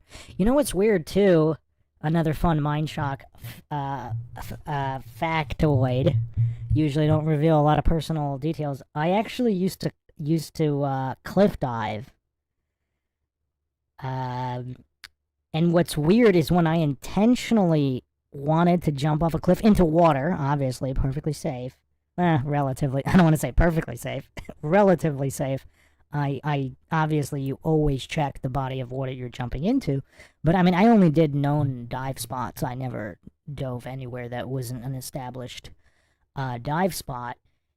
You know, no rocks, you know, no sketchy rocks at the bottom or anything. When I wanted to jump, that compulsion was never there.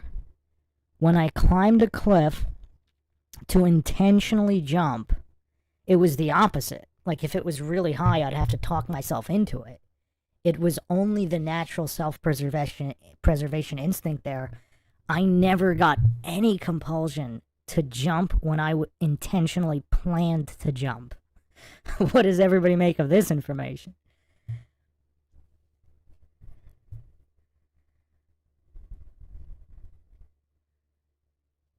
Oh, wow, that's really creepy. Truth Troll says, I was prescribed Ambien and Wellbutrin, and after taking the first dose of both, I walked downstairs to get my dad's pistol and couldn't stop myself. I was crying and begged my mother to stop me. She had to tackle me to stop me. Yeah, that's really creepy. And a lot of these situations with MK Ultra and school shooters, I wonder how much of it, you know what would be really creepy? I do have an MK Ultra deep dive coming up. I wonder if MK Ultra is even worse than any of us ever imagined, and there actually is some kind of so-called supernatural influence being messed with within MK Ultra, where these entities or whatever want to cause pain and suffering, and MK Ultra actually utilizes them as part of the program.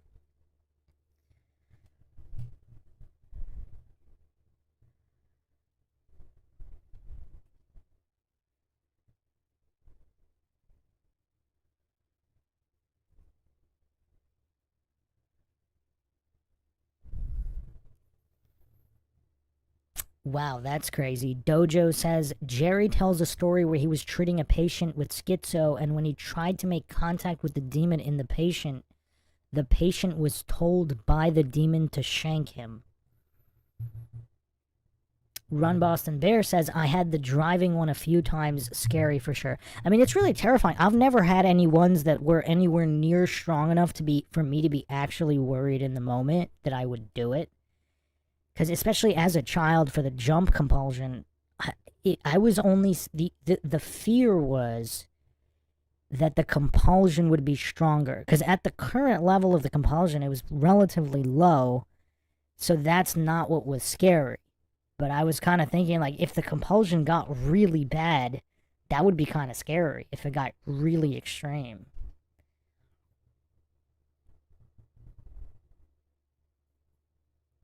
Earthgoat Tress says, the issue is that being unaware that these things happen, most people think that it's their own mind.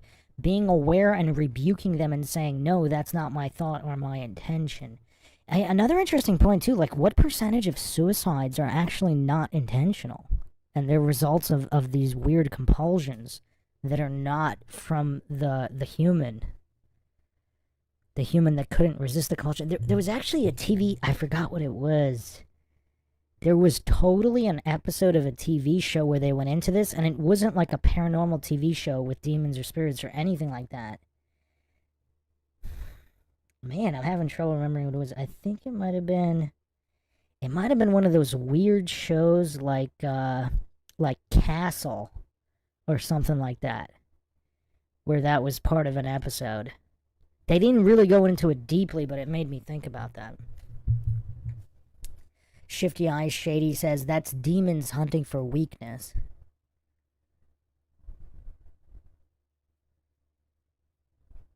Wow. Nominal says, I'm a roofer, and we all know the intrusive compulsion while standing near the edge. You know what's weird, though, Nominal, is that there are people who don't get the compulsion. I don't know if there was a poll or whatever. I mean, I don't get the compulsion anymore, but I remember what it used to be. I still get like a weird little, I would say, I don't know, tingle. Like a compulsion could be coming on, but it doesn't come on. And it's just my memory of the older compulsions. So not everybody gets it, though, which is also what's curious. I mean, again, I don't think there's ever been any actual polls done. So we don't know if it's 50% of the population, 90%. I mean, it's definitely not like 5%. It's way more than that. Because a lot of people, I would say at least half of people, if I had to guess, I would say it's probably at least 50%. But it's not 100%, unless you think people are lying. But again, like, I don't get it anymore, so I don't know what that means.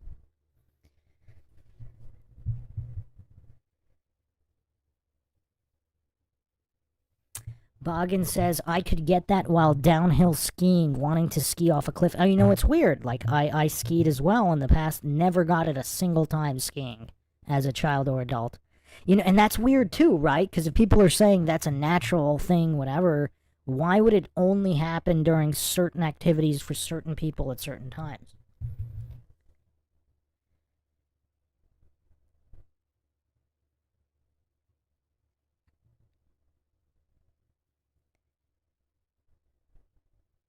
Dojo said, Jerry practiced psychology, kept the demonic possession of schizos a secret until he retired.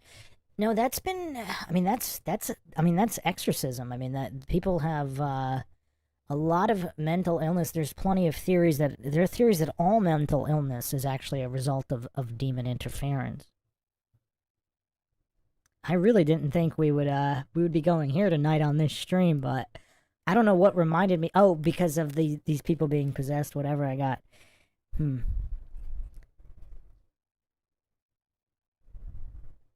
Boggin says, there are people that put sharpened sticks where people dive. How sick is that? Where people cliff dive? I've never heard of that. That's crazy. That's insane. That makes me really not want to be well, because I'm trying to remember.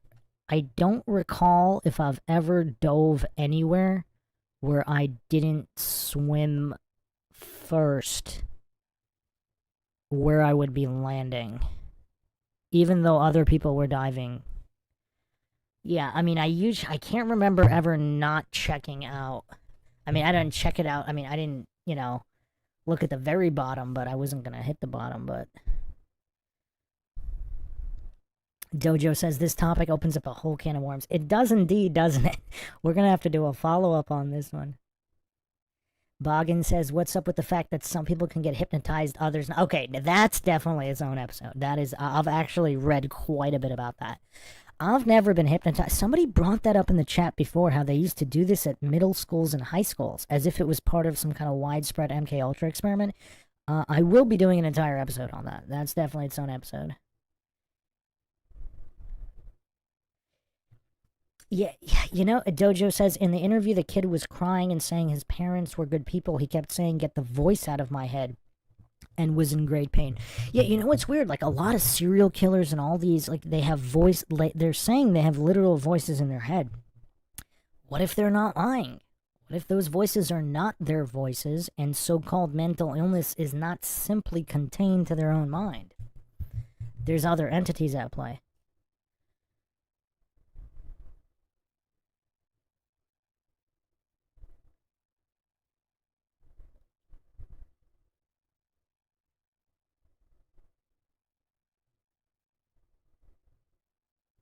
Truth Troll says, I believe MK Ultra is that indeed, the splitting of minds being different entities. You know what also is kind of interesting? I need to do a full podcast on the Ananurbe as well, the so-called paranormal branch of Nazi research. It was also their most funded.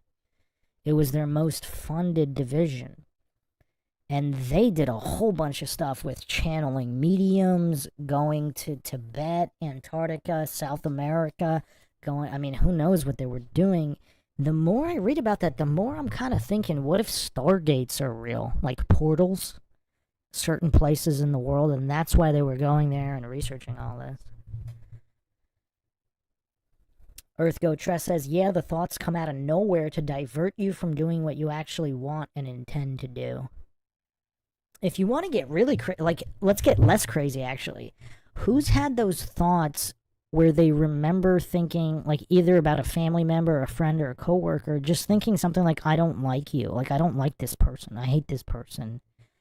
Like, just a feeling of dislike, and then you take a moment to reflect, and you're like, well, I don't really dislike them. Why did I have that thought? Not that you have to, like them and them being a good friend, but why did you have a thought that wasn't really your thought? Even if it was innocuous. Like, let's not talk about jumping off of heights or swerving into traffic. Like, little innocuous thoughts like that. Those are creepy. I used to get those a lot, too. And some of them are so innocuous that you don't really notice. I wonder if that's some kind of, like, entities training you to slowly increase the negativity or something, where they start really slow, so it's hard to notice.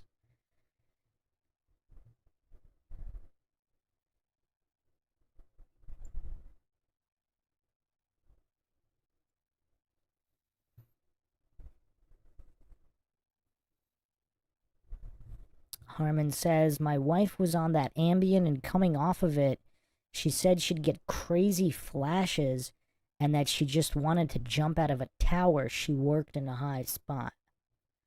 Dojo says, 100% I suspect that all the psyop on us is to open up demonic possession.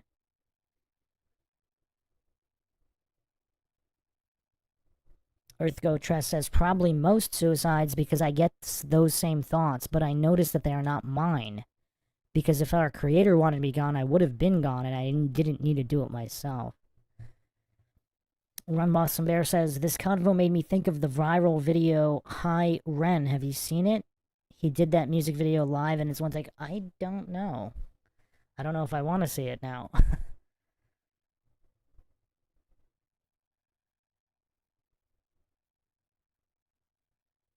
Shifty Eye Shady says, those spirits don't have me anymore, just started day 10. You talking about being sober from alcohol?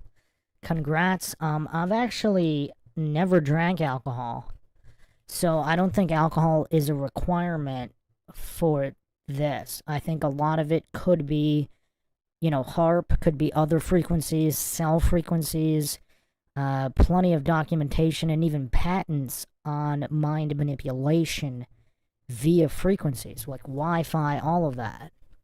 I mean, who knows, also geoengineering, spraying chemical, like, there's just so many avenues. I mean, obviously you don't want to add to it, you don't want to, but... Witsit says, suicidal compulsions have happened to many people I know after they have taken psychedelics. Yeah, I don't think it's coincidental. I think in thinning the veil, so to speak, between worlds, you open yourself up to other entities' manipulation because, again, everybody has a natural instinct to survive that's coded in your genes. So it just seems like it would be... It just seems so unnatural that you would have your own suicidal tendencies.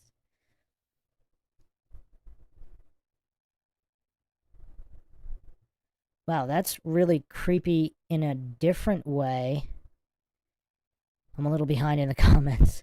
If you guys could just pause the comments for a little bit, I kind of want to get to all of them. If everybody could just, like, hold on for just a minute, I'm going to catch up here.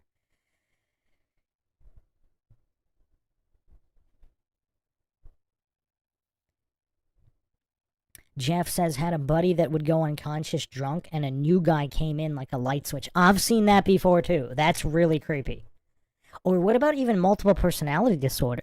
What if that's not really multiple personality disorder? What if those are literally different entities? We're opening up so many cans of worms tonight.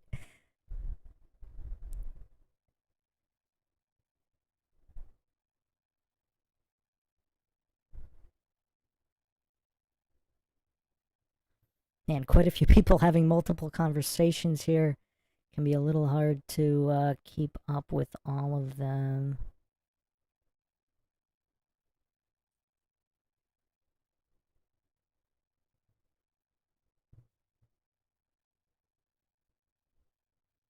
Boggin says, yeah, it's definitely gone away with age. After 25, 30, I haven't had it. Maybe the driving one.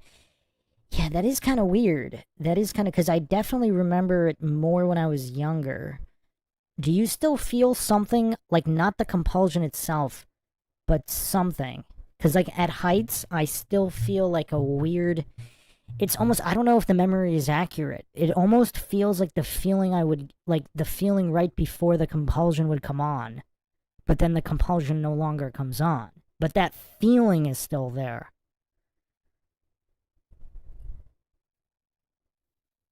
Almost the same thing with driving on a highway, too. I do not get the compulsion to swerve into traffic anymore. But it's almost like there was a feeling that came on before the compulsion. And I will occasionally get a little bit of that feeling, but no compulsion.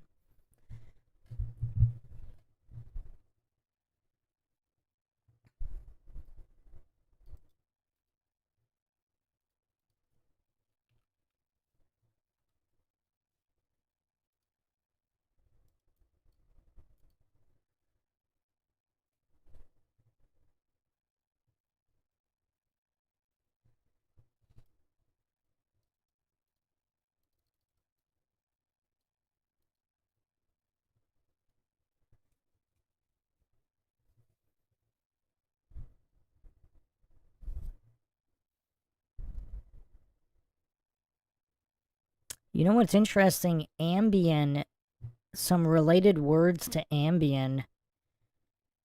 Ambient. Going all around.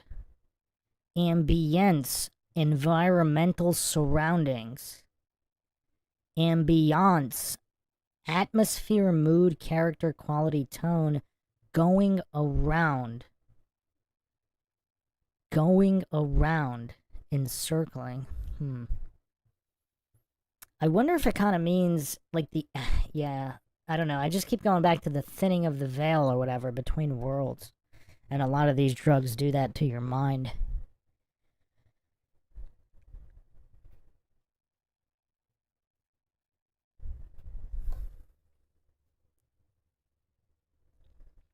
Shifty Eyes, Shady, no alcohol, 10 days. Congrats. Don't need that.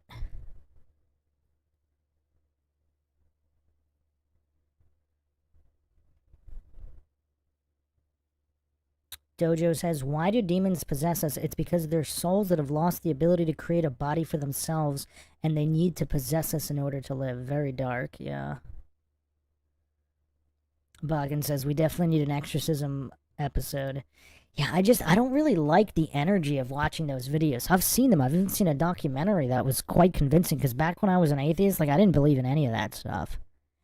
I mean, I believed in aliens and well, the possibility of aliens, the possibility of Bigfoot and cryptids, but I did not cross over into... I mean, I don't even know what I thought about ghosts, but I definitely did not do any demon crossover, so... But there was one documentary that was, I don't want to say it was convincing, but it was creepy.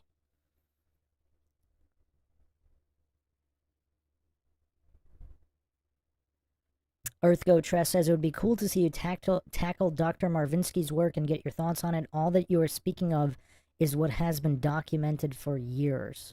Yeah.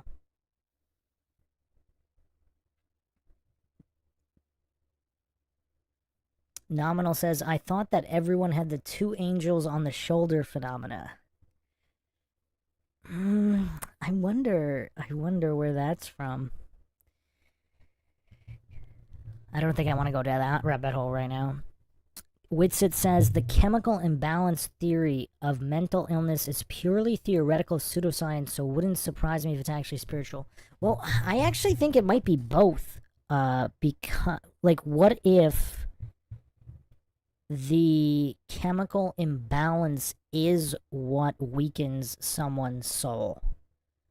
Because if your body is your temple, the temple gets a lot of cracks in it. I mean, both could be true.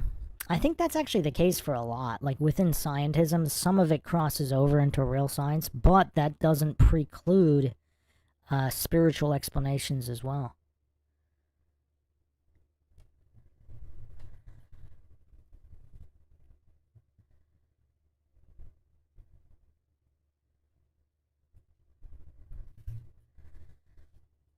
Joyce says, thou wilt keep him in perfect peace whose mind is stayed on thee. Isaiah 26:3. Fixing our minds on God is a remedy, a peace, a comfort. Earthgo Tress says, all humans are natural channelers, and the more compassionate and loving someone is, the more you can channel even unintentionally. Yes. Also a topic for another podcast. Boggin says the whole serotonin thing is all BS. Yeah, I'm not sure it's BS. I think it might be related, but let's not get into the false cosmological fallacy. I think it might be related, but obviously that doesn't mean it's not spiritual. Because if even something like being malnutritioned could open the door to other entities and mental illness.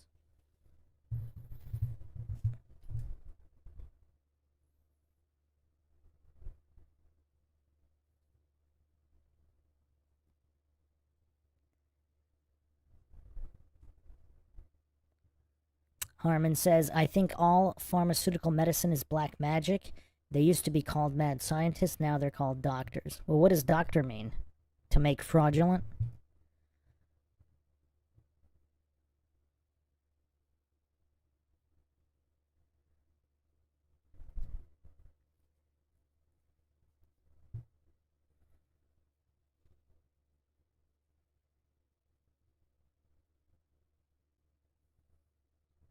Man, can you guys slow down for just one more minute? I'm almost caught up. Just give me another minute. No more comments for a minute, and then you can make them again. Sigma asks, you never drank alcohol, Bruce? No, I don't do alcohol, my friend.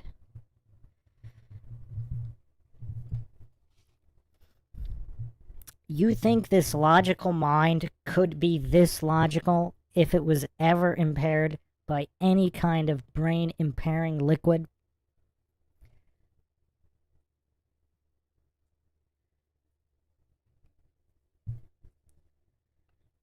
Earthgo Tress says, yeah, those entities are very sneaky, but once you notice them, that's the beginning of they have no control over you.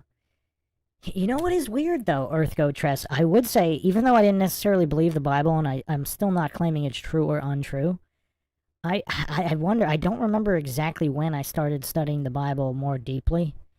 I wonder if there is a correlation there on the compulsion stopping. I mean, there's also some truth in whatever you resist persists. I mean, that's a troubling saying. There's also a very interesting book, because it kind of goes both ways. There's a book, Outwitting the Devil, The Secret to Freedom and Success. I'll probably put a summary up that on the MINDSHOCK channel. I do book summaries on here as well. It was written in 1938 by Napoleon Hill. And Napoleon Hill is, of course, the very famous author of Think and Grow Rich, which is one of the seminal books on success. But in Outwitting the Devil, it's actually very interesting because it's almost like spiritual in nature, because awareness of entities can strengthen your ability to resist them, but at the same time, they always have access to your thoughts. That's why meditation is so important, and not thinking anything, Because when you have thoughts to succeed, maybe it's not all self-sabotage. Obviously, there are people who have issues with self-sabotage.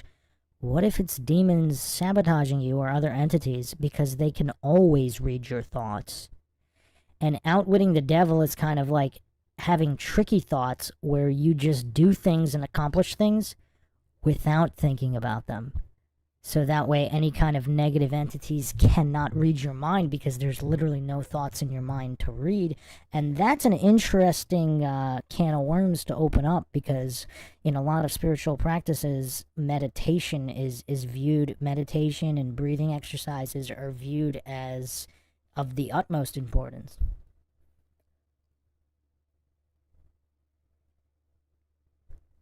Oh, Boggin says 432 verse 440, music change is a real thing. Yeah, I'm going to go into that. The Schumann resonances and all that stuff. I have an episode on that coming up. Heracles says, I think removing the bells and creating more atheists hasn't helped and does not seem to have helped now. Okay, you're getting really creepy, Dojo. Doing the numbers, it's 1 in 16 people we meet are actually demons. The 500 million demons of the Georgia Guidestones act like a hive that allows them to pull the wool over our eyes. Alright, we're getting into some really creepy territory here, Dojo.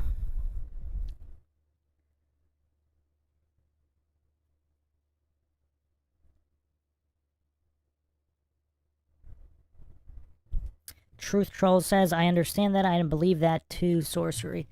Okay, I'm gonna go with, see, the word sorcery, is that simply using energy from the source? So, I'm not sure sorcery by default is bad.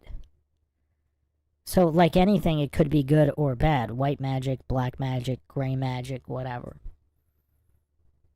Because shaman literally means wise man. Shaman. Wisdom.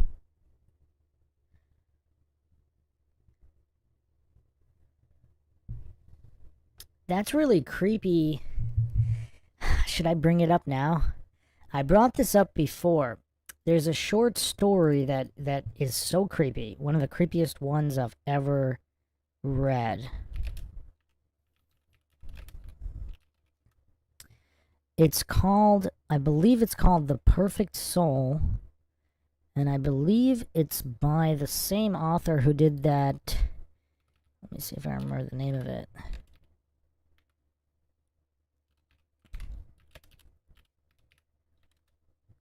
It was the Drizzt fantasy novels R.A. Salvatore. Or R.A. Salvatore, or Torre. He had a short story, The Perfect Soul, which was so disturbing. Oh wait, was that not his? Oh, okay. Or did he do a retelling? So it was Hugo. Yeah, he retold the story. It was Hugo Mann's Perfect Soul.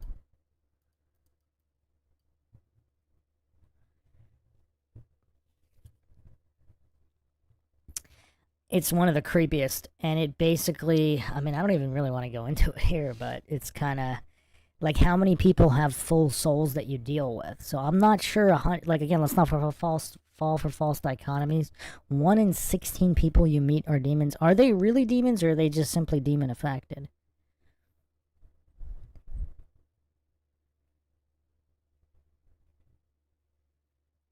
Sarah says, when I was younger, I had a recurring dream of a black shadow figure standing at the foot of my bed. It scared me really bad. I would wake up in a panic every time.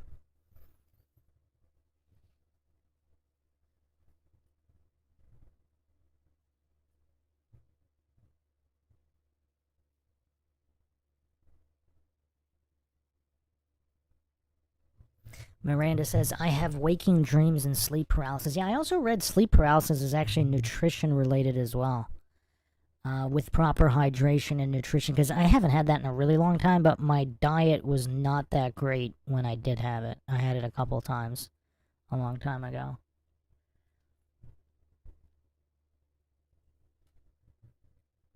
Justin Johnson says, try skydiving, it's awesome.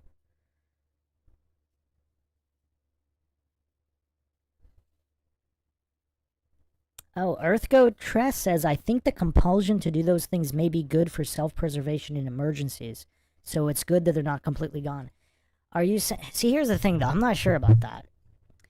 So in an emergency, I'm trying to think of how many emergency situations I've been in. I don't think any required me to jump off a cliff. But again, like I told you, when I would be intentionally cliff jumping, that compulsion was never there. It was the opposite. I had to overcome the self-preservation instinct. That compulsion wasn't even there a little bit. Not even any kind of tingle or feeling before the compulsion that I still occasionally get.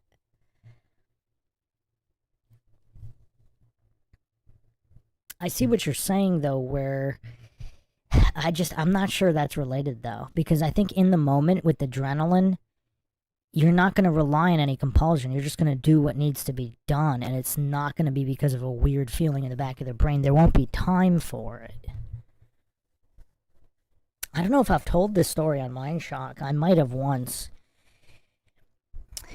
I was in a city one time, and I was about to cross a street, and I just got a weird feeling, completely different feeling. This was not a compulsion. It was just a feeling. It wasn't like a voice or a tingle in the brain. It almost like it wasn't even in my head. It was more of like, it's kind of hard to explain. It wasn't like a thought process. And it just told me don't cross it. Like, it was kind of like a feeling not to cross the street. I didn't know why.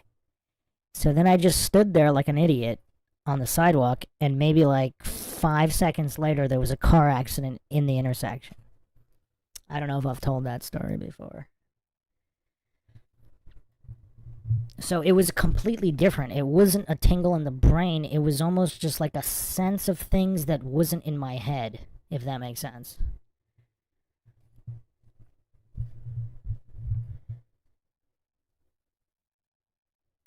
Okay, Jeff Hunt breaking out another can of worms here. Wow. You can store feelings and cycles using a point in space, like a cabin on a certain time exactly a year later. Same for spirits. Miranda says, lucid dreaming is horrifying to me. I haven't had lucid dreams in a while.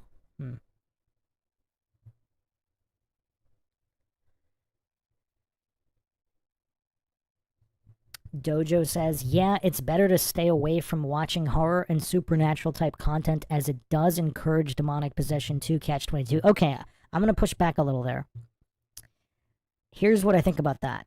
If you think it could be real, I agree with you.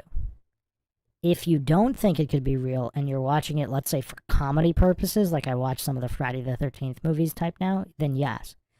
But when I was younger, I watched a lot more, and I wasn't, I guess you could call it, I was more brainwashed into scientism and all that when I was a lot younger. So yes, I would agree with you in that situation.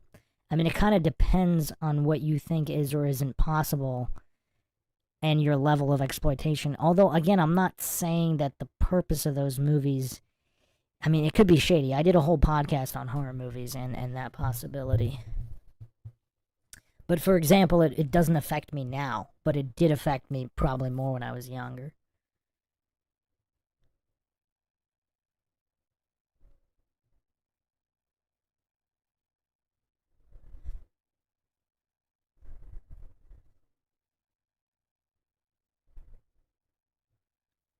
Erin Mavernine, few messages retracted.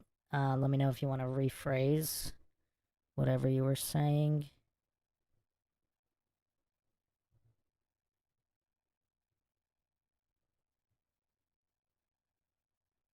Justin Johnson says, MindShock, thank you for being you. Your logic is quite refreshing in these troubling times.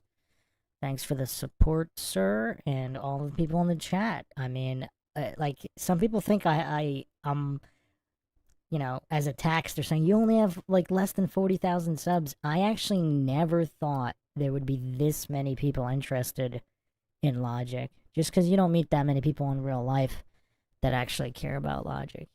And I'm not sure about the whole demon thing. I think, let's say that 1 in 16 number, I think it might be more plausible that they might be entity affected Not that they're not a real person, because even people that, let's say, are mentally gone, I've seen people like that 5 years later. They've had either near-death experiences, whatever, and they're completely different, and they're real people. They've even started employing logic and reason, and they're completely different than what they were. So I'm not sure about, like, the they live type scenario. I mean, maybe some of the, in the reptilian conspiracy, maybe some politicians or influential figures might literally be those entities. Again, I don't claim anything is true or untrue. But out of all the average people walking on the street, I mean, even if the majority of them might be possibly entity affected in a parasite type fashion, I don't know, just knowing so many random people and over years on how much they can change, if they were truly full-on demons, I'm not sure that would be possible.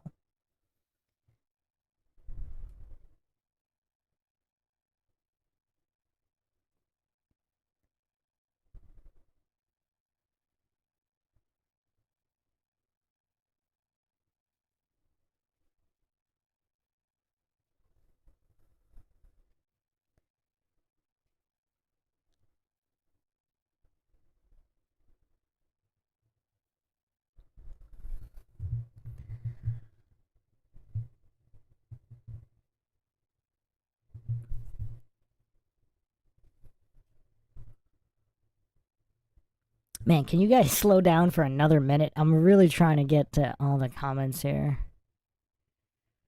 because they're so interesting. I want to get to all of them, but I'm always behind. If you guys can just stop commenting, just give me another minute, maybe 2 minutes. Stop commenting for 2 minutes, and then we'll get right back to it.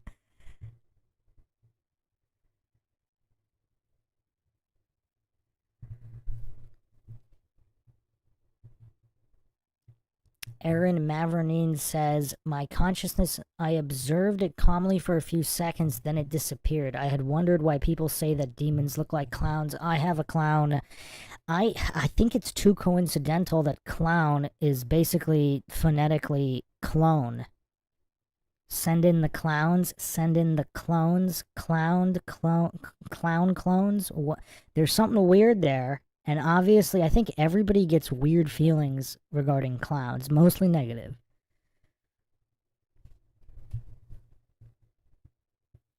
And the whole circus clown thing for entertainment and fun, and especially for kids at birthday parties, it's almost like it's a weird type of grooming to accept clowns as being fun and entertaining, when it might just be like the trickster spirits or something. The previous comment from Aaron was, I'm a Christian, went to a job interview at a military facility. That doesn't sound congruent. During the interview, I looked down briefly, my mind wandered. Instantly what I took to be a demon entered my consciousness. I observed it calmly for a few seconds, then it disappeared. I wondered why people say that demons look like clowns.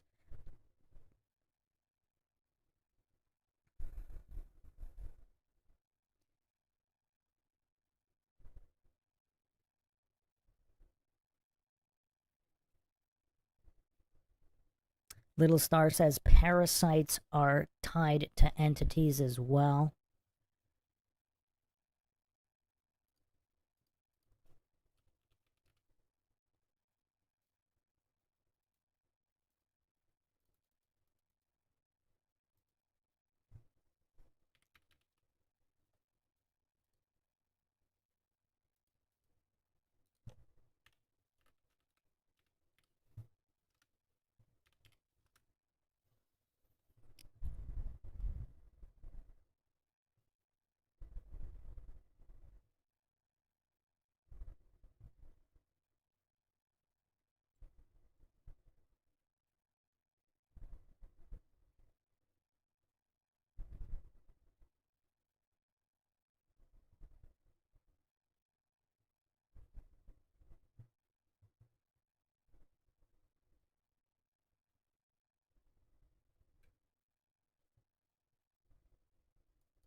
You know what's weird? Para means to ward off, or defense or protection against.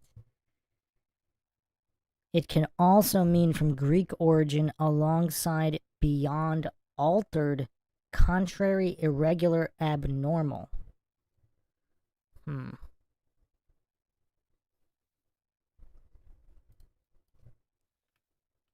And sight, S-I-G-H-T or S-I-T-E. Place or position occupied by something.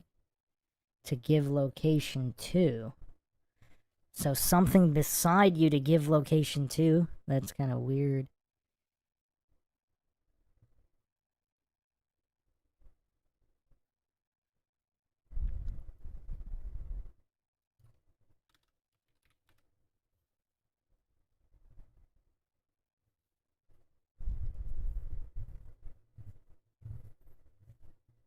Sight with a G-H-T, perception or apprehension by means of the eyes. And of course, eyes, I is a person, I-E-Y-I, and then just the letter I.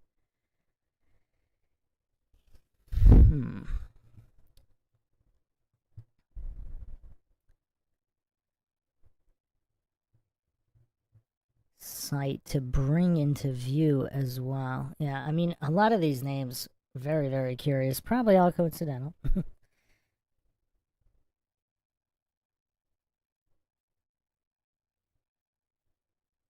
Earth Goat Tress dropping another bomb here. If they can read your thoughts, it means you can read their thoughts. That's why they don't want you to notice. Yeah, that's really creepy. Dojo says, the devil does not tempt you if you don't have anything he wants. That's why success opens you up to temptation, because now you can fall from a greater height. I'm not 100% sure about that either, because there's a lot of people in poverty or even homeless people that seem to be... I don't know if you're talking about this or something different, but they seem to be possessed and engage in evil acts and kill a lot of negativity because, you know, I don't know. I don't know if that's what you meant exactly, but...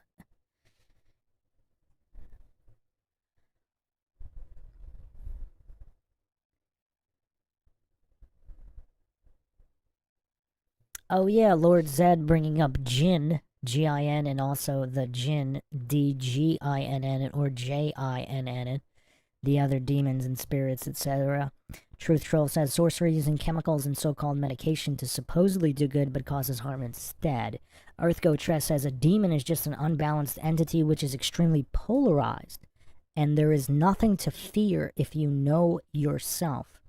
To know yourself is to be made whole. Interesting. A lot of these old sayings, man. Really interesting. Grant's Pants says, Bruce, you need to reach out to Sam Tripoli and be a guest on his podcast. You guys touch on all the same things. Call me crazy. Sam Tripoli, I don't know. He's been kind of, obviously everybody's been called the shill. I don't know. I think Eddie Bravo is pretty cool. I know Eddie Bravo's on his show a lot. But, yeah, I just don't know enough about Sam Tripoli.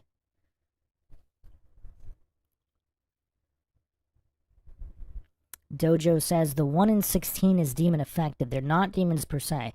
I have to ask the question, are they all in on it? If the answer is yes, then how? That is why I think about the possession thing. Miranda says, I've been diagnosed with an eating disorder a time or two, so sometimes I lack nutrients, so yeah, that's probably why I have sleep paralysis. Yeah, try really upping the hydration and, yeah, smoothies. Vegetable, fruit smoothies. Just, yeah, I mean, I haven't really had any issues since getting serious about a good diet. Back in the day, Bruce was pretty, I don't want to say I was ever a normie, but I had normie tendencies back in the day. Dojo says, I think all demons act as a hive and coordinate their efforts to get to high places. It's how they form their primitive power to affect their agenda on the realm. Very possible.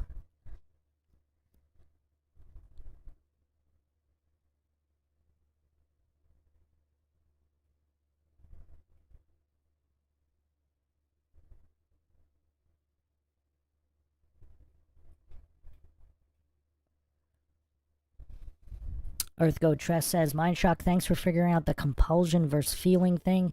It makes sense what you said more than what I wrote. I definitely don't know it all. No, I mean, these comments are awesome, though, because they, we can have actual discussion here, and not to fall for false dichotomies. I mean, many of these things can be in play at the same time. A lot of these variables can be true at the same time, or neither could be true. That's the value of logic. Nominal said, I tried the astral projection years ago. It was real enough to make me not do it again. I don't know if it's bad, but it definitely felt unnatural. I've always had a weird aversion to even trying that. I don't know why. I'm not, it's not that I get the feeling that it's bad. It's just a feeling not to do it. If that makes sense. Perhaps that just means, because if anybody can do it, I mean, maybe some people just aren't ready yet. I don't know. Jeff says, wherever you store a memory will be based in one emotion. Recall it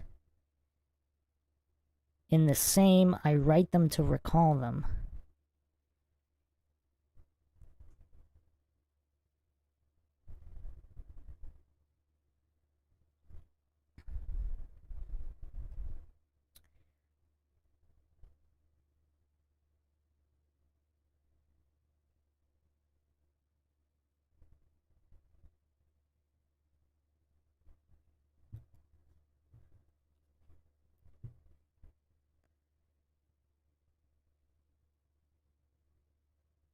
Lord Zed says, look for your hands or a clock when you are dreaming.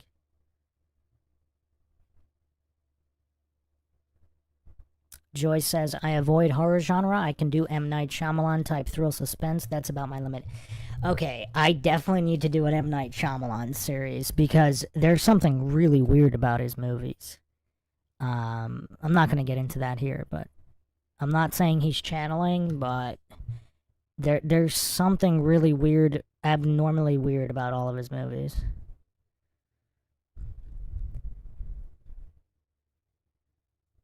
I did not quite catch up to chat yet, Justin. One more minute. Almost there. Anthony at ECF says, MindShock, when you speak of logic, you have no idea just how rare that is in existence. It is exactly what I've been looking for as a community. It is very rare, yes. Lord Zed says, dude, clown and clone is crazy. It's too close for comfort. I forget which Q&A. I think it was a Q&A where we were really getting into etymology, and I brought that up. Man, it's so close. I just don't like it. I do not like it how those are basically the same word.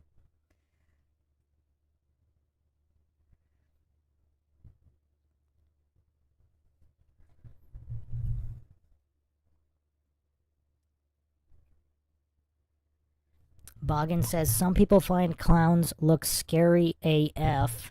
I think there is something there, actually. Yeah, I have a big podcast coming on that.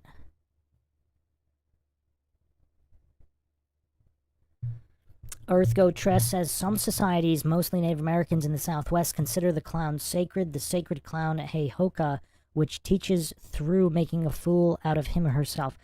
Yeah, I wonder how much of the root of that is some kind of psyopted, co-opted manipulation, bastardization of whatever original truth was, like intentional. Like some kind of deception in and of itself.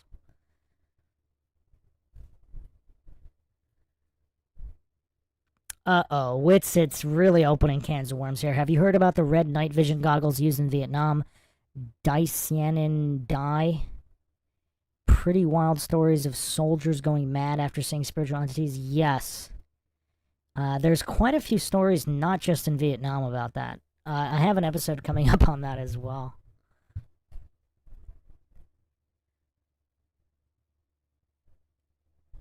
Yeah, I don't know. I mean, I guess They Live was based on that.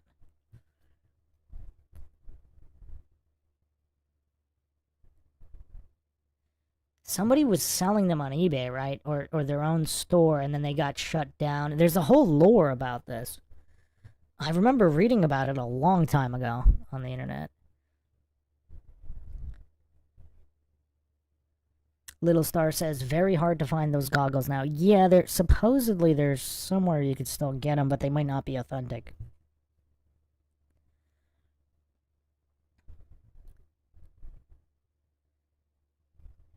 Ready Geezer 1 here, not familiar with those stories. Lord Zed says, Sam is not a shill. I'll die on that hill, bro. He's a great man. Again, I don't know the guy.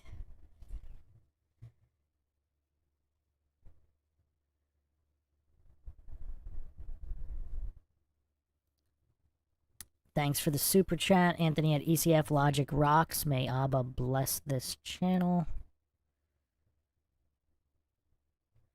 Shifty Eye Shady says, some doors aren't meant to be opened. Why I tell people never to mess with Ouija boards or magic. Yeah, you know what's kind of crazy? I have never... Yeah, it's weird. It's not that I ever thought it was real. That's the thing. Like, I never thought those boards were real, but I never wanted to play them. to play with them.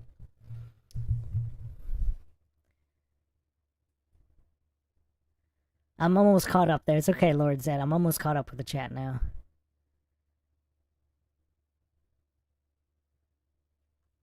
Okay, just about there. Jeff Hunt says, Fly Me to the Moon is begging to be reviewed.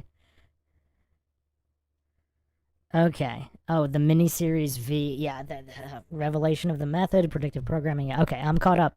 You guys can resume the chat. We do have to finish this video, so let's just finish the video, and then we'll chat a little bit, and then we'll wrap up.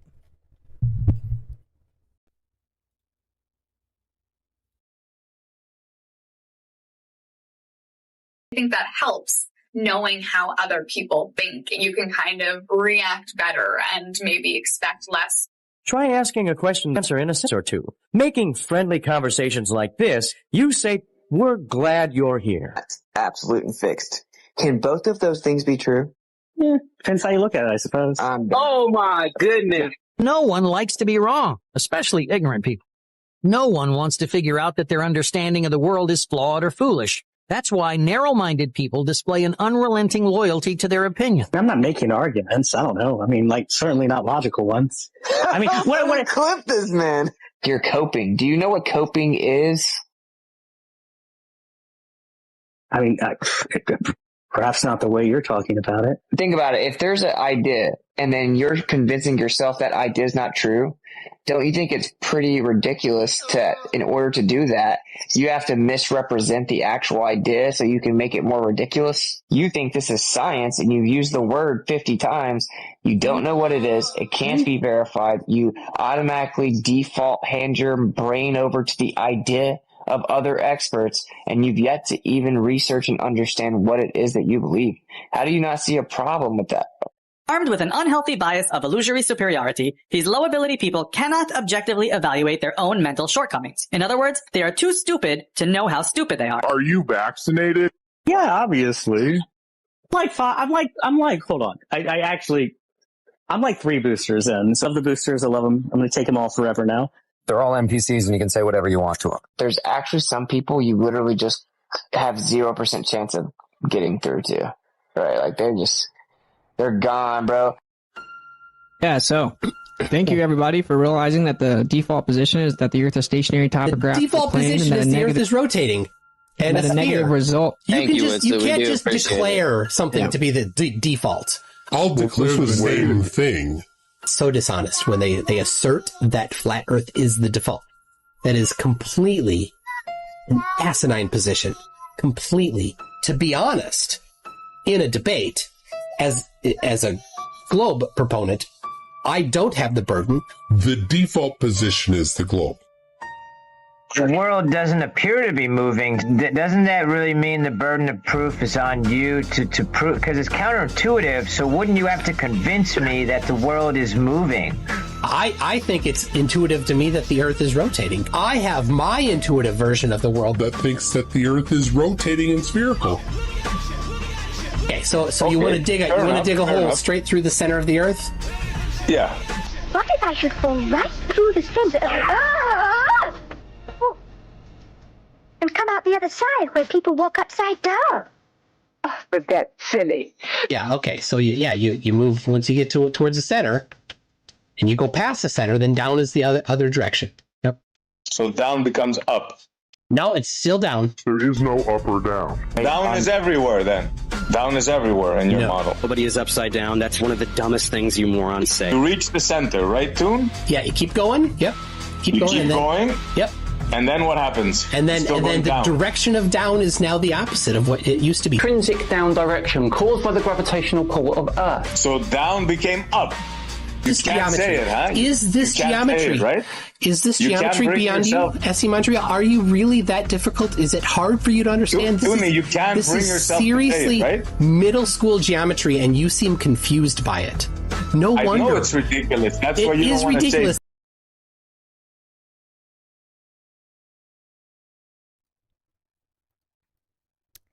I don't know. I feel bad for this guy.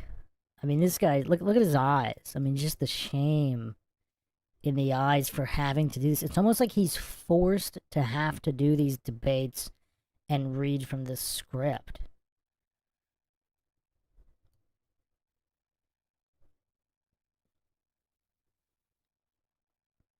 Earthgoat Tress saying logic has its use, but the highest intelligence comes from the human heart.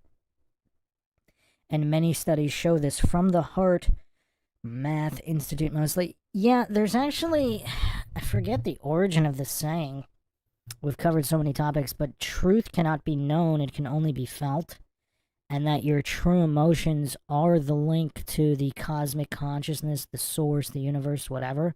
But the problem is that you get manipulated, so those emotions are not natural, they are entity manipulated, so to speak. Not even necessarily by, like, paranormal entities, by other people just messing with you.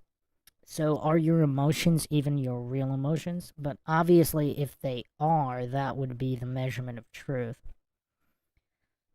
But, I mean, logic, you have to find what is or isn't valid, right? And that's what, because how do you know anything? I did a whole podcast on epistemology. You guys can check that out as well.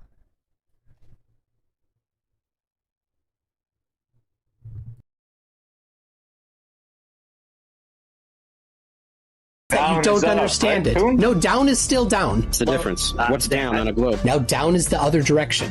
This is not difficult. Which is what? Essie, this is not a challenging thought experiment. But for some reason, you really struggle with it. Why do you struggle with it so much, Why can't you say it, bro? Why can't you say it? I just said it. Why is it so hard for you? We're on to the next thing here. I'm asking, why do you struggle with this simple topic so much? Up on a ball. There is no up on a ball. You can't say it. Why would I? Can't say it. Yeah, down is not up. Down is always down. Down is always down. Except until it's up. Well, when you're on the other side of the center of gravity, it's a different direction. If they can make you believe absurdities, they can make you commit atrocities. Yeah, horizontal, which means level with the... Horizontal doesn't mean level with a curve. Horizontal means horizontal. The whole thing about they don't understand level. And I've explained it to them over and over for like 20 minutes. Classic Fleur thing of always confusing level with flat. True level is the curve of the Earth. Level just means as close to the center of the Earth as possible. Level literally means a curved surface. So saying water is level actually matches the globe's prediction. Thank you very much. In fact, there is never occasions when water is flat. Water is always curved. I've never seen level water. I've never seen a flat earther show me level water, ever. I don't know if I've ever seen a perfectly still lake. I've literally never seen flat water.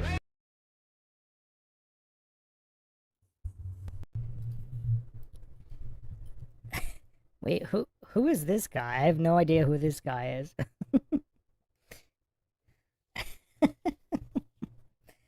He's never heard of sea level? I mean, I don't know who this guy is.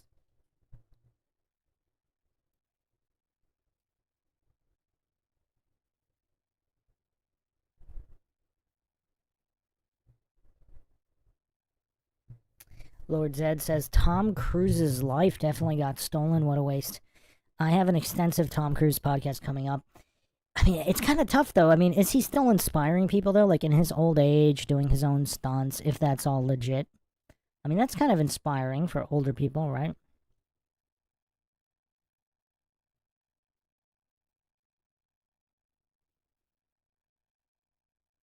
Heracles says that is Will Duffy, the founder of the Final Experiment. Okay.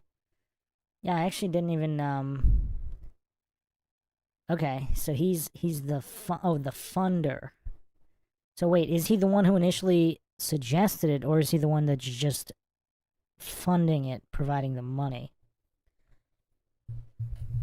Yeah, I don't know much about the Final Experiment, except that, I mean, I mentioned it once on a previous podcast. Like, there's a lot that needs to be verified before anything can be proven in Antarctica. Justin Johnson says, I think they are masked actors nonetheless. You mean like everybody? Like all mainstream personalities? Little Star says, remember when the ocean is literal glass? Well, there's a difference between sea level and waves not existing. Okay. Lord Zed says, Bruce, you're going to break the internet if you do a L. Ron Hubbard Scientology cruise deep dive, but it's going to be tough. There's a lot there. I'm actually going to be doing the Tom Cruise deep dive, so it's going to have some Scientology in it, but it's not going to be a Scientology deep dive, because there's some curiosity about Cruise's initial rise to fame that nobody talks about, including a lost interview he did on the radio that I remember hearing, and I just can't find it, where he kind of admitted to doing certain things on the street.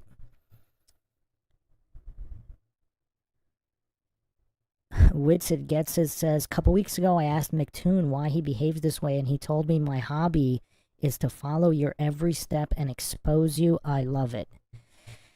I don't know. It sounds like he's kind of been put up to this, because when you look at his face, see, if Craig had said that, I might believe it. Whether maybe he's acting, maybe he's not. With McToon, it looks like he's being forced to be involved in this, just from his facial expression and his eyes. It looks like he's just being forced to do all of this against his will, and he has this deep shame about it, but he can't stop doing it.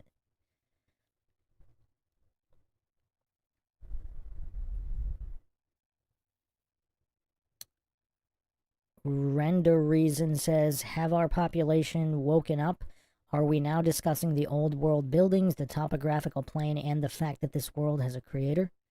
You know, it's kind of weird. People have been discussing facets of that for a very long time. But yeah, I would guess more and more people are discussing it.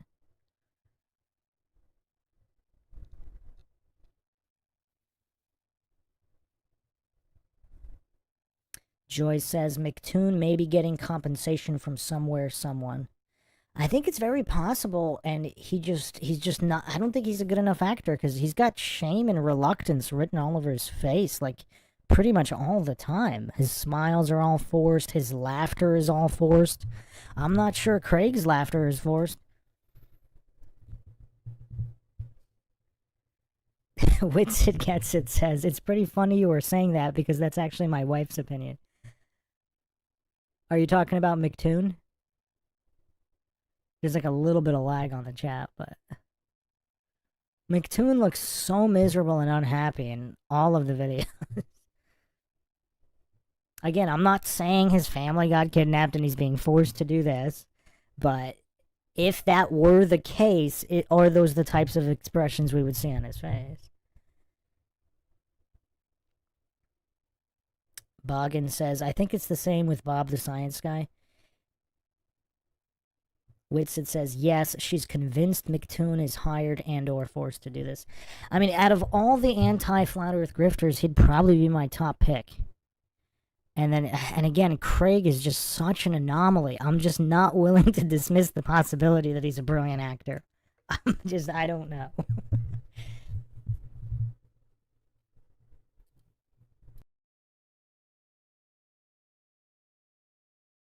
Level means flat. You don't have measurements of.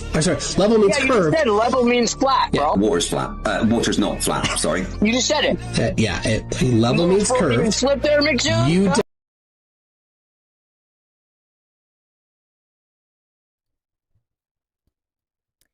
You know what we haven't talked enough about are the Freudian slips.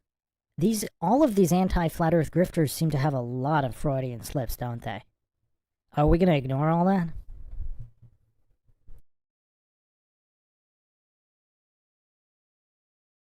Don't have, and then they'd turn around and go, yeah, but level means flat. Even though I've just spent 20 minutes taking them through that level can be curved. Gravity is a container. I heard of fucking gravity! And we have to appeal to gravity. You don't have to substantiate it. Gravity itself is the container, you know, I mean, it just is what it is. Earth requires gravity for any of this stuff to work. Gravity! Gravity is the answer to so many of the questions. What is this? What is it? It's gravity. And they're like, ooh, gravity. Gravity, roll refraction, you know? And you just go in circles because they don't understand. And the answer is gravity, and then they laugh at you because you said gravity. Refraction. It's not like we're just pulling some rabbit out of our ass. It's not just explained away. Like, we know what refraction does. Yeah, refraction can do that. Refraction can do anything. Well, no, that's wrong. It's refraction. If there's ever an observation that couldn't be explained with refraction, there'd be a problem. Like, it's just so dishonest. This is so dishonest. Oh, yeah.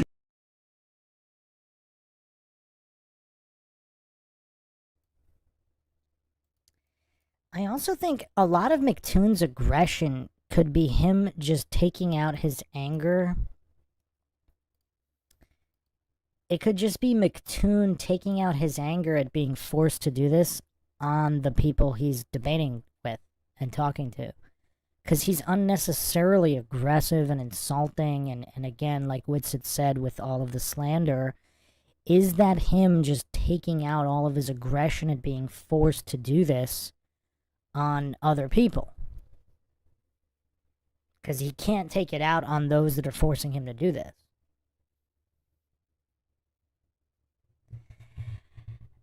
Earth Goat Tress, man, I hope you show up for way more podcasts. I'm really enjoying all your comments in the chat here. You're opening up so much cans of worms, and this is MINDSHOCK because we're going with all of them. It's possible that if you ask them why are you doing this, they might actually be forced to tell you the truth according to some sort of universal law. Okay, have you seen the Reptilian Conspiracy podcast series here on MINDSHOCK? I did 2 parts with David Icke. On the radio show, like, a radio host actually asked, I forgot who it was, but they asked him, it was somebody famous, I just really can't remember right now. It wasn't Donald Rumsfeld, was it? It was like some super famous political person. He flat out asked him, are you a reptilian alien shapeshifter or something? The guy would not answer. He would not say no. So, I don't know if there's some kind of universal law, kind of like vampires not being able to enter your home without an invitation. Are they not able to lie if asked a very specific, direct question?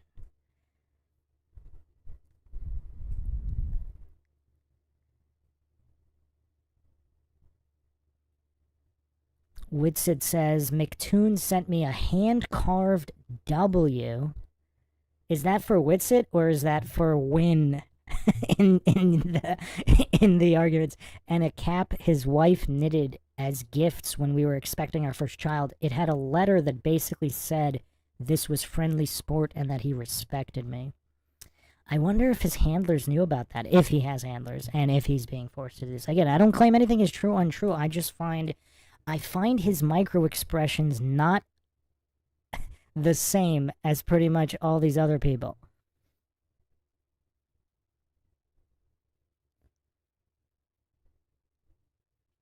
Earthgoat Tress says, I did watch your reptilian video, yes, with Rumsfeld, and this may be where I got the idea from. Thanks. Yeah, no. This is an idea that is... Witsit, what do you think about this? I know Witsit studies the Bible a lot, too, which is interesting, just because of how much overlap there is with all of these other texts and evidence. Again, I'm not saying it's conclusive evidence of anything in any way or that other evidence is, but is there some law of the universe where these entities cannot lie when asked specific direct questions? Boggin, maybe I'll do a clip of it. It's in the first, I believe it's the first episode of the Reptilian series with, that I did here on MINDSHOCK.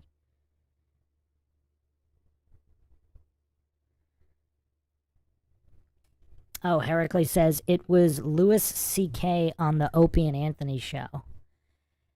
Who was the guy that we're asking? Was it Rumsfeld? It was some big time politician type guy.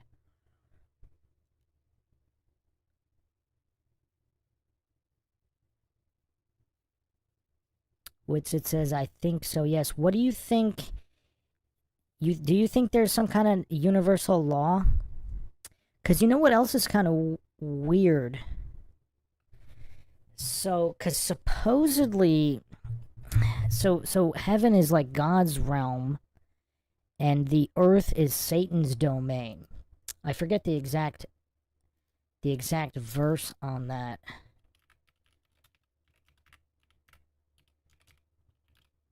Let's see if I can find it.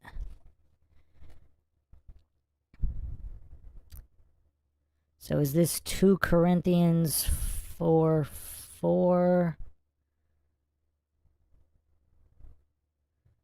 Ephesians 2:2 and John 12:31 and 1 John 5:19. The whole world is under the control of the evil one.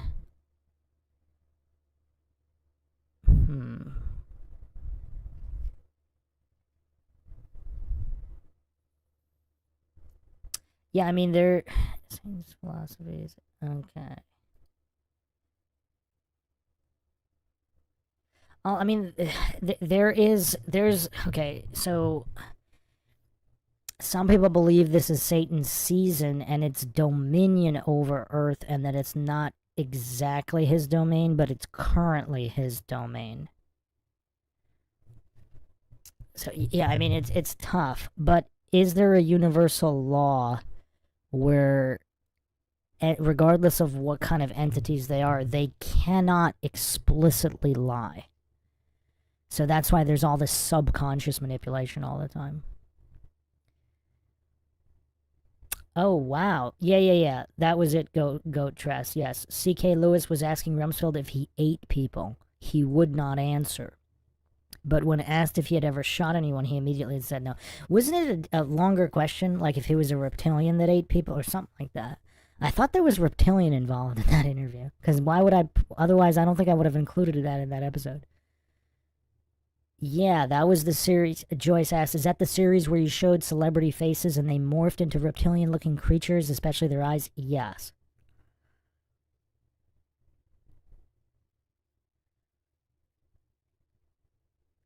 Witsit, do you have any thoughts on entities not being able to lie when asked a direct, explicit question?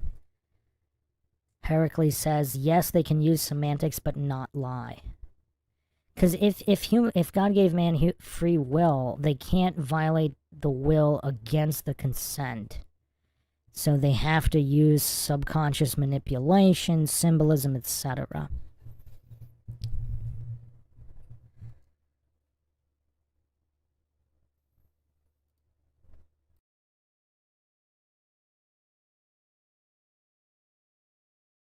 I just don't understand. You're out of your league. Come on, Austin. You are. Stop patting yourself on the back. Stop puffing up your chest. Show some evidence. Wait, watch. This is what he couldn't. If you asked he can't. him, He can't even. I'm so much smarter than him. I'm Austin. I'm so smart. You're out of my league, everybody. I'm way smarter than everybody. Because Austin, that's what you do constantly. If you spend half your time smarter than everybody. Yeah, you do. I don't even think you're stupid. I just think that dishonesty renders a person's position stupid. Not everybody can be a robot polisher. Oh, the demon behind your eyes. You need to be more careful on live streams. MC2 Live, your first mistake in explaining up and down was asking a flurf to think. I'm good enough, I'm smart enough, and doggone it, people like me. Anyway, to just desperately deny such an obvious thing it really gives him the stink of desperation, doesn't it? Somewhere in his brain, I think that he thinks he understands it. And that's the crazy thing. He knows just enough word salad to make it right. No, absolutely. So they think he's right because he can say this word salad too much. I'm interested in debating the things that science figured out hundreds of years ago. They're all insufferably frustrating. The amount of projection is off the charts, absolutely off the charts. I mean, and again, it's just full on projecting all of their shortcomings, while being in full denial. The mental hoops and the gymnastics that the flat earthers have to run through in their own mind to still be right to themselves is crazy.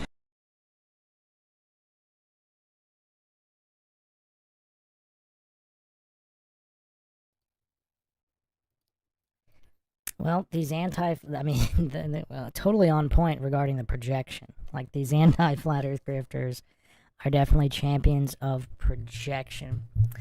Oh, wow. Dojo was just reminded me of something I was going to say that's related to the Antarctica Atlantis Blood Waterfall podcast we did a week or two ago, whenever that was. Okay, let's try to finish this up here, but a lot of other interesting thoughts here. If we could pause the comments for just maybe 30 seconds so I can catch up.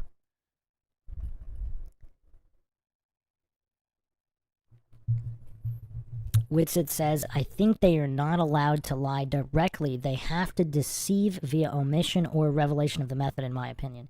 I mean, it seems consistent with what, everything we're seeing, especially with all the Illuminati symbolism and everything. Little Star asks, what happens if they lie? That's a good question.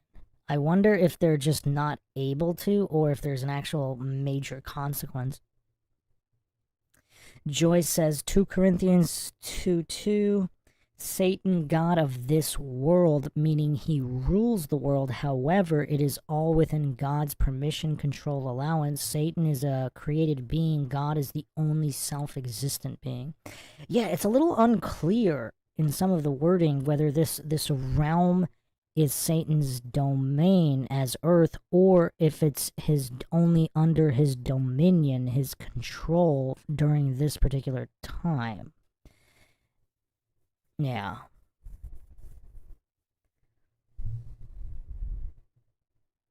Lou M says, invite Witsit into the stream for a rockstar shift. Or a rockstar shift. Yeah. Well, we're gonna do one where we're gonna go over a lot of this stuff. I'm sure Witsit's probably a little bit bored talking about flat earth with mental midgets all the time. Witsit says, I think there is a requirement to gain consent. Why? Yeah, I mean, it seems like there is. Because otherwise, why does everything look this way? Boggin says, they lie about the globe constantly. Well, that's a little different because they're not lying about who they are. Right? I mean, yeah, that's a little different. Lord said they made up the can't lie lie. That's interesting. That is pretty interesting. But then why? I mean, it seems like there's a whole lot of effort into that, right? Because if you just look at, the history of all the Illuminati symbolism and everything, I mean, that's a lot of energy. If that's a lie, there's so much invested in that. Lou M says it would make sense that they follow the same principles under karmic law. Yeah, I mean, yeah, let's think about it. Like, let's say there's a war going on. There's a bad guy and a good guy. And there's whatever weapons they have. They can't, like, magically invent other weapons, right? Like, if they're subject to the, like, say, the laws of physics on the battlefield, whatever they are, like, they're the bad guys and they can do bad things, but it does kind of make sense that whatever the laws of the universe are, that's what they are. Now, Dojo opened up another can of worms here. I think the dollar bill is the embodiment of that consent. Every time we spend it, we consent to the way the world is. I'm going to get back to that in a second.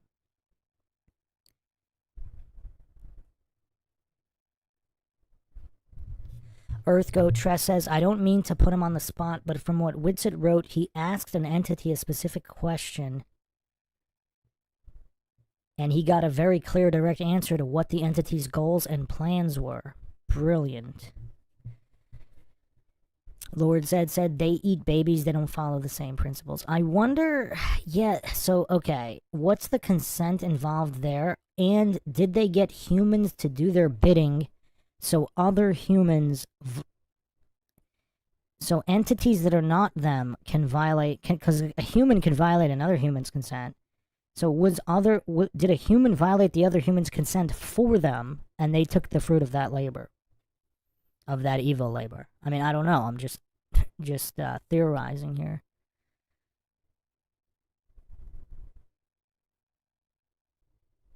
Little Star says, right, it's just a weird thought I had. I can lie if I want, but I don't want to because it causes problems. Funny they are scared to lie. Yeah, I wonder if that has something to do with whatever energy transference there is. Whereas it wouldn't work the same way if they didn't have consent. Ah, Witsit with a very interesting thought here. I think a violation of consent opens the door for divine intervention. That could be an entire podcast on its own. I mean, that is interesting. Because throughout history, if we take, some of these accounts of whatever divine intervention or whatever was called divine intervention, that's pretty interesting. That's really interesting, Witsit. Justin says, the truth is the weapon. It will destroy our enemy and set you free. Jeff says, could the barrier be AI? EarthGo Tress says, it has something to do with free will. If they are being controlled, they have no free will to lie. Aaron says, it's legal. Adam gave up ownership of the earth. Jesus won the earth back, being both man and God. The book with seals is the title deed for the earth, as I understand it. That is a very interesting way to put it. Dojo says, yeah, we don't want divine war to break out if there's an intervention. It would create havoc here on earth if there were divine intervention. Lord Zed says, can't lie, the oldest trick in the book, joking, kinda. I'm caught up now, Anthony. It's okay. You guys can keep talking. You don't need to pause. I caught up here. Jeff says things changed with the Noahide law. Aaron says Jesus is just waiting to take possession of the earth. Render reason MINDSHOCK, can you help us dig into how to get sovereignty back? Witsit and I will work on that. We might need more than just my brain power for that. But yes, the truth will set you free is an interesting saying for a reason. So, again, without logic, I mean, I could do a podcast on neural similar cells being in the heart and the brain as well. They're not the exact same brain cells, but people were talking about that. And then, of course, if the heart is not really muscular pumping in nature, but electric, I mean, that opens the door to a lot of things. But yeah, I mean, if people can't even think logically or critically, then they could be exploited and tricked. So knowledge of both logic and psychology is pretty critical to that. Okay, regarding the dollar sign, final mind shock of the evening. Who was here for the Atlantis Antarctica blood waterfall live stream? So we talked about the Pillars of Hercules.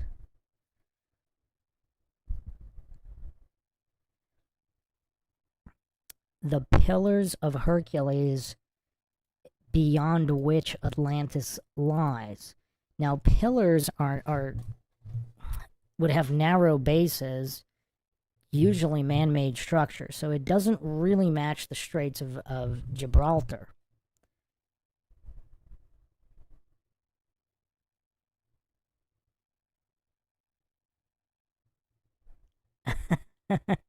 Anthony says that could be one of your catchphrases. Okay, folks, pause the chat and then watch millions of people chatting come to a complete halt.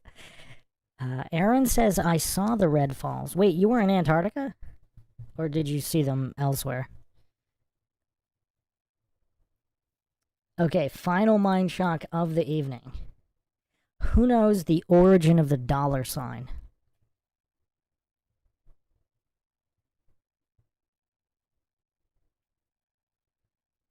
Supposedly, the dollar sign was derived from the image of the Pillars of Hercules, stamped with a scroll on the Spanish piece of 8. So what's curious is there's actually not even a definitive explanation on that, which is curious. So, and anta, A-N-T-A, possibly with an H, is Sanskrit to encircle or surround, which is curious. So again, I wonder if the dollar enslaves us all, and Antarctica is some kind of circle around the Earth enclosing us. I mean, paradise means enclosed park in French, right? Something like that. Is it all part of the trap? I mean, what is the level of coincidence for the dollar sign to be the pillars of Hercules, beyond which Atlantis lies? Is Antarctica Atlantis, or is Atlantis beyond the circle of Antarctica, which encircles or surrounds? Then you have the North Pole magnetic center.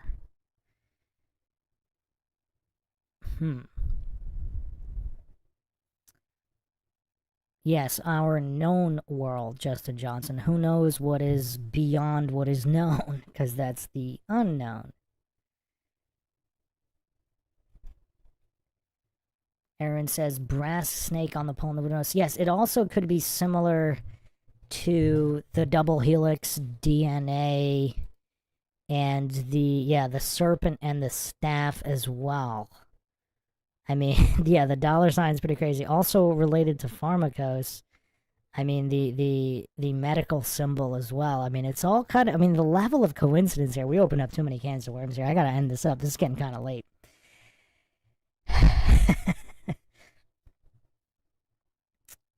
So, alright, another great stream, everybody. We'll be back for more, plenty more to come on a variety of topics. Hope everybody enjoyed another edition of the MINDSHOCK podcast. If you want to help support the podcast, you can donate to our PayPal. Just check the link in the description.